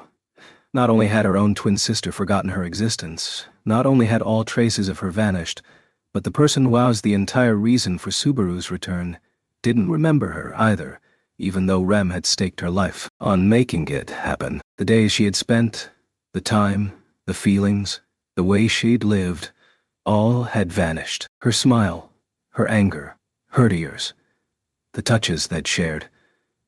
What had happened to all the things that made her who she was, that were firm proof she had lived? All right, I'll tell you everything. Emilia responded, surprised by Subaru's words. Looking up at her beautiful, refined face, Subaru found and knew the source of the emotions that had driven him to such lengths. If the alternative was for Rem and her feelings to vanish into the ether forever, it's better to get everything out, even if it makes Mecha up blood. Subaru had decided he'd reveal it all. He'd tell her the truth about what clouded the depths of his spirit. Emilia, seeing that the look in Subaru's eyes had changed, swallowed stiffly. Standing before her, Subaru put a hand to his chest. His heartbeats were fast. He knew and feared exactly what was about to happen, what the result would be. That pain. Pain enough to drive a man mad. The suffering of those ministrations on his heart, the sensation of it being crushed, his inability to even let out a sound, continuing on, never knowing when it would come to an end. But he had thought about this, too. As if I care. I don't care. What's that pain compared to his suffering right now? She couldn't trust him. She couldn't understand him. If he would have to endure the suffering of no one remembering Rem on top of that, mere physical pain paled in comparison. If you're gonna come, then come, damn it. If it's my heart you want, you can have it. Emilia. Yes, I've seen the future. I know what's gonna happen. And if you want to know why, it's because I can return by death. The instant he reached the verge of revealing everything, the world indeed came to a halt. As he'd expected, everything gradually slowed, finally stopping altogether. In that instant, the environment lost its color. All the sounds he had heard to that point vanished. The wind, his breath, his beating heart, all grew further and further away and did not return. With all five senses deserting his mind, Subaru oscillated from the world. Then, as if unable to leave him alone in his solitude, the hands slowly appeared, bearing their unsought benevolence. The black cloud that spawned seemed to slide through the air as it wriggled, shifting to form arms. In past times, only the right arm had the well-defined contours of a limb. But as the frequency of the evil hand's occurrence had increased, they formed a left hand as well with disturbing speed. Both hands drew near to Subaru, with the left stroking his cheek, seemingly fond of him. The right rudely refused to be patient, plunging into Subaru's chest, slipping past his ribs and gently enveloping his heart. The frightening sensation of that alien limb softly, gently toying with his heart coursed through his entire body. Unlike the unimaginable pain inflicted on him previously, the blackness that held Subaru's life in its hands seemed Tobe craftily manipulating his ultimate fear to break his determination and resolve. With the impending agony failing to arrive, a new fear began to quietly take root in Subaru's mind. He'd made his peace with the excruciating discomfort and had sworn to endure it. The evil hands seemed to be mocking Subaru's determination, delivering no more pain to his body and mind than pinpricks, and relying on his imagination to fill in the rest. It was that way of inflicting pain, so different from what he'd expected, that made the immobilized Subaru want to scream. But he clenched Tyson-moving teeth and rejected the urge. He was in pain, afraid, ignorant, but Subaru did not allow that suffering to affect his spirit. If he failed, he would gain nothing. If he failed, he would never be forgiven. In a world where no one remembered that Rem had ever existed, Subaru had nowhere left to beg forgiveness for his responsibility in her death, save the confines of his own soul. If the hand wanted to inflict suffering, he would let it carve as much into him as it pleased. But that determination was the one thing that would not shatter so easily. Subaru glared at the evil hand toying with his own heart, holding his breath as he waited for the inevitable moment. But the hand made no move to do so. If it could do the deed any time, it could also delay as long as it wished. In that world of stopped time, all he could do was wage a war of attrition until his mind was worn away. Even if Subaru's determination held firm for the moment, it would eventually falter, and his spirit would be subsumed and broken. If that's what it thought, it had another thing coming. He'd endure the agony, no matter how many hours or days it might take. He hadn't died over and over for nothing. If it wasn't going to kill him, he'd endure anything mere pain had to offer. Such was Subaru's resolve. Suddenly, something began to animate that stilled world. All traces of the looming pain, of which he'd received only a preview, vanished from his world. Subaru and his resolve were left intact as sound, color, and time returned. A flood of sounds, his breathing, his heartbeat, of moving things moving in the world, swirled around Subaru, as if that other realm had spat him out in derision. Perhaps the evil hand had judged that it was futile in the face of Subaru's obstinate resolve. Like hell, thought Subaru. His repeated suffering ate those hands led him to scoff at the notion. Even then, he felt the black cloud's right hand softly grasping his heart. If it squeezed, Subaru would that very moment be... At that point, a doubt crept into Subaru's thoughts. Subaru had a firm memory of that abominable right hand touching his heart. But what had the left hand been doing during that time? At first it had touched his cheek, but after that... Before he could find an answer to his question, Amelia, standing before him, seemed to murmur something. Her voice roused Subaru to his senses. He recalled the rest of the sentence he had started before time had stopped. Though his sudden release from the nightmare had thrown him off, if violating the taboo would bring no further price, he needed to concern himself with it no further. He'd reveal everything, sharing with her what lay moments into the future, so that Subaru and everyone could get the world they hoped for. Finally, his determination to see that through would bear fruit. A moment before he could, Amelia's body abruptly leaned forward toward Subaru, who was standing just in front of her. Subaru instinctively reached a hand out to catch her. Her breath caught a little at the soft, warm touch against this hand when... Splat. Hey! Splat. Splat. Splat. Leah. Splat splat. Spurt. Dot. Oh. Amelia made strange sounds while she embraced him as an enormous amount of blood poured from her mouth. Where had the left hand gone while the right was touching Subaru's heart? Amelia rested her head on Subaru's shoulder, continuing to cough up blood. The sheer amount coming out dyed half off Subaru crimson as her body grew lighter. Stop, what? Way. She lifted her head, seemingly trying to stop the blood she was heaving up. But in that instant, her listless head dropped. She slid down his shoulder. Her lifeless gaze told him everything he needed to know. Right then, before Subaru's very eyes, Amelia's life... A scream rang out. He screamed and howled enough to tear his throat apart, as if that would let him forget everything. If it were so, he wanted it to break at that very moment, to claw at it and rip it out with his own hands. Amelia's limp body was still growing lighter within his arms. The blood wouldn't stop flowing out of her. Subaru's body turned redder, and redder. While the right hand had been touching Subaru's heart, the left hand had reached for Amelia's. His determination, his resolve, his actions, his past, and his future had all been stomped down and mocked. His stubborn determination, the resolve that he had only just decided would never be broken, had been smashed to pieces, and Subaru Natsuki plunged into an abyss of despair. His scream reached higher and higher, never fading. It had finally come to this. Subaru had killed Amelia. This time, he surely had no more blood to cough up, no more tears to weep. He had been wrung dry. How much did he have to cry?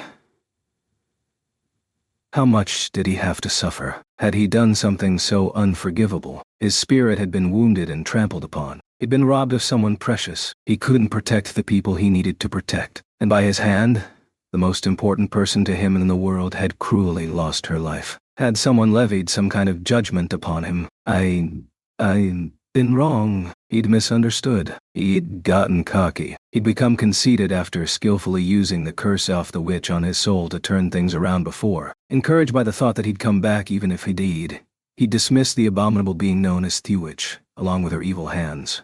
And this was the result. All those things, accumulated together, had produced the tragic spectacle now before him. Subaru fell to his knees, resting Amelia's corpse atop them, as his hollow eyes wandered aimlessly about. How much time had passed since Amelia had lost her life? When he touched her cheek, it had gone cold. The heat had faded from the blood that poured from her mouth. Her soft limbs had begun turning stiff, leaving him with less and less with which to deny her death. Subaru, understanding that, remained unable to move from the spot. He was exhausted. He'd suffered so much. Surely it was all right for him to stop now. Was there any human being anywhere in that world who'd undergone as much as he? He'd made efforts unthinkable for his old self, trying to manage somehow. Even so, he'd been unable to avert the worst case. The calamity had overtaken him, and he had lost everything. Then what more could... Your face seems to say, I am the unluckiest man in the whole world. No one should have been there.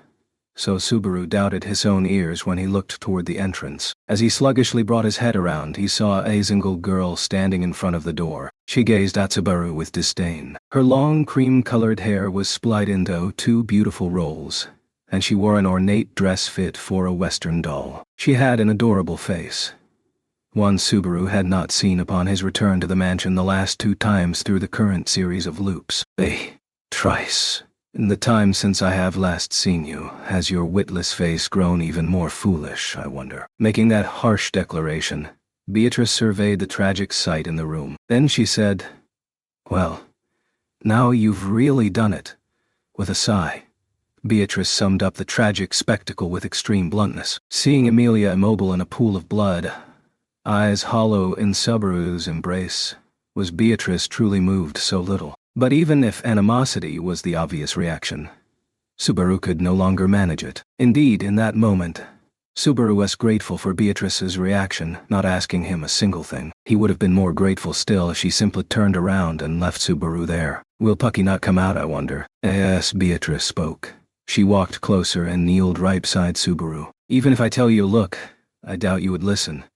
I do so hate to get my hands dirty. Speaking indifferently, Beatrice reached out toward Amelia. Subaru did not know what she meant to do with the deceased girl, but he made no reaction as her fingers stouched Amelia's neck. Subaru, feeling uncomfortable with the action in a way he couldn't put into words, began rebuking her. It's disconnected, I suppose. But Beatrice accomplished her objective before he'd even gotten a word in. As Beatrice's hand moved away from Amelia, it held a beautiful, glimmering green crystal. This was the pendant that Amelia never took off. Puck's abode, and the physical representation of the pact formed between Amelia and the spirit. But now, it was broken. A bold thing to say for the one who broke it. You seem to be unaware of the fact. Gazing desolately as the 2 pieces of the crystal rested in her palm, Beatrice tucked the ruined thing away. What had happened to Puck, the spirit who should have been inside the broken pendant? What had happened to the spirit who had loved Amelia, now resting in Subaru's arms, so much that he had called her his daughter? Where had he gone? Are you concerned, I wonder? Pucky is not dead, has simply been returned to his true body for the moment. It is only a matter of time until he comes. But it shall not be too long, I think. Responding matter-of-factly to Subaru's unstated question, Beatrice stood up with a slight flutter of her skirt. Subaru watched the girl's bouncing hair rolls as he took solace in her answer. If that spirit was alive, if he would be returning here, then he'd probably...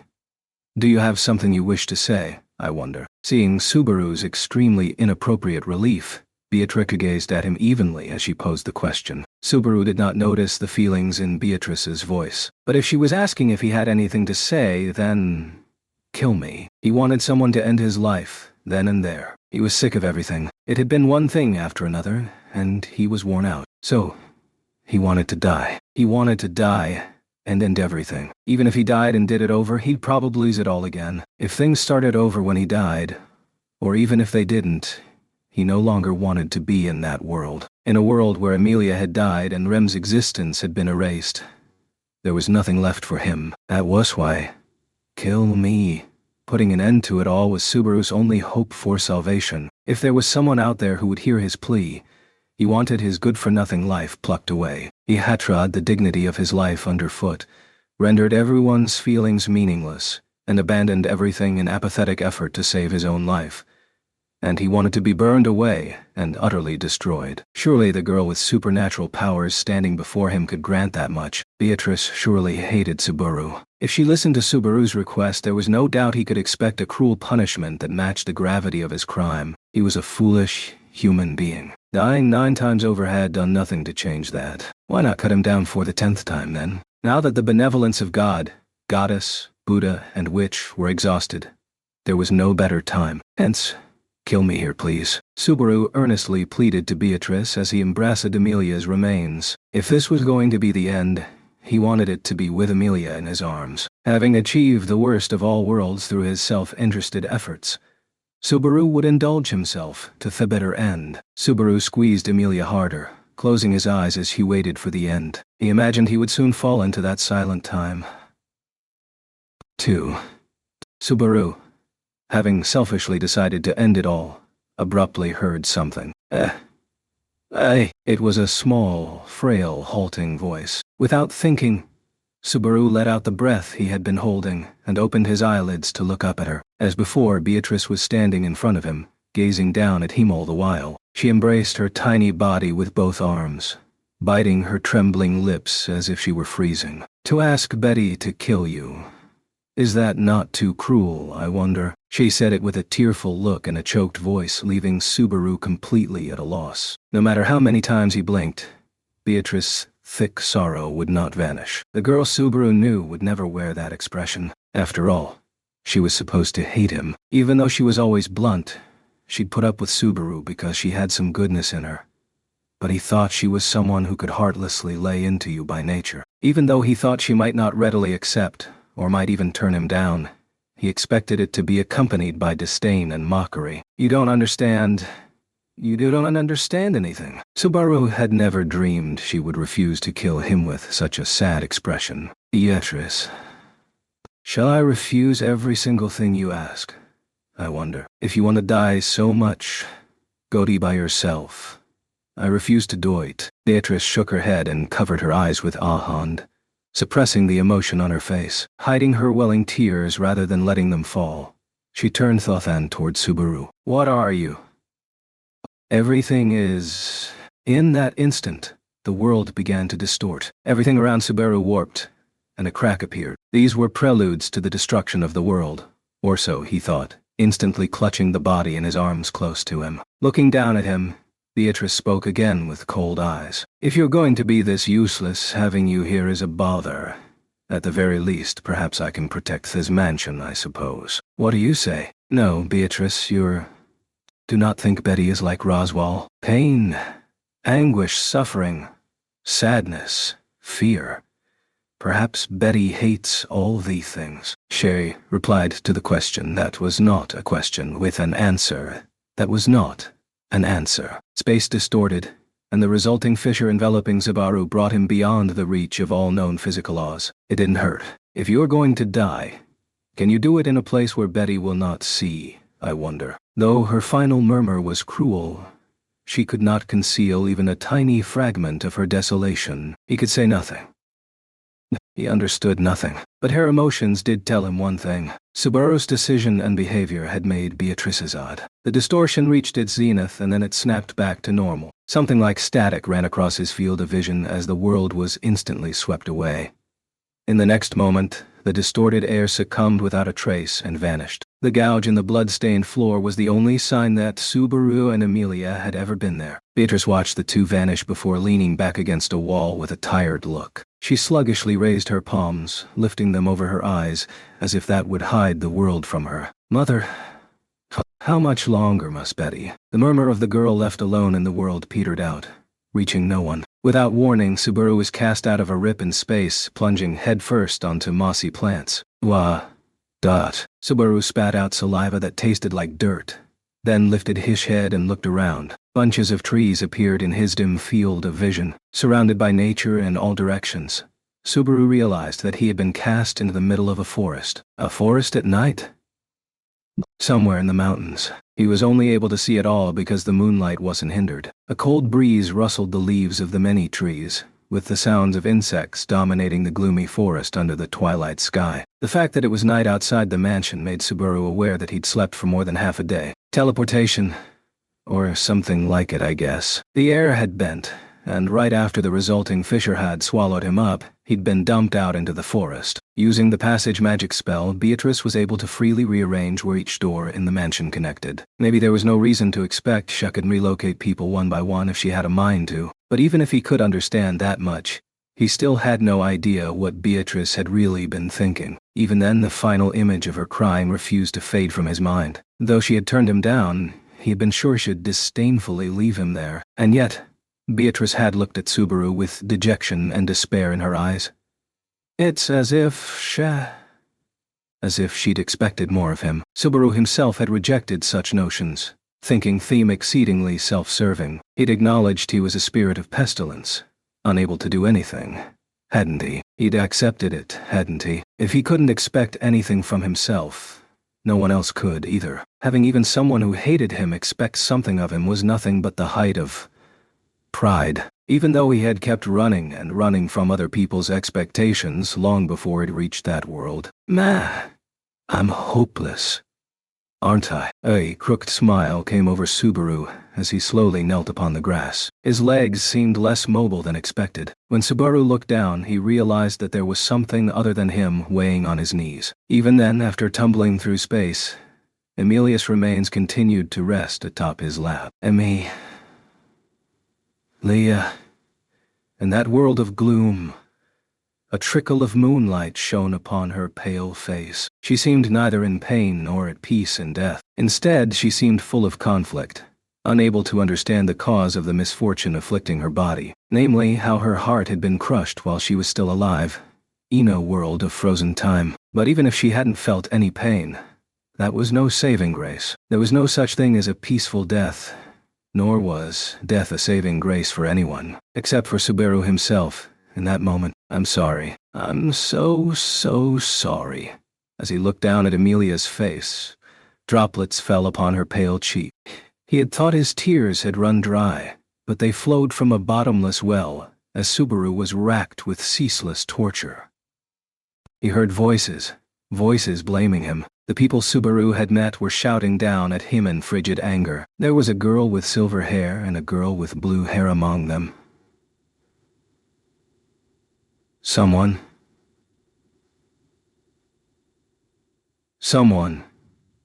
anyone, please kill me. Under a hail of shouts that would not vanish, Subaru picked up Emilia and rose to his feet. From there, he stepped on the grass and broke branches as he began slowly walking into the forest. He could hear beasts howling in the distance. If he met those black demon beasts now, he felt like he'd greet them with a smile on his face. He wanted them to consume his flesh, his mana, his life, anything they pleased. For if they did not, if that did not happen, there would be no salvation for Subaru Natsuki. Heading toward the howls, Subaru advanced into the dark depths of the forest. He no longer felt the weight of carrying Emilia, nor fatigue from walking along the cold mountain road with poor visibility. He wondered if it was because he had a clear goal and was earnestly working toward it. That would be pretty pathetic.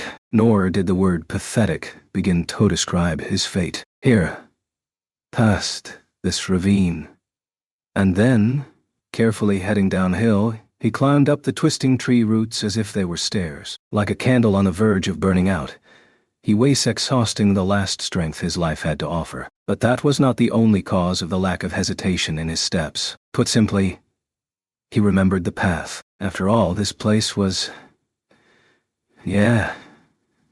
There you are. A thin, heartfelt smile came over his lips, as if he was relieved not to have missed his mark. Mad laughter came over him, the sort only a man smeared with blood and free of his sanity was capable of. Subaru knew a man who laughed like that. If he looked in the mirror at that moment, he'd probably see the same smile on his own face. Seeing such an expression ate away at your mind, its sheer malevolence giving rise to a physiological sense of revulsion. But those to whom he turned that crazed smile were accustomed to the sight. Inside the nighttime forest, a group in black outfits that blended in with the darkness surrounded Subaru. As if rising from the shadows themselves, they had silently encircled Subaru, not even allowing him to sense their auras as they continued to stare right at him. Their gazes held no hostility, nor amiability, nor malice, nor benevolence. He couldn't sense anything resembling will at all. Subaru, under their scrutiny, recalled his encounter with them from the first time around. Same thing, huh?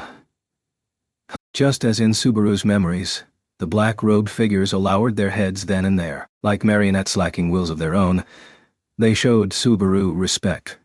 For the first time, Subaru had no idea why they demonstrated admiration for him. All he knew for sure was that they were all devotees of the witch cult, and that the darkness enveloping Subaru had some relationship to the witch they worshipped. Out of my way. Really, there were many things that he wanted to ask them. If this had happened before he'd resigned himself to death, he'd have had a mountain of inquiries. But by then, even that sentiment was a mere worthless relic. At Subaru's brief command, The black-robed figures did not voice a single sound of dissent as they melted into the darkness and vanished. As they disappeared from his sight, Subaru noticed that the world was filled with silence. He no longer heard the howls of the beasts he wanted to come after him, nor the ceaseless cries of insects, not even the wind. It was as if all living creatures scorned the witch cult. Perhaps the reason wasn't just the witch cult but Subaru's presence too. Perhaps the cult and Subaru being together in one place painted so repulsive a picture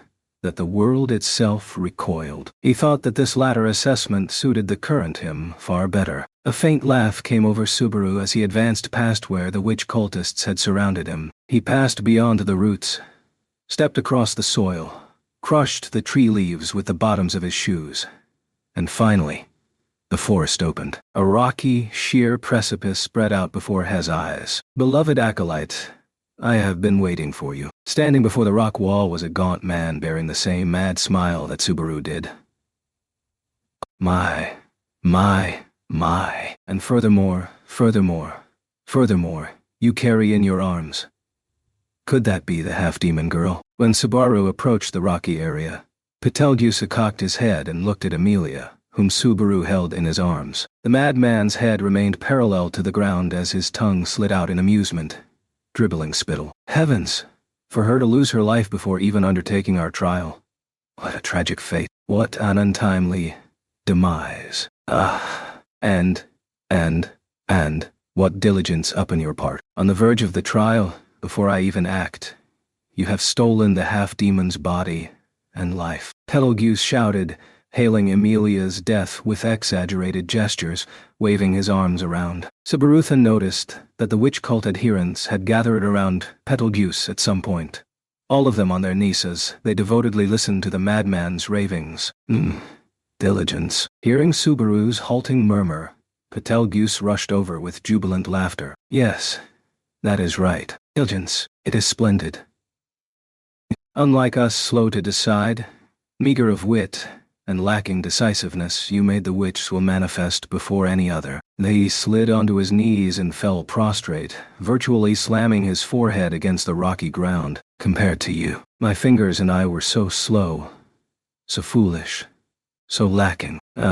Forgive me for being unable to requite your love. Forgive this slothful, unfaithful flesh. Forgive this stupid man unable to respond to the love you bestow upon me. A flood of tears poured from Betelgeuse as he pounded the rock with an arm, nearly splitting his forehead with the intensity of his apology. The fervent act of self-harm was accompanied by a spray of blood. Subaru could see bone from where his wrist was cut. Despite that, Betelgeuse did not cease his violent action. Indeed, each of the faithfolk kneeling all around rushed to emulate the madman's self-destructive actions. It was a cacophony of blood and agony, and as he watched it all, Subaru felt nothing. Even with the man he had so hated right before him, his heart was unmoved whatsoever. What can I do for you, who fulfilled the trial in my place while I failed to respond to her feelings? Tell me, please, what may I do for you, so that I may prove that my love is not slothful? Betelgeuse came close, the blood trickling from his head causing tears of blood to flow as he made his earnest plea.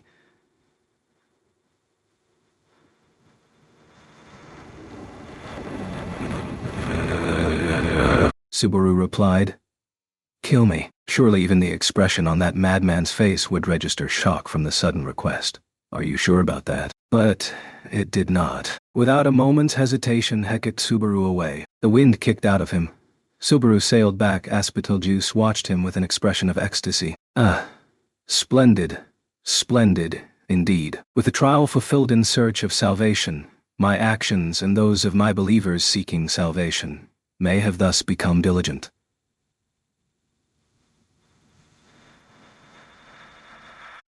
We are spared from being slothful, both you and I. You have my thanks, and my diligence has earned her love. Betelgeuse harbored no misgivings about the brooding Subaru's reply, nor felt a single pang of conscience over his own actions, seeing neither as contrary to the laws of the world in any way. Under the guise of diligence, his bloodlust had been unleashed. Subaru, seeing this in the madman, closed his eyes, his heart hardly stirred. At the very least, it was what Subaru wanted to see just then. Though I must say, when he heard Betelgeuse mutter something, Subaru felt hostility press upon his skin, unable to even pass a single trial, not even facing a single deadly sin, bearing great expectations only to stumble over the first stone in her path. The madman looked down at the sleeping Amelia, sighing. "Ah, you were lazy." He had no greater words to demean Amelia's death. Subaru knew this, because he recalled how the madman had disgraced the life of a girl precious to him in a world long past. Subaru opened his eyes. That instant, he saw a dark cloud approaching, taking the form of a hand. For a single moment, he recoiled from the painful memories rushing into the back of his mind. But this evil hand was different. His body could move. His feet could move. His arms could move. Hence, his body evaded it. As the black hand gently slid toward him, Subaru leaped to the side, holding Amelia in his arms. The hand slipped past, seeming perplexed as it vanished. Subaru's breath was ragged as he watched it disappear. Betelgeuse stared at him, eyes wide with a fire raging in them, asking in a shaking voice, Just now you saw me unseen hands, did you not?" The madman inserted his twig-like fingers into his mouth, crushing his fingertips with his teeth one by one. As each part of his flesh burst with the horrible sound of bone snapping and fresh blood seeping out, he continued, "That will not do. That will not do at all. It is strange. It is wrong. There is some error, some mistake. My power, the power of sloth, the unseen hands, her favor bestowed unto me. That another has set eyes upon them is unforgivable." Spitting blood, Betelgeuse chewed on fragments of bone and nail as he glared at Subaru with bloodshot eyes. In the next instant, black arms rose out from Betelgeuse's back. Betelgeuse's shadow exploded into 7 black limbs that madly danced about. A chill ran up Subaru's spine at the resemblance to the 2 evil hands that punished Subaru when he touched upon the taboo. But if I can see them, and my body can move, he could dodge them. The speed of the black hands was not all that fast. Though they boasted the power to rip a human limb from limb at a distance, their greatest menace was their power of invisibility. Their greatest advantage no longer worked in Subaru, and with the last wisps of his life burning down, Subaru exhibited physical abilities beyond his limitations. Why can you avoid them? Do you see them? This love belongs to me alone. So, deep down, there's only one guy I don't want to be killed by, and that's you. Subaru twisted to evade one hand and leaped forward to dodge a different set of fingertips stretching up toward him. He crouched instantly to avoid the 2 coming at him from the left and right, practically falling forward and closing the distance with Betelgeuse. Seeing the insanity on Betelgeuse's face twist into shock, a dark pleasure filled Subaru's belly. He'd just remembered the fact that he had wanted to kill that madman. Taking the shortest possible route, Subaru slammed his head into the bridge of the madman's nose, violently kicking his body as he rocked backward. The black hands flailed about, unable to strike precisely. Now blood whispering from Subaru's forehead too, cut by Betelgeuse's front teeth. The heavy bleeding got into his eyes, blotting out his vision on the right side. A moment after he noticed something sliding under his feet. It grabbed Subaru's legs and sent him flying. The instant before he slammed against a large tree, Subaru abandoned all thoughts of cushioning the blow, clutching Amelia's remains even more strongly. Not to cling to her, but to protect her. And so his back collided against the tree, making him feel a seemingly lethal crack in his spine. Several vertebrae broke, and his recently closed wounds opened all at once. Each one cried out in a chorus of ferocious pain as Subaru fell onto the ground. Writhing and bubbles appeared around his mouth. Disgraceful. Disgraceful. Is it not? I am sore relieved. Truly relieved. At that rate, I would have wallowed in idleness, all my actions rendered meaningless. But I am indeed diligent, exhausting my efforts for love. Shut up, dimwit. His breathing sounded strange. He felt like he'd taken heavy damage to his lungs. Even so, he laughed and mocked Betelgeuse, bubbles of blood dripping from his lips all the while. What love, you moron. That so-called Love, you say, you got. I can see it too, can't I? She's been cheating on you, sucker. What are you saying? Saying. Saying. My brain tree imbles. Betelgeuse tore hair from his head as he raged, eyes wide open. He walked toward the fallen Subaru, violently kicking Amelia from his arms as if to deliberately distance her from Subaru. Amelia's body rolled, slamming into the roots of various trees. Betelgeuse glanced sideways at it and laughed. Denigrating my love is impermissible. I have decided. It is decided. Though the half-demon who should have undergone the trial perished beforehand, those sheltering her yet remain. Betelgeuse ranted and raved as one of his black hands lifted Subaru by his neck. Subaru's eyes snapped wide as the force threatened to rip his head off his shoulders. The brutal pain left him unable to speak. First, I shall eradicate those associated with the mansion. Next, I shall sacrifice the residents of the village nearby for her affection. Nothing shall remain, for any survivors would be proof of sloth. I, the pinnacle of diligence, and my fingers shall render judgment upon all. The highway is sealed by the mist, so there is no one interfere with my love. Shouting and spitting in his agitated state, Betelgeuse laid out his diabolical scheme. Before that, you seemed to clutch that half-demon's flesh as if it was quite precious to you. If I destroy it, I wonder what wonderful sounds I will hear you make. Betelgeuse's head tilted, his lips twisted, and his eyes filled with inhuman curiosity. 5 arms other than the one holding Subaru up crawled out from the madman's back, each moving independently as they wriggled their way toward Amelia's remains. One grasped each of her limbs, with the last hand wrapping around her slender neck. Do you see them? Do you understand what is about to happen? Top. I tell you, that moment, Subaru was racked with fear precisely because he could see it. It made him remember every detail of what this man's black hands did to Rem's body when Heck couldn't see them. And now, those same destructive impulses were directed toward Amelia's flesh. He had no power to prevent the vile act. Subaru's grief only deepened Betelgeuse's crazed, amused smile. All fate remained was for him to cruelly rip Amelia's flesh asunder. What are you doing? Without warning, the voice poured down from the heavens, coldly thrumming in the ears of all present. Learns? Betelgeuse's expression shifted, his gaze drifting around in search of the speaker. The voice had enough power in it, and well-honed anger, to make even his expression change. Finally, Betelgeuse's gaze turned toward a single point in the sky, and stopped. A second after, Subaru, still held aloft by his neck, looked at the same point in the sky too. I repeat, an incredible number of icicles poured down, filling the vision, seemingly blotting out the nighttime sky. A breath surged, dyed white. In the blink of an eye, a cold that threatened to chill the whole world spread throughout the forest. The black-robed figures still on their knees, and Betelgeuse, with a crazed smile over him, were at a loss for words. What are you lowlifes doing to my daughter? The apocalypse beast of eternal frost dyed the world white. To Subaru, it was the being who would bring him death at the end of his 10th time.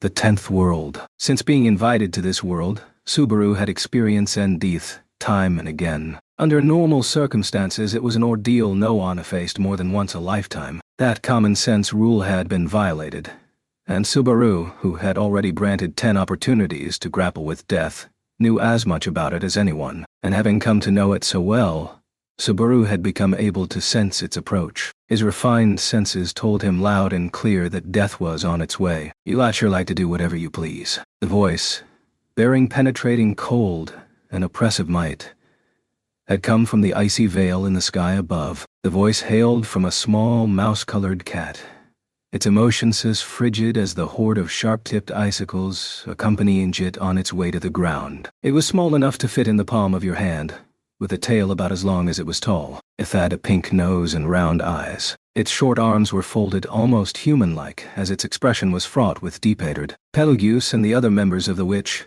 cult were silent before the supernatural being that spoke the language of men, and Subaru, who was with them, felt his throat closing up in shock for a different reason. He had never before seen that being, that spirit, shaking in anger like that. As one present in that place, feeling the overflow of his anger, He knew that death had come to the world. Puck. Under the white mist surrounding the floating spirit, Puck, the forest in their vicinity let out a crack-like sound as it was transformed. The trees turned white, as if the green had been sucked out of them.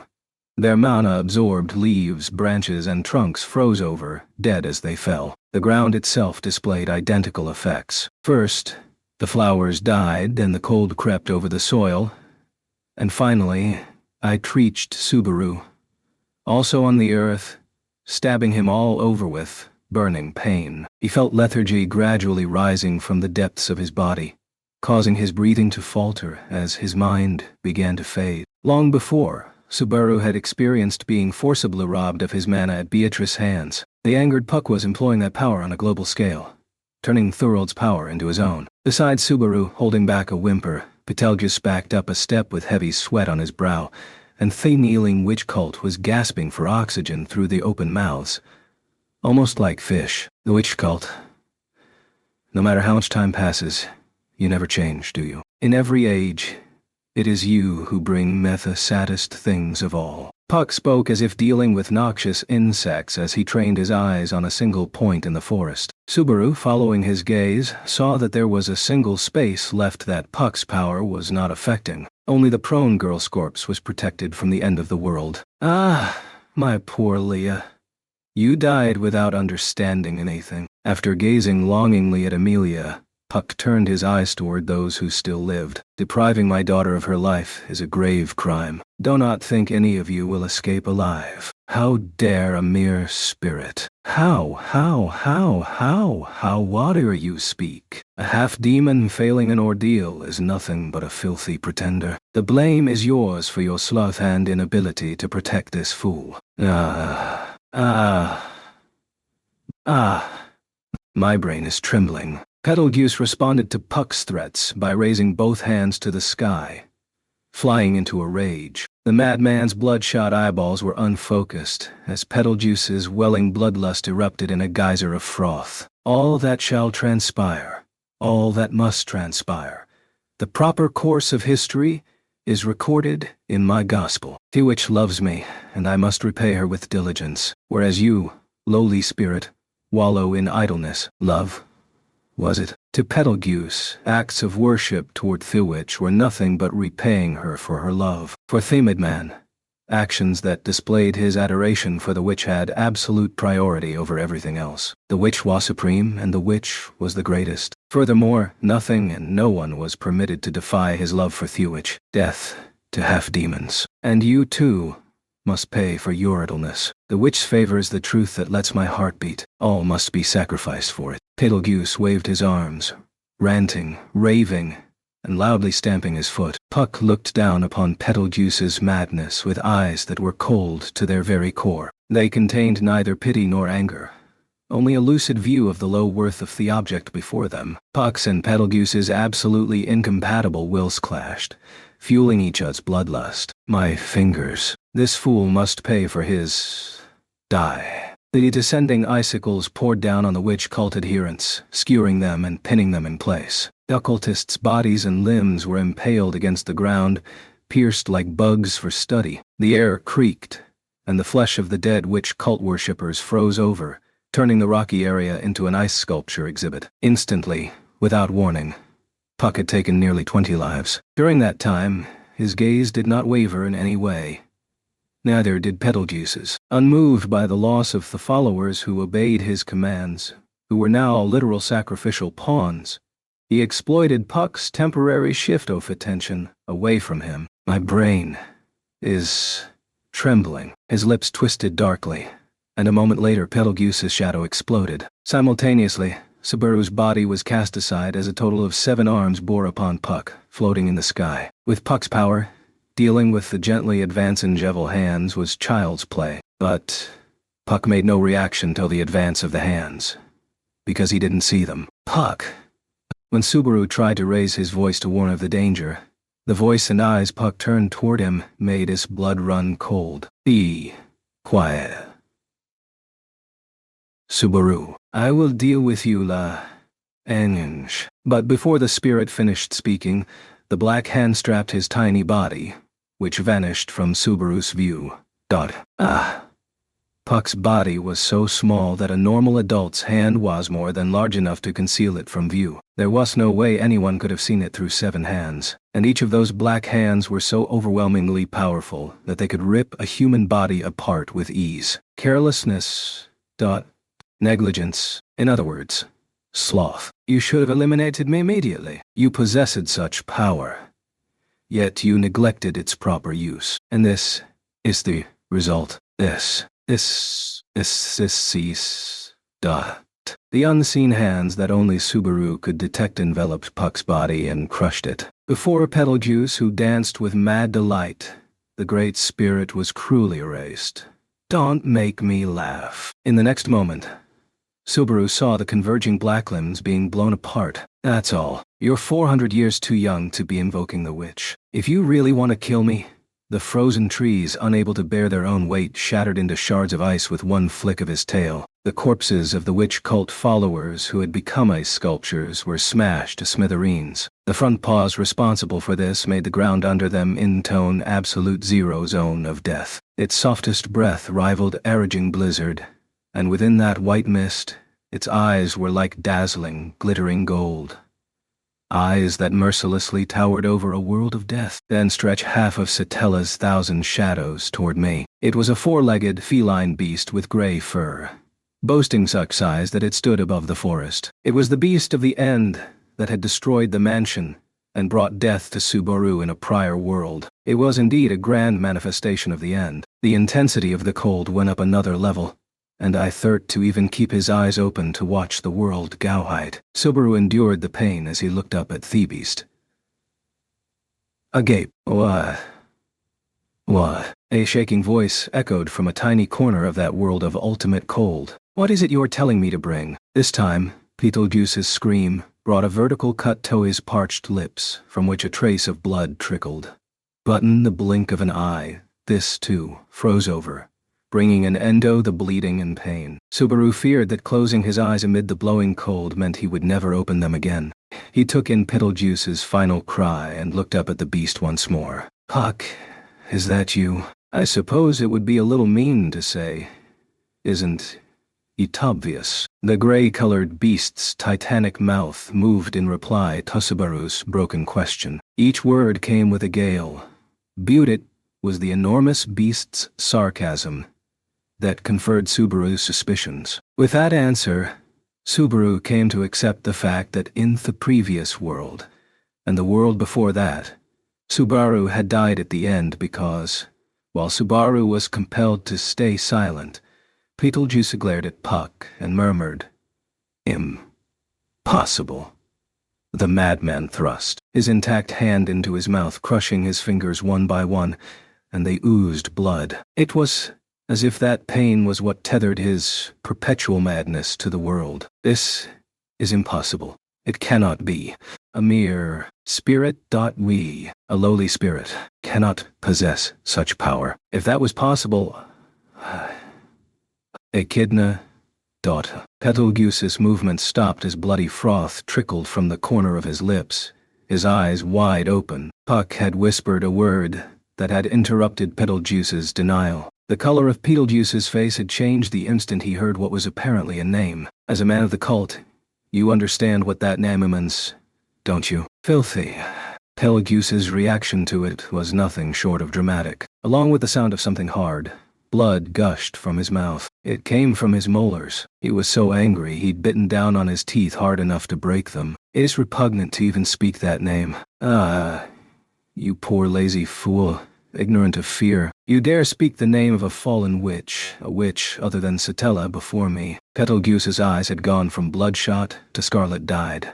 Maybe the arteries had burst open. Tears of blood flowed from the corners. The madman turned his bitten and torn fingertips toward Puck. My faith, my love, that is nothing less than an insult to everything I offer to her. A human living mere decades has no business arguing time with a spirit. Just like that, Betelgeuse ceased his mad writhing. No, this was not something he had done consciously. He had frozen from the feet up, and that had made him stop. As Subaru lay on his side, his vision blurry and white, He saw his mortal enemy brought to the verge of death. Betelgeuse, too, knew that his freezing meant his death was not long in the offing. However, to the very end, his madness was directed not toward his own impending death, but at Puck, towering before him. The depth of one's faith has nothing to do with time. You are a lazy beast, born with eternal time, yet exhausting most of it in idleness. Do not compare me with a fool such as you. My brain is trembling.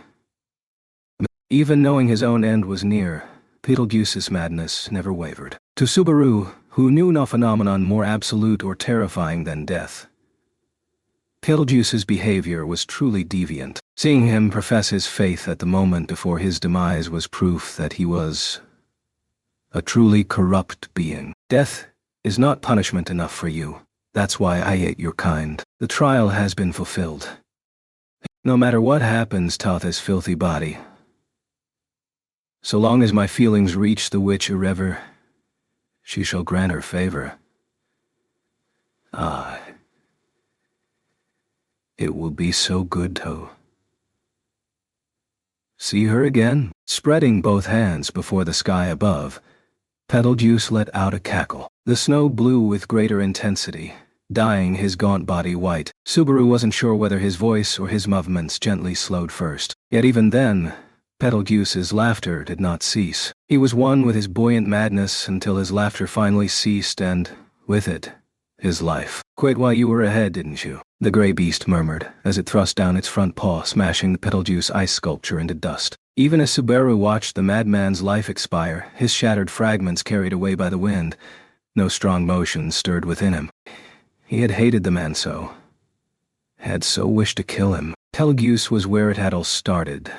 Subaru had believed that killing him would make everything turn out all right. But was that truly the result? Though he had witnessed the death of his hated foe, Subaru had only hollow emptiness inside him. The defeat of Betelgeuse meant clearing away the threat posed by the witch cult. But Rem, who ought to have been there sharing his joy, had been erased from the world. Emilia, who should have been quietly waiting for him to bring good news upon his return, had died at Subaru's own hands. The accumulated weight of both their deaths had made a Subaru desire his own demise. But in the end, he could not even manage that, and a different avenger had claimed retribution. Subaru had nothing left. He'd done everything over and, as a result, achieved nothing. Now then, Subaru felt his own powerlessness beaten into him as the beast quietly looked down upon him. He was reminded anew that the giant beast was Puck. The enormity of that truth made his body quake. He was reminded of how, previously, he'd watched with detached bemusement when the knights and the council of elders at the royal palace had acted so terrified of fighting Puck when they heard his alias. Let's talk, shall we? Now. He was painfully aware of just what they had felt back then. The cold was making it hard to think. Already the pain tearing across his whole body had vanished. Subaru heard the gentle footsteps of his own death drawing near, and just as his body slackened from the sweet premonition that the end was nigh. Oh, this won't do. You're bleeding out too much. I'll put a stop to that. Wah. Wah. Felt like he was being roasted alive, waking up his fading senses. With merciless pain blocking his throat, Subaru saw that each wound on his body was audibly freezing over. White steam rose as sharp ice connected, stitched, and tethered his wounds, even the ones inside his body. Through this active treatment, abandoning all consideration for the human body, Subaru's flesh was violently healed. Blood vessels exploded within his eyes, dyeing his vision scarlet. It was more than an ow, ow, ow. The hell that had erupted within his body transcended even pain. Subaru, you have committed 3 sins. Subaru reeled, howling with a voiceless scream.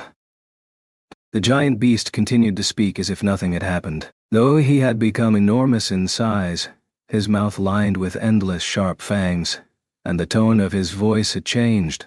The cadence was as gentle as always. That terrified him all the more. First, you broke your promise with Leah. It seems you do not truly understand just how weighty a promise formed between two people is to a spirit mage. I suppose you truly do not know how much you're rashly breaking that promise, Leah. His mind rejected an understanding of what Puck was saying. No, his mind was dominated by pain. His internal organs were frozen, and his broken bones were connected to one another by ice gouging obstructed flesh. That crimson ice over his open wounds had been ripped away, the areas affected frozen to the core, violently stopping the bleeding. The freezing had spread farther. The pain had spread farther. Death was spreading. It hurts.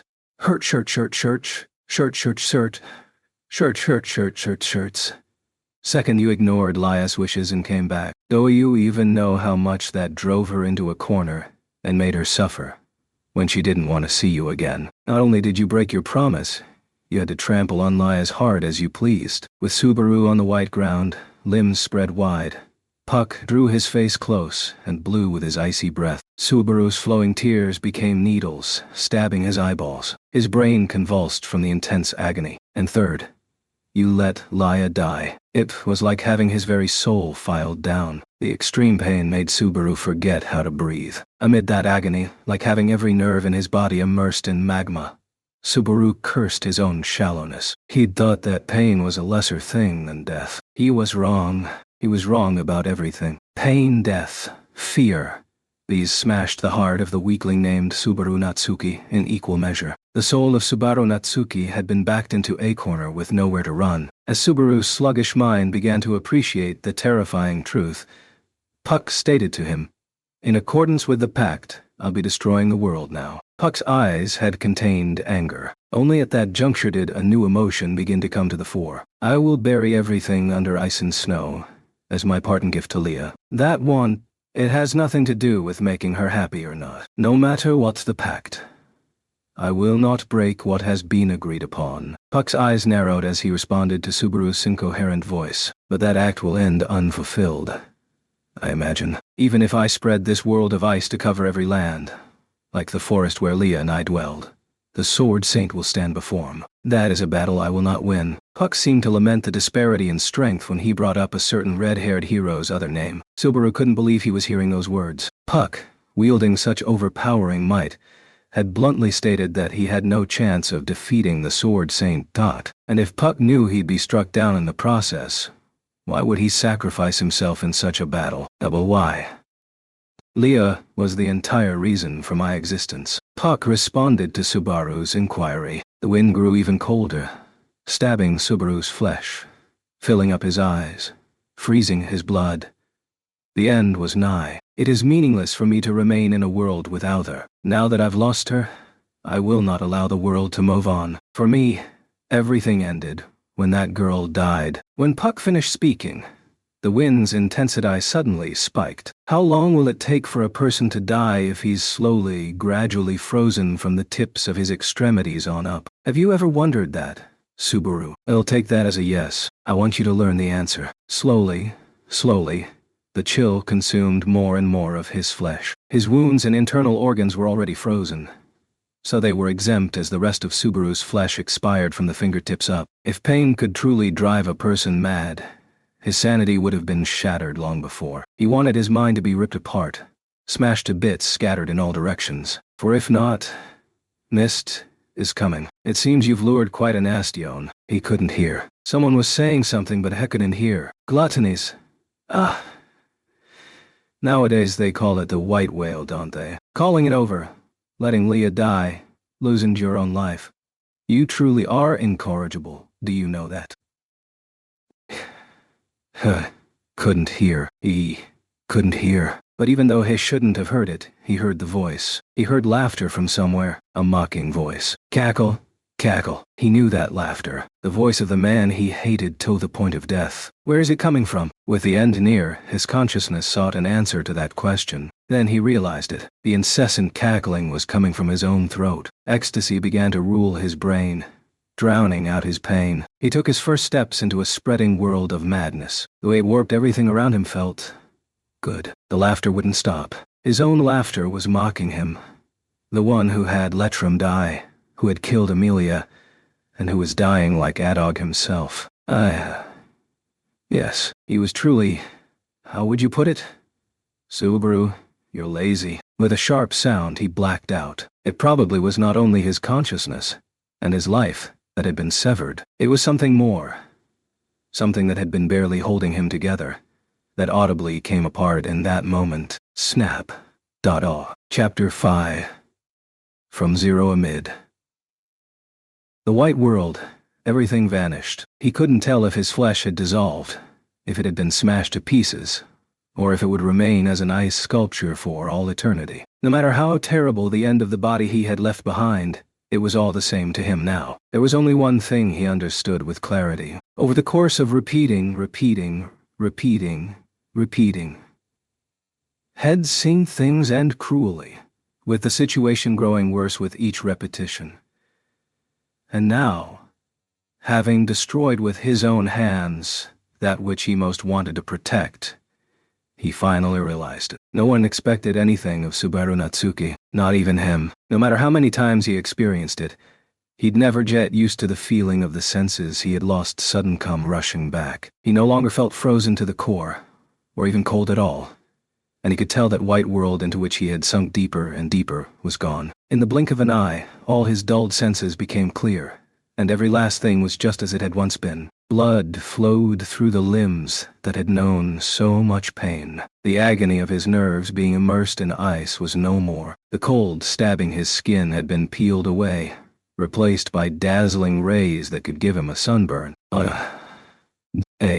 Sounds from hustle and bustle to the left and right intermingled as his dead sense of hearing returned with a vengeance, blocking out the meaningless noise.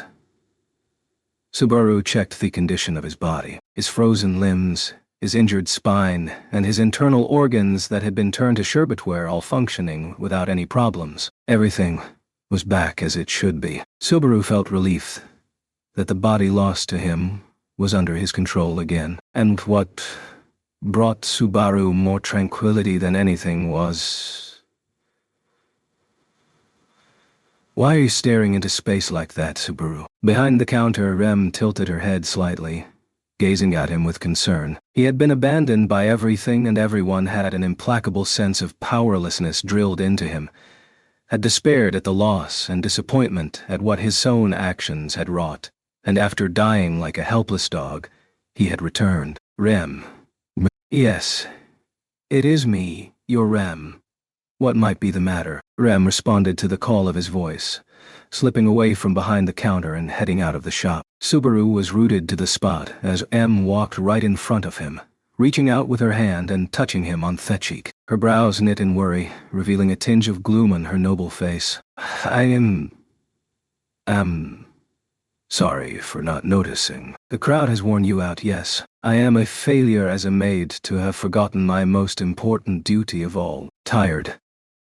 Yeah, that's right.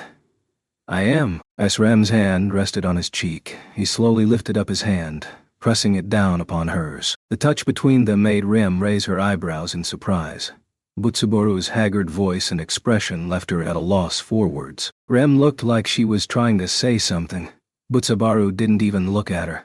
Instead, he felt Rem's firm, solid presence against his hand, as if clinging to that warmth to keep it from running away. I guess all that, falling and getting worn down, was exhausting. Yet, in spite of all that, the Rem he had surely lost was right there with him at that very moment, so... Subaru resolved that, if nothing else, he would never let go of the girl right before his eyes. He ran rapidly through the crowd, heading down a gently descending slope. He scowled from the dust, kicked up by a passing dragon carriage, but Subaru's gaze was aimed straight in front of him. He knew where he was going. His running feet were sure. When he thought back, Subaru had harbored nothing but uncertainty during those repeated days.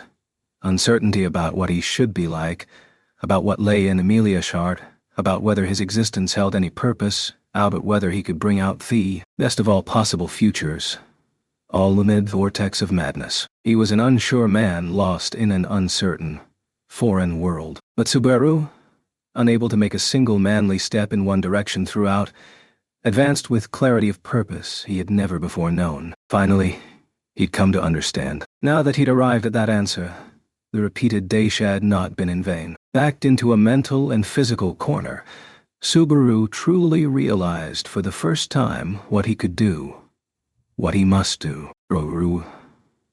His uncertainty lifted.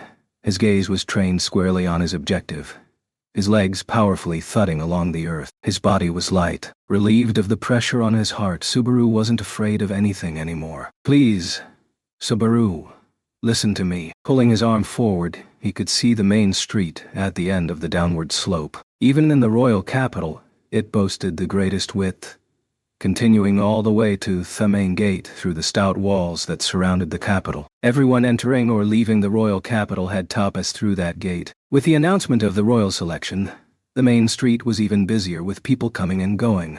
At that very moment, it was bustling with the numerous people along it. He cut past the shadow of a building. Abruptly, sun ray slid into his field of vision. Subaru used a hand to shield his eyes from the bright light as he raised his face up, looking at the symbols carved into the gate that read, "Lugunica, the royal capital." One more step and she and Subaru would be Subaru. Having brought him all that way, his feet stopped when he felt a sharp tug on his arm. The unanticipated resistance made Subaru look back. As Rem stood still, her eyes wavered with bewilderment. When Rem freed her hand from his grasp, she seemed to shrink as she pleaded with him. "What's wrong? What has happened? If you do not explain, I—" Hearing those words, Subaru accepted that it was right for M to harbor misgivings. In her eyes, Subaru's transformation had to look sudden, even unthinkable. It was natural for her to be angry with him for dragging her by the arm all that way without an explanation. My bad. I was in a bit of a hurry. I have a lot of things to think about. Sorry for cutting corners on explaining. Troubles me, you know. Even I understand you have many things on your mind, Subaru. But you must speak to Tom about them. Though I do not mind you being assertive." Rem put both hands to her very slightly reddened cheeks as she let out a sigh of relief. Perhaps she had sensed from the tone of Subaru's voice that he had regained his composure, and concluded that she'd made too much of his odd behavior over the last little while. "I see." Observing Rem's relief, Subaru thought his own lack of consideration was even more pathetic. No doubt Rem, who only knew the Subaru of before, thought that his transformation in the seconds after return by death was nothing short of dramatic. The experiences of several days changed Subaru in the span of a single second. Furthermore, on that day, in his own way, Subaru was busy trying to avert his eyes from the gloom in his own heart. He'd put on a disgraceful show at the Royal Selection Conference, had been beaten half to death by Julius at the parade grounds, had created a fatal chasm between himself and Emilia, and, having been left behind in the royal capital, had lost the purpose for his existence. He'd been idly spending his time at the Crush residence, sinking deeper into the doldrums as he asked himself what he could do, what he needed to do, without finding any answers. It couldn't be called anything short of ridiculous. Subaru very much thought that now. From Rem's point of view, that uncertainty in Subaru had vanished in a literal blink of an eye. If you couldn't call that a thunderclap out of the blue, what could you call it? "Sorry for making you worry. I'm all right now. I feel like you've had to see me all pathetic and bent out of shape. But you understand finally. No, to me, time spent thinking about you is time well spent. You understand finally." Subaru was speaking with unclouded eyes. There was liveliness to Rem's voice as she replied. She couldn't hide her reserved delight at being able to converse with Subaru like that again. Then Subaru smiled shyly and nodded at the question Rem raised. "I really do feel more than a little sorry for the trouble it caused everyone running around and worrying like that. But I finally know how to put everything in order." "Well, no. Now that I think about it, I saw it from the start, and people mentioned it to me too. I'm just bad at giving up. I think that is a marvelous thing about you, Subaru." Subaru smiled weakly at Rem's soft-spoken reply. Then he looked up at the sky. Its height and breadth gently made his chest feel lighter. The world had probably been looking down at Subaru in frustration all along. But with this, that oppressive time would finally come to an end. The answer had been under his nose all along. No matter where Subaru headed, no matter what challenges he recklessly faced, no matter how much he ran around doing stupid things, she'd followed him without a word of complaint. "Yes, Rem, I've decided." She stood close enough for him to reach out and touch as he looked straight into her eyes. Her short blue hair fluttered in the wind. Her pale clear blue eyes held only Subaru within them. Her petite figure was clad in a modified black-themed apron dress. The overly serious way she carried herself projected her nobility and steadfastness. The vivid floral hair ornament delicately added to the loveliness of her small, refined visage. "Yes, Subaru." Her pink lips formed a small smile. She narrowed her eyes, the benevolence in them piercing right through Subaru. The soft echo of her voice, full of affection, enchanted him. She seemed to be hanging on to his every word. First, we'll rent a dragon carriage. With the capital in such an uproar, hiring one seems to be rough, but we'll play dirty if we have to. No intro from Anastasia, so it's best to keep this on the up and up if possible. They needed a fast land dragon with plenty of endurance. If it was friendly on top of that, great. They'd need to keep running. They needed to travelite, to keep running without pause, day and night. A dragon carriage, you say? Rem cocked her head slightly and echoed Subaru. From the confusion welling in her eyes, Subaru's rush to the conclusion meant his explanation had told her little. Butha pretended not to notice Rem's natural misgivings and pointed at the huge front gate. We'll have to kill some time while we pick out a dragon carriage, so we should go buy some food during the downtime. I'm no good with old-style rations, though. Plain water's better than those things. Actually eaten simple rations and preserved foods in field trips and the like back in his old world. The hateful memory had made Subaru brand both as no good. Wait. Maybe there's some nice magical power to preserve food here. We managed to make mayonnaise, so maybe we can experiment and find something good. Subaru. Sorry, my thoughts started running in a weird direction. What's wrong? Realizing he'd gone off on a tangent, Subaru righted himself and smiled kindly as he looked at Rem. That smile made Rem go briefly silent. Then she lifted her head, seemingly trying to set aside her doubts. I'm sorry, I am a poor guesser, so I do not understand what you are trying to do, Subaru. What horror? Right. My bad. Sorry, I didn't realize at all. Just know I was completely caught up trying to make plans for stuff we've got to do. So embarrassing. Subaru slapped his knee, grinning in recognition of his mistake. It took a whole lot of experiences for me to realize a few things, but the answer was obvious a good while ago. A wry smile, a truly wry smile appeared. He'd tasted bitterness. He'd chewed on his regrets, had shed tears over the absurdity and irrationality of it all. He'd been toyed with by a cruel fate. He'd been smeared with the blood of others, dying an absurd number of times. All of it had led to a single answer, one he now keenly understood. Rem. Calling her name, Subaru slowly stretched a hand toward her. Rem watched his hand, waiting for his next words. Responding to Rem's unspoken request, he put the feelings welling within him into words. Let's run away together, as far as we can. His defeat at fate's hands was loud and clear. Rem, unable to grasp the meaning of the words spoken to her, let out only a faint gasp from her throat. Subaru, unsurprised at Rem's reaction, shook his head and said, We'll leave the royal capital and head west. That, or north. I've heard that we can't get into the Empire down south, so it's one of those two. I'm not good with cold, so personally, I vote for west. Excuse?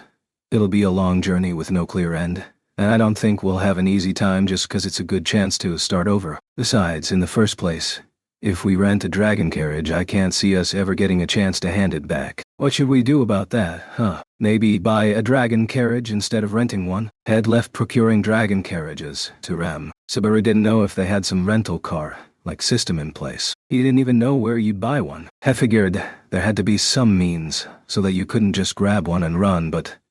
PP please, wait. Subaru was in the middle of that thought when Rem urged him to pause. She kept her palms pointed towards Subaru as a rare expression of nervousness came over her. What do you mean by run? Subaru, from the way you are speaking right now, you sound as if you are trying to go to a different nation, one that is not Lagunica. Rem's gaze wandered as if she half-doubted her own words. Then her expression changed to an A. Look as she clapped her hands together. Since it is you we are talking about, you have another incredible idea, don't you? Something that will aid Lady Amelia and Master Rosois. Nothing of the sort. Hey. Rem seemed to be clinging to the best possible interpretation of the true intent behind Subaru's words. But right in front of the girl who believed this of him, Subaru decisively repudiated that thought. I told you, we'll run away. Even if I stay in the royal capital, I can't do anything. But if I return to the mansion, that won't change the fact that I can't do anything. You understand that now? His powerlessness, his emptiness, the irrationality of the world. These weighed heavily on Subaru. No matter how hard he tried to deny it, the absurd would never leave him. But how light his heart had become, now that he had accepted it. Now, Subaru was free of the troubles he had endured, almost as if they had never existed. So run away with me, Rem. Every last person's told me that I can't stay here. I didn't want to accept it, so I kept on desperately denying it, but, that's right. I'm weak. Noon's ever told me. I need you. He thought he'd been too full of himself. He'd thought wrong. He'd been mistaken. He'd gotten carried away. Having arrived in another world and, through the Puerto Rewind fate and just the tiniest bit of good fortune, have felt like he'd saved people on 2 separate occasions. Booth had been wrong. He didn't even possess the power or feelings deserving of being saved by others. That's not. No one said it, and I have been told, loud and clear, over and over. No one needs the likes of you.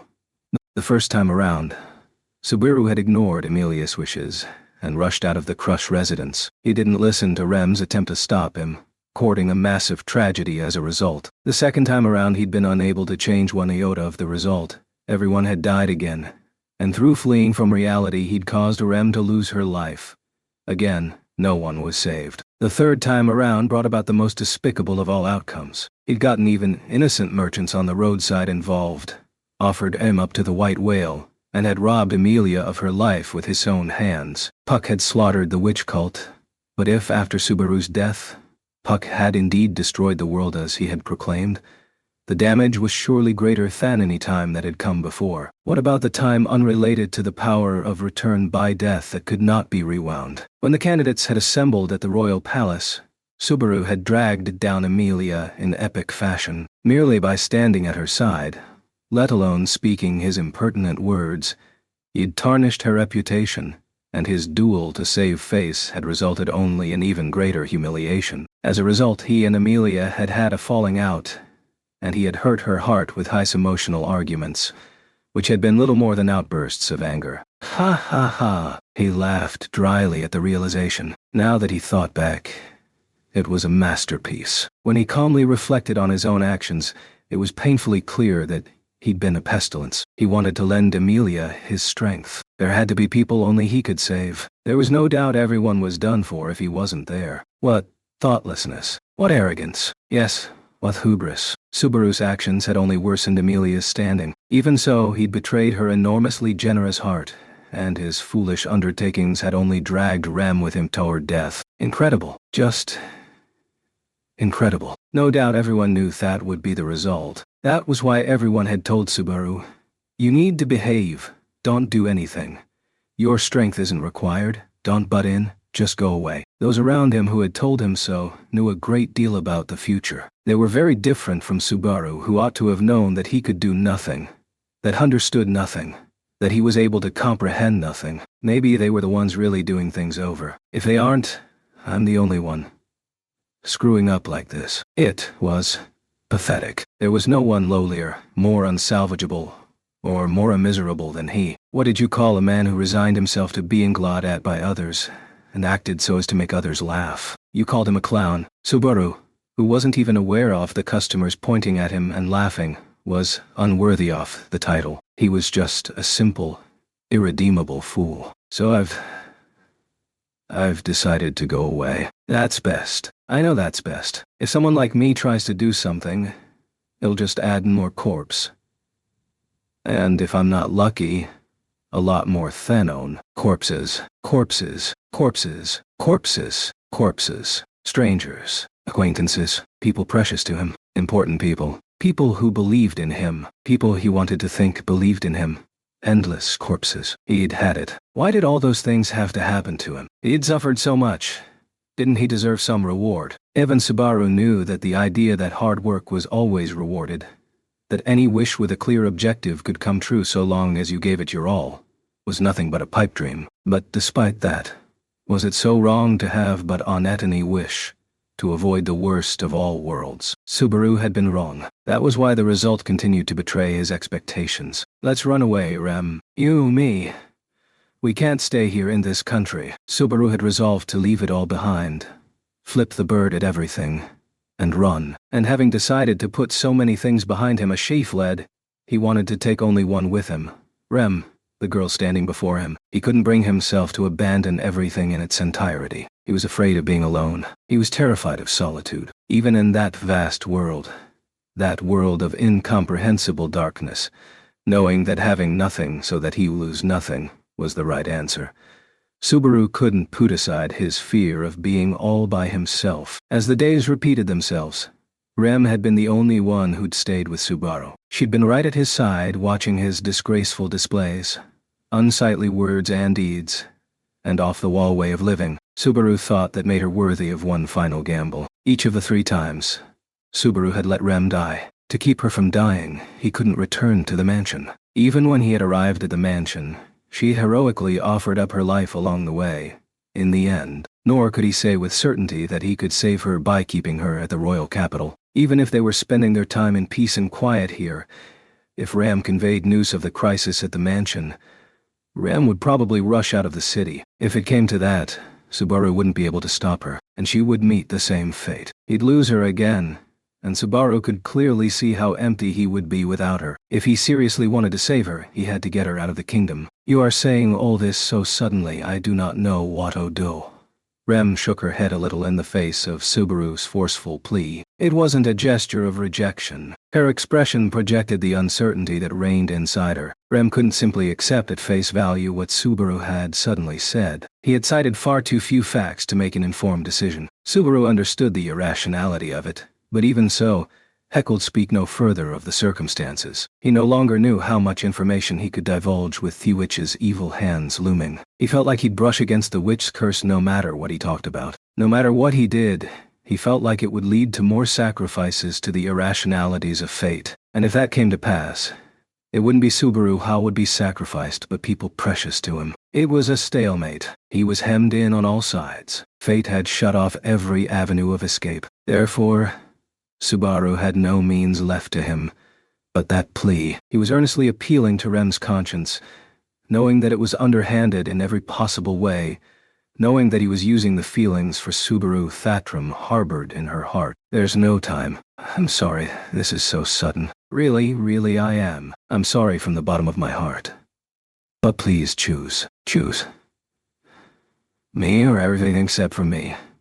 Please choose. Subaru hated the situation he'd put her in, saying all that and making her suddenly choose based on the little information he'd provided her. But it was also a fact that, giving her time to calmly think it over worked against him. He couldn't dismiss the notion that he was using the pressure of her predicament for his own benefit. Only in this situation, giving Rem little time to decide whether to leave Subaru there or not as he pled right before her eyes, did he have a shot at winning this. Or if not winning, then fulfilling a cherished desire more like hope.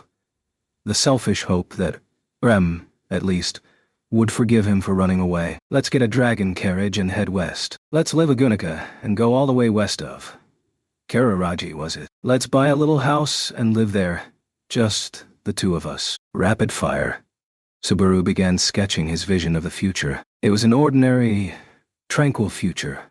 One surely divorced from irrationality and cruelty. It means using the traveling funds. So I feel bad for us, but we can just borrow what we need and send the rest back. I'm gonna work hard to help set us up from the start, too. I've never worked at a proper job before, but it'll probably be alright. He was a delinquent who had dropped out of high school with only a middle school graduation under his belt. His work experience in this world consisted of nothing but a stint as an apprentice servant. Furthermore, though he didn't like saying it, his current work as a subordinate was little better than that of a child helping out with the chores. It'd probably be hard doing a real job, but he'd find work come hell or high water. Compared to pain, suffering, and death, it'd be a walk in the park. The more Subaru thought about it, the more his future opened up. Thinking back to how he'd aimed for a single future, spending day after day courting the worst calamities no matter how hard he tried, it was a happy thing indeed. Even if it's tough, if you're there, I know I'll try hard. Even if I'm tired, just the thought of you waiting for me with a smile when I come home. Even if every last person he left behind blamed him for running away, he figured he could take it if Rem was at his side. So please, I'm begging you, like I've never begged for anything before. Please choose me." Subaru offered his hand to petition her, almost like he was trying to drag a yes out of her. "If you pick me, I'll give you everything I have. Every part of my life will be yours. I'll spend my life for you. I live only for you. So please." Even with Rem standing right in front of him, he couldn't look at her face. He didn't have the courage to see what kind of expression she was making. Courage didn't soothe him. Not in the tiniest bit. If he did, surely everything would have worked out differently. Cowardly, underhanded, and pathetic as he was, he had nothing left. "Run away with me. Live with me. Please, at least, let me keep you from dying," he earnestly pled from the bottom of his heart. Putting all his feelings into his parched voice, Subaru felt his heart beat quickly, his breathing grow ragged. Exhaustion from the fierce mental pummeling Subaru had received struck him with fatigue, as if he'd sprinted with Alhai's strength. Rem made no reply. The sounds of the crowd were distant now. It never entered his mind to wonder what other people might think of two people having a conversation like this in public. Rem was everything to him. To Subaru, in that moment, her existence was everything to him. Unable to endure the silence, Subaru opened his firmly closed eyes to peek at Rem's expression as she stood before him, all the while seized by the fear that it might reveal her answer. In silence, Rem pursed her lips, not realizing he was looking at her. Her expression struggled to remain neutral, but her brow and the corners of her eyes were faintly strained in a way she would not normally permit. Subaru could tell that a vortex of uncertainty, bewilderment, and hesitation swirled within her. The various things Subaru had just said were greatly powerfully, fiercely shaking her heart. The long battle felt like an eternity. A sense of unease burned Subaru's back. But finally, that time came to an end. "Subaru." Gently, she called his name with a voice that was full of affection. The instant Subaru heard the tone, the echo of her voice, he was certain his hopes had been answered. Rem had accepted Subaru. She'd forgiven Subaru for being weak. She'd embraced the human being called Subaru Natsuki, and everything that came with him. A flood of emotions welled within him. He felt like he'd finally been rewarded. Then Subaru lifted his face.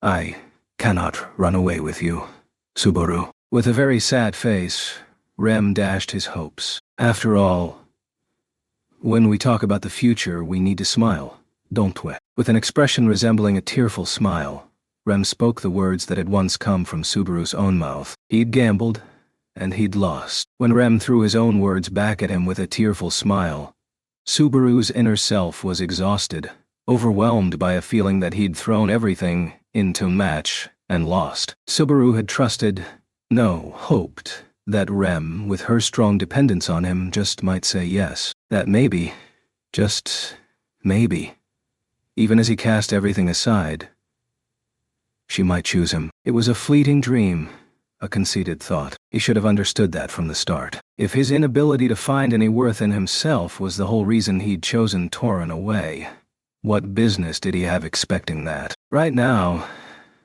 I might not be smiling, but I mean, if we actually did it, I'm sure I'd be smiling.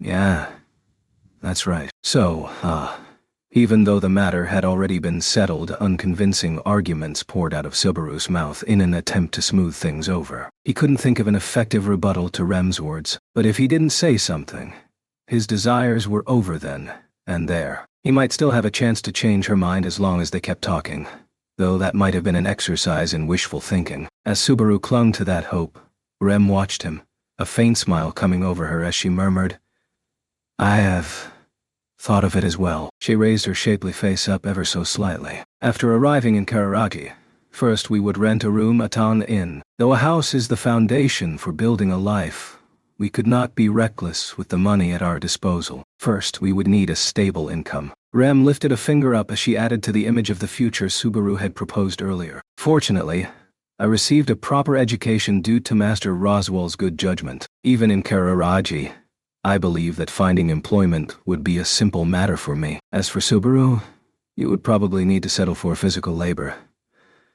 But perhaps you could work in close proximity to me." With a little giggle, Rem made light of Subaru's inability to do anything. It was no doubt an accurate assessment of Subaru's worth, as he was still largely ignorant of the culture and technology in that world. Once our income is stable, we would look for a slightly better place to stay. During that time, you would need to study properly for future employment.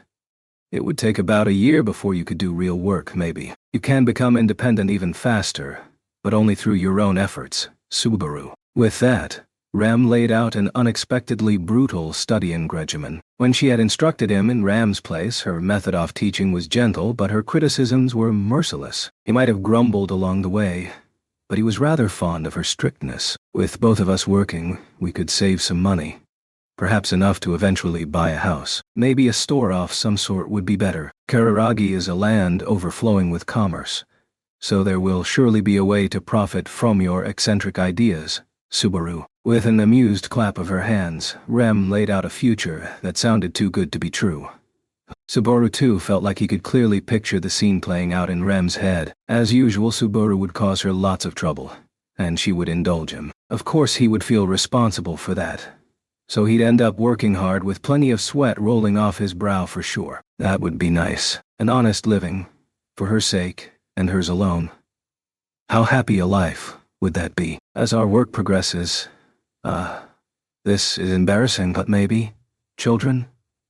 As half demon and half human, they would most likely be very rambunctious. Boy or girl, twins or triplets. They are sure to be very cute children, too. Rem's cheeks reddened as she shyly let her thoughts run a little further ahead. She counted on her fingers one by one, and just as the number reached a terrifying 10, she continued, "It would not be all fun, and I do not think it would all go as well as I imagine. Perhaps we would have no sons and only daughters, and you might not be able to feel proud of your family. Rem, but, even when the children get big enough to be mean to you, I will always be on your side. Subaru, we would be famous with the locals as the always happy married couple, and slowly spend our days together growing old together. Rem, Subaru, I am sorry to say this, but if possible, I would ask you to please let me pass away before you. I would like to lie upon a bed, with you holding my hand, surrounded by our children and grandchildren, while I say, I was happy, and you all would send me off." He couldn't hold up his head. The future Em was portraying with her words was quietly, gently wounding Subaru's heart. That would be a happy way to end my life. If you... Listening to the bittersweet future Em had refused was like having an irrepressible itch deep inside his chest that made him want to scratch himself raw. By the time Subaru finished listening, there was nothing left filling his heart but a pathetic, indescribable storm of emotion. His throat trembled. Something heavy sank deep inside his lungs. His head hurt. He shook his head to try and ignore the relentless heat filling the depths of his eyes. If you've thought it through, then she could run away with Subaru as far as their feet could take them. Subaru, if you could smile while wishing for that future, I truly believe I could be happy after a life like that. But filled with a sadness that exceeded even Subaru's, the smiling girl did not answer his plea. Dumbfounded, Subaru stared at that small, painful smile when he finally understood. No matter how much he clung to hope, he could not get Rem to change her mind. He had truly, utterly lost the gamble, and he had no recourse. A sense of fatigue assailed him, as if he were carrying something very heavy on his shoulders. He was sottish heartened that he could collapse on the spot. Subaru barely managed to avoid doing so, covering his face with his hands as he despaired. Rem had refused to go with him. That meant he was out of ways to save her. If he stayed by her side to protect her, all that awaited her upon their return to the mansion was a cruel future. An unchangeable tragedy and fate's pitiless dead end. Then, perhaps it would be best to leave Rem behind undrewn away by himself. If he did so, he could not escape loneliness, but he could at least flee from the despair in front of him. Of course, the fate of the people in and around the mansion would not change whether or not he was present. Subaru would simply be covering his eyes and ears, pretending not to know, spared from seeing reality for himself. In that moment, Subaru was so desperate for something to cling to that this paltry salvation would do. But even if accepted that himself, would there be any salvation at all? Whether Subaru was challenging his foes, fleeing in timidness, or putting everything on the line, Fate had not cut him the slightest slack. What then could he do? Subaru, that you thought of running away with me. That you thought of living your life with me. Thrills me to the bottom of my heart, but it will not do. Even having spurned the hand Subaru had offered, Rem's cheeks were still flush from the feelings swirling within her. She herself knew that they could flee, eventually, make that fantasy a reality. She craved it. She'd stated firmly that the tale was a happy one. And yet, Rem had rejected it, because, if we did run away right now, I am certain that I would be leaving behind the Subaru I love most. What was Rem saying? He didn't get it. Trembling, Subaru lifted up his face and looked at her with blank eyes. Rem was giving him a small, sad smile. But even so, her eyes projected her firm sentiments. Subaru felt overwhelmed by her gaze as she continued. Subaru, please tell me what has happened. He shook his head. He could not. If he did that, Rem would die. If you cannot talk about it, then please trust me. I will manage somehow. He shook his head. He could not. If he left it at that, Rem would die. But at the very least, can we go back now? If you settle down and think about it more calmly, you might be able to find a different answer. He shook his head. He could not. If he waited, everyone would die. I've worried already. I've thought already. I've suffered already. That's why I gave up. No one believed Subaru. No one expected anything from him. If he told anyone he'd do something, they'd spoon-feed him his own foolishness. He'd ignored that, brushed it off, seen his own manny stupidities, and thus arrived at his current state. To Subaru that time, that wear and tear on his heart was, it is easy to give up. However, suddenly, Rem voiced a rebuttal to Subaru's words, off weakness. It is easy to give up. The instant the words entered his ears, a jolt of comprehension rushed through Subaru's whole body. It was as if a bolt of lightning had struck the crown of his head. Something he couldn't put into words exploded inside his chest, and every pore of his body felt like he'd been set on fire. It's easy to give up, Subaru. Don't tell me that. Subaru clenched his teeth, rasping with resentment at apoplexed Rem. It's easy to give up. That's a bad joke. You think it's a simple thing to abandon your goal and run away empty-handed. Like hell it is. There's no way it's easy to give up. Subaru's throat trembled from the unbearably dark emotions exploding within him. Surprised by Subaru's angry outburst, Rem seemed to shrink. Even pedestrians traveling along the royal capital's main street were wondering what was up as they shifted their eyes to the enraged Subaru. Heedless of the offended gazes, Subaru glared only Atram, standing before him. I didn't do anything. I didn't think of anything. I abandoned everything without a care, threw it all away just like that, and gave up. Is that what you think? The decision was killing him. He cried, tears of blood, and yelled enough to rip his throat apart. And still he had gained nothing. Knowing that, he had made his decision. Giving up on everything? That was the only conclusion Heck could put into words. But just how many sacrifices had to be made for him to reach that conclusion? He wouldn't let anyone diminish that. Giving up wasn't easy at all. Thinking you can fight, that you can manage somehow, that's way easier. But I couldn't manage somehow. I had no choice. All the paths were blocked except for giving up. Fate was mocking Subaru. For every path available to him ended in a dead end. No matter how much he fought, how much he stood tall, plotted, schemed, begged, or even ran away, it was no longer possible for him to have it all. Even the people he wanted to save had slapped his hand away. He was supposed to keep trying then. Who could tell Subaru that it was too soon to give up? If someone had been through the same experience, the same suffering, the same hell, would that person be able to say such a thing? If I could do anything, He truly wanted to do something. To help people. To save people. To keep them from being stolen away. But he couldn't. The world wouldn't let him. Everything during those repeated days had come back around to bite him again. That's why Subaru. As Subaru hung his head, drained of emotion, his voice petering out, Rem called to him. Subaru's ears were ringing heavily. The pathetic revelation of his unsightly true feelings left him unable to even look her in the face. And to that miserable, unsalvageable, hopeless man who'd challenged fate and lost, she said, "It is easy to give up. However, repeated once more the phrase that had sent Subaru into a rage just before, sensing something almost incomprehensible in her words. Subaru lifted his face, dumbfounded. Why won't she understand? Why, after all this, couldn't she comprehend Subaru's anguish? The gloom, the dissatisfaction, the wounds on what seemed like every corner inside his heart.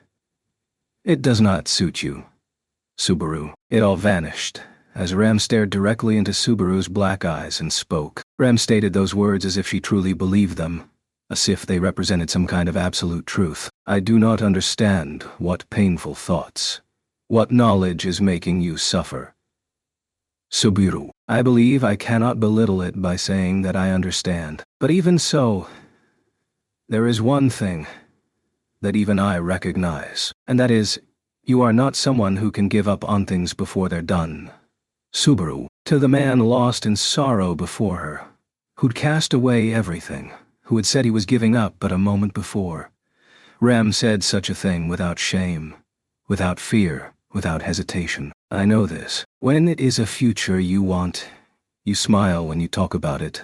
Subaru, to the man who had spoken to her of running away to a world that was no doubt warm, peaceful, and tranquil, with guilt and regret on his face, Rem spoke plainly, without any disappointment. I know this. I know that you are a man who does not give up on the future, Subaru. This, Rem declared to a young man hanging his head, seemingly gritting his teeth. There was only sincerity in her eyes. They conveyed nothing but trust to him. Subaru was overwhelmed by that powerful, intense light. After all, Rem was wrong about him. So wrong. This was a veritable farce. Her statements valued the human being called Subaru far too highly. He didn't know how proud and noble the Subaru in her eyes must have been. But the real Subaru was nothing so fine a person as that. Spouting weakness, crushed from adversity, lamenting his own smallness and pathetic misery, defeated and beaten so hard that he was running away. That was Subaru Natsuki. You're raw? I'm not that kind of person. I am not mistaken. Lady Amelia, Sister, Master Roswell, Miss Beatrice, and everyone else. I know you have not given up on them, Subaru. She refuted him in a strong tone, but she was wrong. He'd thrown away all of them. I gave up. I gave up. I can't take them with me. My hands are too small. Everything falls out of them. Then, I have nothing left. No, that is not so. Subaru, you are. Just how far would Rem go in denying that Subaru had given up? Why, after he had suffered such humiliation, did she suddenly that he was in the wrong? Just what did she see in Subaru? It was so disturbing that he couldn't take it anymore. Just what is it you're trying to say? What? Do you think you know about me? He vented the flames smoldering inside his chest in an incandescent rage. Subaru shouted angrily, slamming a fist into the wall right beside him. With a hard sound, his knuckles broke. When he waved his fist around, blood splattered onto the wall. This is all I am. I have high hopes, even though I'm powerless. I have all these dreams, even though I'm dumb. I keep trying even though I can't do anything. Everyone had at least one thing they could do right, and everyone pushed that one thing as far as they could to find a place suited to them. But Subaru Natsuki didn't even have that. The lofty heights he yearned for were far above his station. I hate myself. Faced with the truth that he'd smiled frivolously, in an attempt to hide, making light of things as he kept running from them, never facing them seriously. For the first time, Subaru admitted what he really felt. More than anyone, Subaru Natsuki hated himself. I'm always nothing but talk. I'm full of myself even though I can't do anything. I'm worse than useless, but I'm still a world-class complainer. Who the hell do I think I am? How dare I live such a shameful life this long? Right. Why? Because he was unable to raise himself higher, he tried to bring others down. Because he wouldn't admit he was inferior to others, he tried to find fault in everyone else to protect his banal, paper-thin pride. I'm empty. I've got nothing inside me. Of course I am. Yeah, it's obvious. There's no question. Until I came here, until I met all of you, do you know what I was doing? Before he'd fallen into another world. What was he doing in his former world except living out as idle, boring, Ordinary, unchanging days, one at a time. I wasn't doing anything. He'd wallowed in idleness, slumbered in indolence, spent his days far removed from studying and effort. It wasn't that he'd given up on himself, but rather, he'd held on to the convenient idea that if the time came, he could just roll up his sleeves and do it. I didn't do anything. I didn't do one little thing. With all that time to do it, with all that freedom, I should have done lots of stuff, but I didn't do any of it. And this is the result. The result is the man I am now. If he'd properly used the time he had, even Subaru would surely have achieved something. But in reality, he had grandly squandered and wasted the time allotted to him. And as a result, he had gained nothing, and nothing had come from it. That was why, now that he actually wanted from the bottom of his heart to accomplish something, he lacked the strength, intelligence, and skill to achieve any of it. I'm powerless, talentless, and all of it, is because of my rotten personality. I want to achieve something when I haven't done anything before. Conceit doesn't even begin to describe it. I was lazy and imposed on other people. I wasted my whole life away. I killed you. He was unsalvageable. He was hopeless. Even if he'd redone it all from birth, he'd probably go down the exact same path, waste his time in the exact same way, arrive there with the same feelings, and experience the same regrets. His rotten personality wouldn't change. A shallow human nature was the only one suited to the human being called Subaru Natsuki. That fact would never change. That's right, my personality hasn't. I thought I could live here, but not a single thing's changed about me. That old man saw right through me, didn't he? When he'd remained in the royal capital, Wilhelm had instructed him in the sword at the Crush residence, watching Subaru be knocked down time and time again, all beat up while challenging him over and over. The old man had nonetheless seen through it all. During those days of training, the old man had spoken off those who wield the sword, but he had shaken his head and said, "There is little point lecturing someone about what it takes to become stronger when he has already abandoned the choice to do so." At the time, Subaru hadn't understood what Wilhelm was saying, so he denied the old man's words, even though he knew deep down exactly what they meant. It's not like I really thought I'd get stronger or I'd be able to do anything. I just went through the motions. I was just a poser trying to justify myself. Amelia had abandoned him after he'd put on a more miserable display than any other at the royal selection site.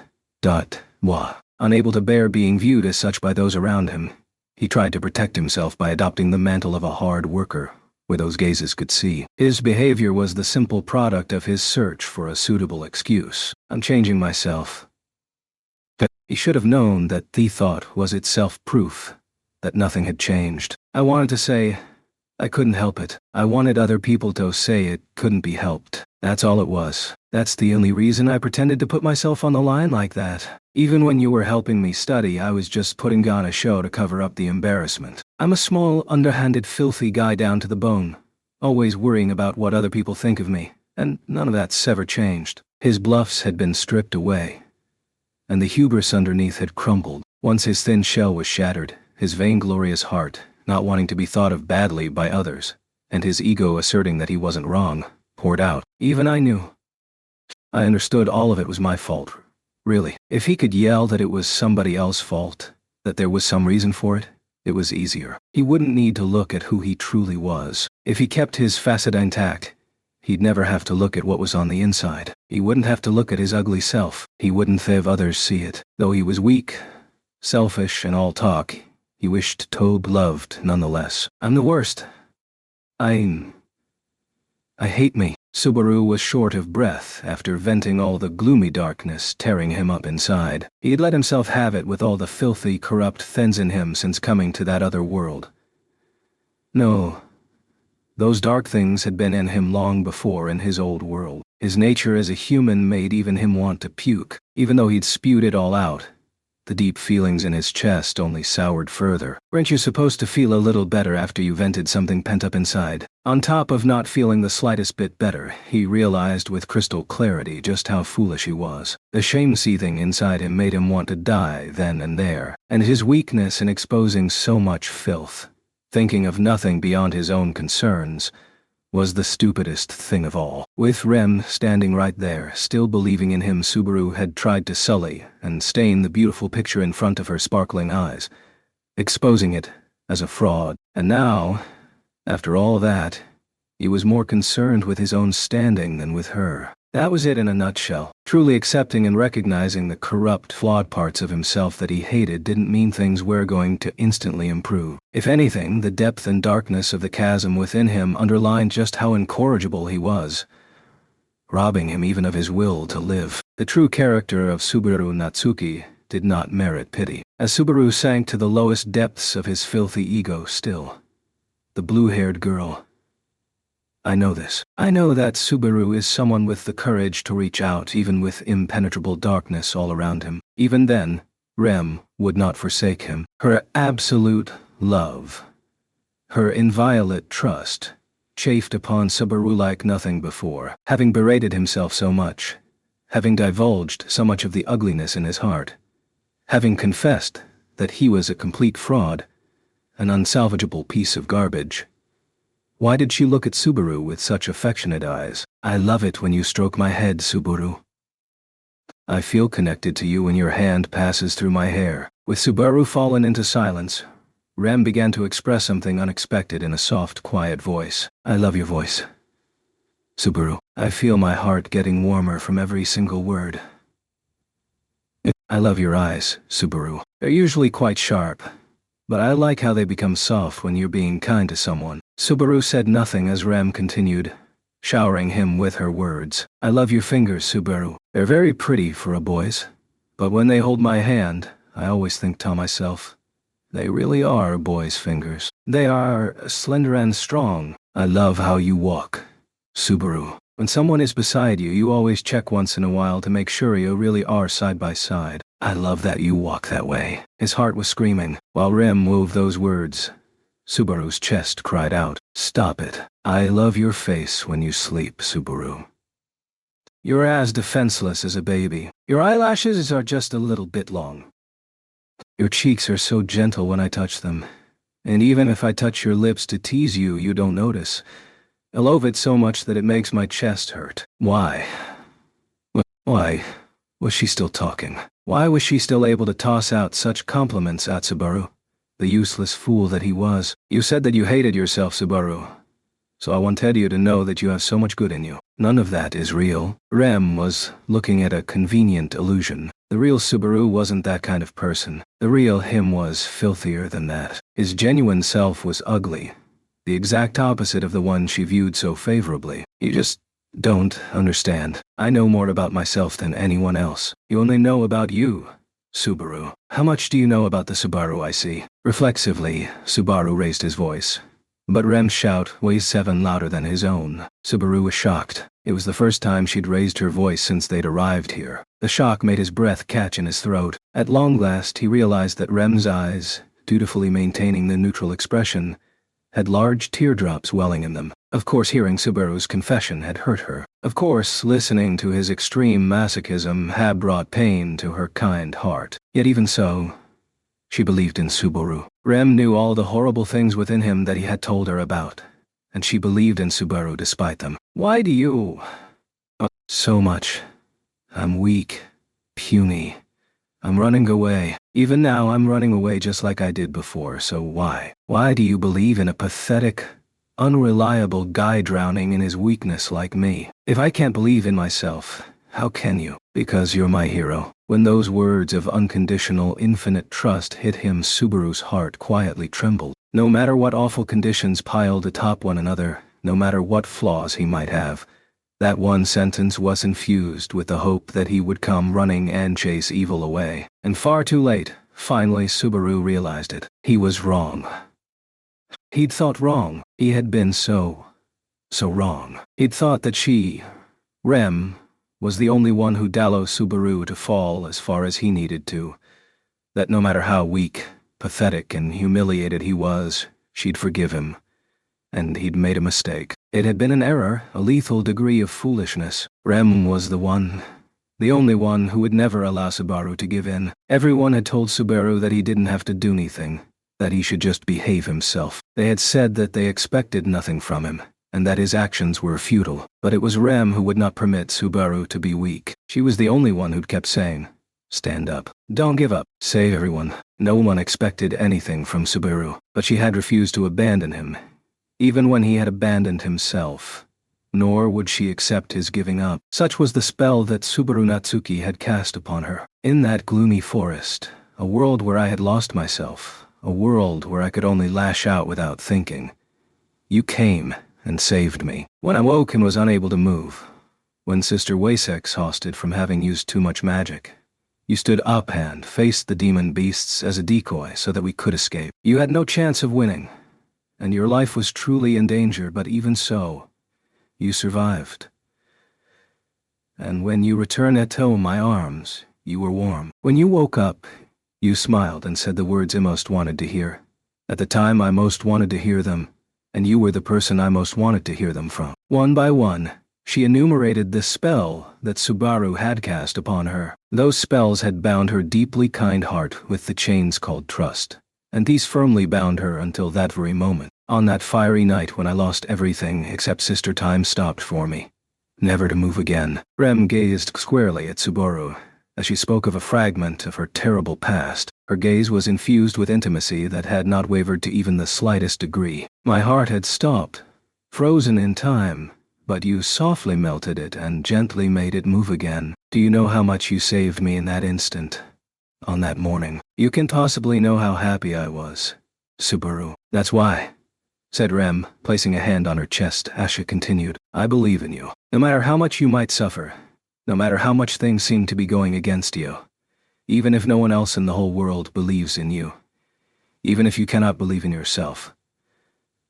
I believe in you, Subaru. As Rem spoke, she took a step forward, closing the distance. They were close enough to touch. Subaru, hanging his head, did not move as Rem reached out with both arms wrapping them around his neck. Even though there was very little strength in the pull, the unresisting Subaru could not avoid her embrace. Though Subaru was taller, Rem held his head to her chest, and he heard her voice from directly above as she said, "The Subaru who saved me is a real hero." From the slippery sensation on his forehead, he knew she had brushed it with her lips. Heat spread from where she'd touched him. Incomprehensible emotions welled up deep inside Subaru's chest. Blood flowed through his unmoving limbs. The static filling his skull began to clear. No matter how hard I tried, I couldn't save anyone. I'm here. The Rem you saved is right here, Subaru. I'm empty. I am. There's nothing inside me. No one will listen to 'em. I'm here. If they are Subaru's words, I want to hear whatever they might be. No one expects anything from me. No one trusts me. I hate myself. I love you, Subaru. The hand that touched his cheek was hot. Her eyes gazing at Subaru from up close were moist. That look, everything about her, made him accept that she was truly sincere. You're fine with a guy like me. They'd tried over and over, redone over and over, and he had nothing to show for it. Everyone died. His hand never reached them. He'd let everyone die. His thoughts were inadequate. He was empty, powerless, dumb, late to act. A blockhead dragged around by his desire to protect someone. Was he really good enough for... I'm fine with you, Subaru. I don't want it to be anyone else. If he, who could not believe in himself, had someone who'd faith in him, could Subaru Natsuki fight? He didn't have to give up on fighting fate. If you really are that empty, if you have nothing, if you cannot forgive yourself, let's start over. Here and now. Begin will, just like how you made time move again for me. We can make the time that stopped for you move again. Right now. Hay had taken his regret and shame at his past of achieving nothing, his days of doing nothing, his hours spent in waste and idleness, and tried to give up. Rem smiled at this Subaru, stating, "Let us start over from here, from step 1. No, from 0. If you find it difficult to walk alone, I shall support you. Let us divide the load and support each other as we walk. You said that to me on that morning, yes. So let's laugh, hug each other, and talk about tomorrow," he had said. Leaning on each other, supporting each other as they walked, he had said, "Please show me the best in you, Subaru." Shown her nothing but the worst in him for the longest while. After all, it was Subaru himself who had cast the indelible spell upon her. It was his duty to take responsibility and see it through. Rem? Rem? Yes. When he called her name, she quietly responded. He lifted his face. He looked straight ahead. He gazed into Rem's eyes, softly, gently. They awaited the reply from Subaru's lips. So he wanted to be the Subaru Natsuki she loved so much. I like Emilia. Yes, seemingly knowing all along. Rem smiled and nodded at Subaru's confession. He knew full well how cruel he was being to that smile, that gentleness, as he continued. I wanna see Emilia smile. I want to be in her future as a help to her, even if she told me I'm in the way, not to come back. I want to be by her side. Now that he had accepted Rem's feelings, he again voiced the feeling that remained unchanged inside him. But the way he felt it was different from before. The idea that she'd put up with anything from me just because I liked her was pretty arrogant, huh? Even if she doesn't get it right now, that's fine. Right now, I want to save Emilia. If there's a future of pain and suffering coming for her, I want to bring her to a future where everyone can smile. So he offered his hand to M, right at his side, and asked, Will you help me? He knew it was an underhanded way to respond to the feelings she had offered to him. He knew he was using her emotions, but it was that Subaru, the Subaru who would not give up on the future of those precious to him, whom she loved. I can't do anything by myself. I come up short in everything. I don't have the confidence to just walk straight ahead. I'm so weak, fragile and puny, so will you lend me a hand? Help keep me on the straight and narrow when I take a wrong turn. You are a terrible person, Subaru. Right after you dump a girl, you ask such a thing. Hey, it's pretty tough for me to ask someone who turned down a once-in-a-lifetime proposal of mine, you know? Rem was unable to hold back a little sigh at Subaru's weak chuckle. They smiled at each other for a while. Then Rem straightened up, elegantly grasped the hem of her skirt, and in a display of perfect courtesy she said, If this will bring a future where Subaru, my hero, can smile, then I humbly accept. Yeah, you just watch. You'll have a front row seat. Rem took the hand Subaru had offered as they exchanged their vows. She let out a small, ah, as Subaru drew her close, burying her petite body in his chest. He was grateful that there existed a girl so soft, so warm, and who liked him so much. The man you fell in love with is going to be the coolest Thero there ever was. It was hot within her breast. As Subaru embraced Rem, she buried her face in his chest, hiding her expression. Her breathing was hot. Her forehead and cheeks were hot as she rubbed them against him, but the tears flowing from her eyes were probably the hottest of all. Even then, Subaru could not like himself. He still hated himself. But a girl had told Subaru she liked him. If there was a girl who could like him just as he was, Emilia was watching. Rem was watching. He could not yield. The tale of Subaru Natsuki would begin anew. His life in another world would start over. From Zero Dawn Always. Chapter 6. Card. That's been Delta Room was silent but filled with a strained sense of tension. Feeling that tension on his skin, Subaru moistened his parched lips with his tongue, grateful that arrangements for the first step of the scenario were in place. To Subaru, each and every face now present was absolutely indispensable. After all, he had no strength of his own. Lacking ability and manpower, all he could do by himself was to die in vain as he had done to that point. Now I can finally understand why you have gathered Usher and delayed my supper. Krush, Karsten, sitting on the sofa with her hands crossed atop her knees, broke the silence, murmuring with a look of understanding on her gallant face. Rui.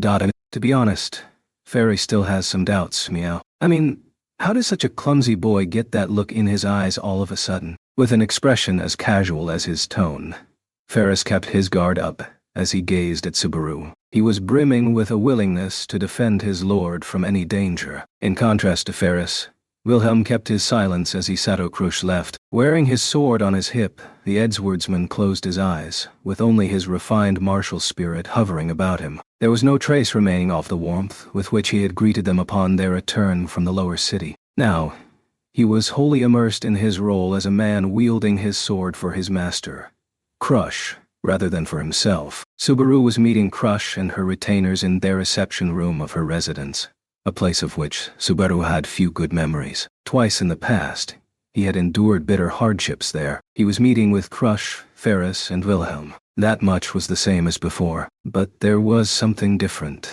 this time. It feels somewhat uncomfortable to be back so soon after my first visit. I fully expect that Mr. Natsuki will say something to sweep away such misgivings. The blond man of delicate features, defined by his comical beard, commented with a chuckle. This was Russell Fellow, a representative of the Merchants Guild who possessed great influence in the royal capital.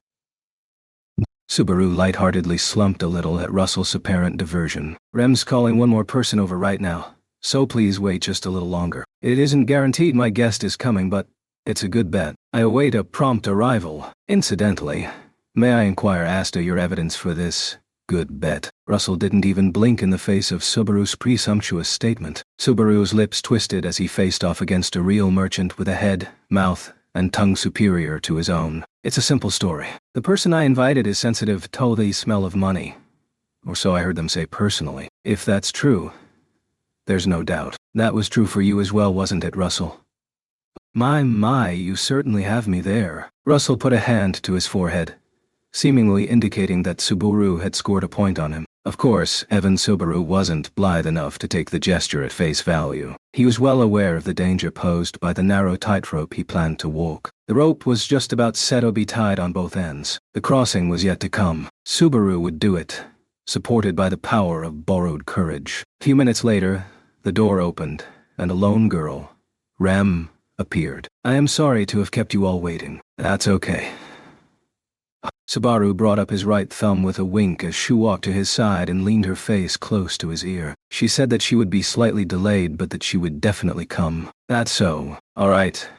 Good work, Rem. With that, preparations for Subaru's tightrope performance were complete. Before arriving at the negotiating table, he'd prepared the argument he would use to move the deal in the direction he desired. Subaru's memories and experience in this new world had led him to a single answer. Apparently, the last participant will arrive slightly late, but all the actors will be on the stage. No point waiting any further. Should we start? Subaru's statement brought a change in the air and various reactions from others in the room. Crush made Athens smile. Ferris strongly pursed his lips. Wilhelm maintained his silence, his expression unchanging even then. Russell slowly sank into his chair. Seeing their reactions, Subaru took a deep breath and calmed his emotions. He could feel his own heart pounding rapidly. His blood circulated throughout his body. The deep anxiety simultaneously residing in his head made everything before his eyes seem to dim. But Rem, right beside Subaru, gently touched his sleeve in an effort to put him at ease. Subaru. She wasn't holding his hand, nor was she asserting her own existence. That little act of consideration was very Rem-like. The sense of relief enveloping him was as if 10,000 cavalry were riding to his aid. Rem was watching. He could not disappoint. Okay. Subaru hid his fears behind an impetuous smile and challenged the first wall. He needed to thread the eye of a needle, both to get to a happy end and to take one step closer to becoming a hero. For the sake of the girl who believed in him, the girl who'd told him she liked him. Just as Subaru lifted his spirits and faced forward, Crush raised a finger and spoke. Subaru Natsuki, there is something I wish to confirm. I would hear, from your own lips, the purpose of this gathering. As she sat, she raised a hand and rested her chin against it, as her sagacious gaze landed on Subaru. Even though she knew full well the answer to her question, her posture showed no sign of softness that would allow Subaru to say so. Now that he had failed time and time again, understood. The game was on before he had even spoken a single word. Of course, what I want is... So Subaru made a grandiose gesture, smiling powerfully to keep himself from being cowed by Crush's rapier-like gaze, and repeating his earlier failures. A negotiation so that the Amelia camp and the Crush camp can become allies on equal terms. He thus began to challenge the first of many obstacles standing in his way. The exchange with Rem along Main Street had made Subaru decide to restart in a true sense. This was his sincere answer to Ram, who'd told Subaru she believed in him even after it bared everything inside his heart. Thanks to that, he gained a clear awareness of what he had to do. There's way too many walls I have to climb over together. The sheer number of the obstacles standing in their way didn't change the fact that they were one move away from checkmate. Subaru scratched his head as if he was trying to put his thoughts in order. But I've still got to do something. Will you help me, Rem? Yes. If that is what you desire, Subaru. Rem readily nodded. Even after Subaru opened up to her, the same trust hovered in Rem's eyes as before. They lit two fires inside Subaru. Courage and a sense of duty. Subaru no longer held any thought of hiding from Remi's own humiliation and panic at having his hands tied. After all, he'd half-bawled his eyes out while venting every complex he had. Her too had revealed truths that had raged within her. In a true sense, Subaru and Rem were now friends for life. And because Subaru had set his heart on something, his head remained remarkably clear. First, let's double-check the time we have left. If we head back now, that'll be just under an hour. And then, as previously established, the time limit until the witch cult caused upheaval in the Mather's domain was 5 days. Or rather, to be precise, they had a grace period of only 4.5 days. He also needed to consider the sealing off the highway during that time. In reality, he had only 2 days to prepare, and those 2 days are full of unavoidable problems to deal with. The number and nature of the barred gates they had to bust through put previous sets of loops to shame. Clearing any of them alone was hopeless. A fist large enough to smash through the lot of them was required. The first problem was, naturally, the witch cult. If they didn't stop the fanatics under Betelgeuse's command, there was no way to save anyone at the mansion, let alone the residents of the village. The second was, though the killer and means had been varied, Rem's certain death. Even if Rem went with Subaru, fate would invariably her to her death. The first time, she'd died far from where he could see, and he had been despondent when she was lost to him before his very eyes the second and third times. It was no exaggeration that the shock was what had driven Subaru down the path of giving up entirely. The third problem was that Amelia's death would trigger an indiscriminate rampage by Puck, the Great Spirit. Thinking back, Subaru deemed the possibility that Puck had been the cause of his death on all 3 loops to be very high. When he considered his icy demises from the first time around through the third, he was almost certain of it. All those walls were formidable, but all 3 had to be grappled with, or else the future world Subaru Natsuki wanted to live in would be lost. That would mean betraying the image of the hero who Rem believed in. Whole bunch of them, Subaru murmured under his breath, underlining the depth of the problem. Rem, watching Subaru as he sank into thought, made no reply to his murmur, nor had Subaru been looking for one. Subaru knew that she was simply waiting for the words that had to follow. She was waiting for the best judgment of how she might contribute greatest to the hero she loved the most. That was the present Rem's reason for existing, and her ultimate means of expressing her love. With Rem silently watching him, Subaru used his limited time to search his memories for any clue, any way to break out of the trap of limited time. His head tied itself into knots. His mind was on fire. Neither his flesh nor his abilities could live up to thus current ideals. Think, remember, to not let his death that third time be in vain, to not let the will of the girl had let die that third time be lost in vain.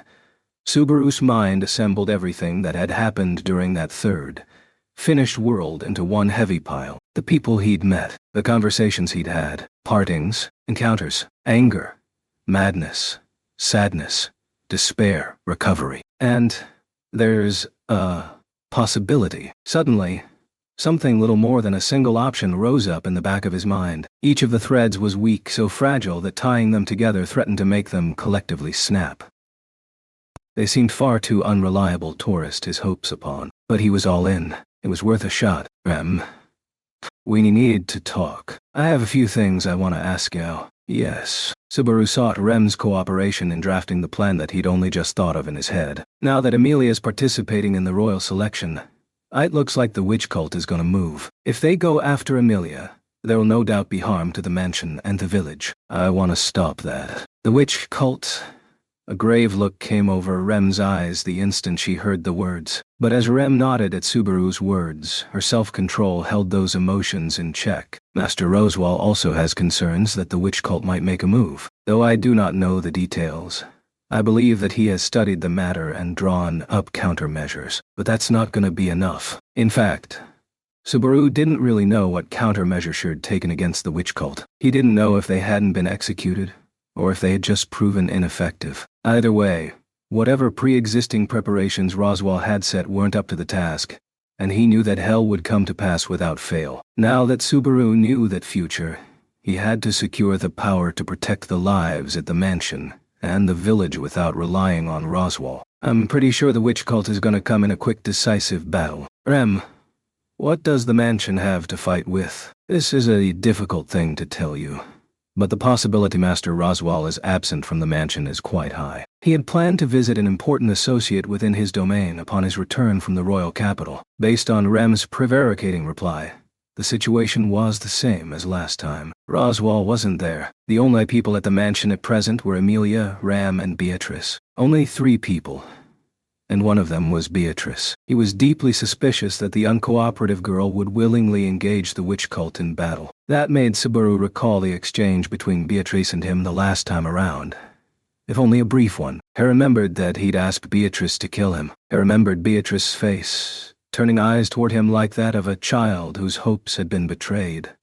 Right now, I've got to set that aside. Subaru somehow brushed off the girl's tearful gaze and faced Rem once more. So that leaves 2 people to fight. Even if you and I go back there, we'd just be 2 drops against a bucket. As the majority of the main residence's fighting strength rests with Master Roswaal's personal abilities, I cannot deny it. If Frederica was still with us, it might be a different story, but Rem lowered her gaze as she ruefully invoked the name of a former co-worker at the mansion. Subaru patted her shoulder in consolation as he mentally filled the gaps in his own understanding. There was no point speaking any further of the mansion's available combat strength. Therefore, the next issue was the main one. Rem. Subaru sat up straight and stared at Rem. Then, as Rem, detecting that the atmosphere had changed, lifted her face and looked at him, he said, "Please, tell me what Roswaal ordered you to stay in the royal capital to do." Subaru thought her expression was dubious, or perhaps surprised that he had gone for an unguarded opening. However, Rem's reaction thoroughly defied Subaru's expectations. "Yes, as you wish, Subaru." Rem nodded to Subaru as a small smile came over her, as if she was happy from the bottom of her heart. A single tear rolled down from the corner of her eye. "An alliance, you say?" He was now in the reception room at the Crush residence. Crush murmured with all eyes falling upon Subaru. Ash answered her question concerning the goal of the meeting. She lowered her head, falling into thought briefly, before shifting her gaze from Subaru to Rem. Rem quietly deduced the meaning of her probing gaze and slowly shook her head. "In accordance with Master Roswaal's instructions, I have proposed nothing. This is something Subaru arrived at by himself. I do not doubt your loyalty. However, I see." The face Crush made seemed to indicate that she understood, even if she did not exactly accept it. "Then should I take this to mean the right to engage in these negotiations has shifted from AM to you, Subaru Natsuki?" "Yeah, that's what it amounts to." Roswaal was a real jerk with how roundabout he set this up, though. With an exaggerated sigh, Subaru expressed his personal thoughts as his clown-faced employer floated into the back of his mind. Secret orders concerning the royal capital had been kept from Subaru, handed down to Rem alone. Roswaal had strictly instructed Rem not to reveal the details to Subaru so long as he did not realize that fact for himself. "It's not like it wasn't bothering me a little from the start. In the first place, it's plain as day that our side is short on manpower, so he'd leave Rem in the capital without a set plan." "Rem? The one from the mansion who'd be most missed? There's no way. I really should have realized that earlier." Of course, the cover story was that Roswaal couldn't take responsibility for healing and repaying the man who'd saved his own domain from crisis without at least a single person to look after him. But I don't think that Eccentric would let go of Rem for a humanitarian reason like that. When you think, there's gotta be something else going on. Crush recrossed her legs, picking up where Subaru left off to state her conclusion. "Oh, he naturally settled on her as the one who had the best opportunity for an audience with my house.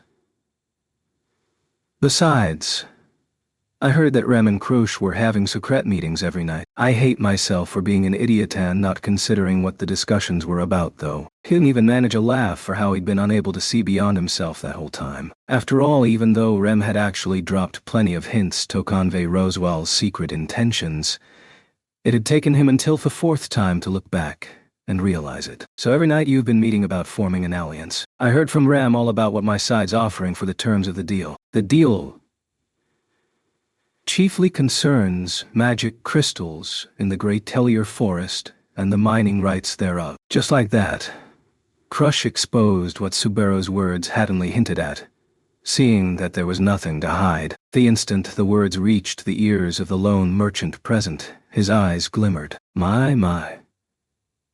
That is quite a fascinating tale. Russell, who had maintained his silence to that point, positively glowed. He sounded pleased now that the details finally concerned him in some way. When one considers how magical stone craftsmanship has advanced by leaps and bounds in recent years, magic crystal mining rights hold ever-increasing value. That goes all the more for virgin territory. Subaru could not conceal his surprise that the merchant had bit on the hook harder than expected. When he'd first heard about the mining rights from Ram, the fact that Crush had held out so far convinced Subaru that it wasn't all that attractive an offer. Does it really have enough value to put you in such a good mood, Russell? But of course, magical stone craftsmanship thrives in the markets of Kararaji, and magic crystal craftsmen of my own nation have polished their talents over many years. Recently, their products can be seen here and there, even gracing the hands of the general public. These days, the more magic crystals the better. Until now, we have relied upon trade with Gustico to the north for most of our supply. So I am overjoyed to learn of the existence of a rich local vein. Russell held up a finger and spoke with a buoyant tone. Ash answered. A magic crystal is composed of mana. It is pure crystallized magic. Their attributes are greatly influenced by the land of their origin, and the skill of the craftsman who wrought them. In turn, the hand of a skilled craftsman can be applied to a variety of magic crystal crafts. If not mishandled, their intensity is excellent, lasting reliably for a period of several years. Surely it goes without saying that they make for very attractive merchandise. In contrast to Russell, listing all the good points adding to the value of magic crystals, Crush went on to coolly enumerate the parts that diminished their value. However, the craftsmen able to work magic stones are few in number. Once a magic stone has been wrought, it isn't profitable to redo the work. At present, many mines have been placed under the kingdom's management, with the majority of magic crystals being distributed for public works. Though you say some reach the general public, it represents only a fraction. Undaunted, Russell carried on. There are no untouched mining sites that are not immediately snapped up the moment they are found. There is a rich history of succeeding generations of the Marquis of Mathers tapping undiscovered veins to build a fortune, and we have the Knight of Lady Amelia, a candidate in Tharoil's selection, to vouch for it. It is a trustworthy bet. Russell spoke in a fervent tone, slyly glancing at Subaru all the while. He had quite a rotten personality to know of Subaru's humiliation at the royal palace and still declare his word to be proof of anything. Nor did Subaru forget that dressing up the issue of mining rights in such a frivolous manner was meant to hold him in check. Russell was driving home for Subaru that this could not be unheard. Not that Subaru had the slightest intention of backing out to begin with. Yeah, I don't mind if you trust that. I don't think we're villains enough to bluff at the first people we team up over the course of a long royal selection. Subaru could rest easy because Roswell had been Theon to propose selling the mining rights. Russell seemed to recoil deliberately in response to Subaru's answer. I see. You would appear to have truly embraced the role of negotiator. I apologize for my rudeness in speaking as if I was testing you. Nah, it's fine. After all, I plan on using all the stuff you just said for all it's worth over the rest of the conversation. Subaru hadn't expected Russell to rate him highly to begin with. He'd correctly surmised that his ability would come into question, and his measure would be taken then and there. He'd prepared a topic offering an easy avenue of attack, avoiding an assault on a far more pernicious front before broaching the main issue. He could not conceal his relief that the bait had been taken as intended. He put on meaninglessly grandiose airs of amiability to conceal the tension in his cheeks. Having said that, since he's apologized, I expect you to overlook one or two rude things I might say. So you seated Russell fellow at the same table in hopes of this. You are an unexpectedly crafty man yourself, as Subaru flippantly commented. Crush smiled slightly and voiced her appraisal to end the exchange. The fact that she hadn't ended the discussion seemed to indicate she hadn't given him a failing grade. Even as he felt a cold sweat at having climbed over the first gate, Subaru maintained his friendly smile as he looked at Crush. Well, I also wanted an advisor since this is talking about profits, but calling Russell here has to do with the main topic coming next. Really now. The main topic, Subaru continued, and the atmosphere inside the room grew tense once more. Gush, who had merely been humoring the conversation to that point, rectified her seating and quietly closed her eyes for a time. After that, she slowly opened her amber eyes. Their gaze pierced Subaru like an arrow. Before its power, sufficient to bring to mind a cold-blowing wind, Subaru did not falter. The tightening of his mind served only to make him straighten his back and put his feelings in order as he faced her. Subaru Natsuki, I formally acknowledge you as the proxy of Marquis Roswell, and also as an envoy from Amelia. And whatever details you and I negotiate will also hold true between Amelia and me. All it took for her to overwhelm people was for her to face them head-on. Crush was not intentionally attempting to bowl Subaru over at that moment. All she'd done was switch mental gears from Crush, the private individual, to Crush Karstein, the public persona. Such was the power and presence of the current Duke of Karsten. This was what the valiant woman closest to the kingdom of Lagunica's throne really looked like. Subaru felt goosebumps rise as exclamation points danced inside his head. As he quietly shuddered, Crush extended a hand to him, firing the opening salvo to announce the start of the negotiations. I believe you have already heard, but I shall state it regardless. Rem and I were negotiating the sale of mining rights, but I have not accepted the offer, though I imagine you already knew this. Yeah. On the one hand was Rem, visibly lamenting her own insufficient strength. On the other hand was Subaru, pathetically unable to look past himself to even notice what had caused her such anguish. Subaru would take those tolements and regrets and put them to good use to avoid future distress, and so that all his previous failures would not be in vain. I want to make sure something myself, so the offer just isn't good enough as it stands. Each camp lays off the other. Mining rights for the great Elier Forest are sold Toyo, and you work out the fine details of what to do with the magic crystals themselves later. The draft proposal came from Rem's side, I suppose I should say, as to be expected of Marquis Roswell. On top of securing profit for his own camp, he offers just enough advantage so that my house might accept it. Normally, it is an offer one would never refuse. Such a proposal makes me want to have a written agreement prepared immediately, but Subaru couldn't speak in any informed manner about the arithmetic behind the deal. If he did clumsily say something, it could wind up being taken as, okay, take all the mining rights then. In this case, what would follow such negotiations is the problem. Do you understand? It's not simply that you don't trust Roswell. Subaru was of the opinion that if Roswell's conduct was being questioned, he could rectify that by behaving with absolute propriety henceforth. But that wasn't Crush's problem with it. Making a deal with Amelia would mean an agreement with a rival royal selection candidate. Furthermore, one's landed as a half-demon. If one considers the consequences, caution is inevitable. Subaru was unexpectedly discouraged to hear Crush quietly speak such words. The image he had of Crush was of someone so steadfast. The words majestic and sincere suited her. She had been the living incarnation of those things when stating her convictions at the Royal Selection Conference. It was precisely because he had heard her address that made her acting as if she cared about rumor seem so odd. Don't tell me this is merely a justification for saying no. Subaru.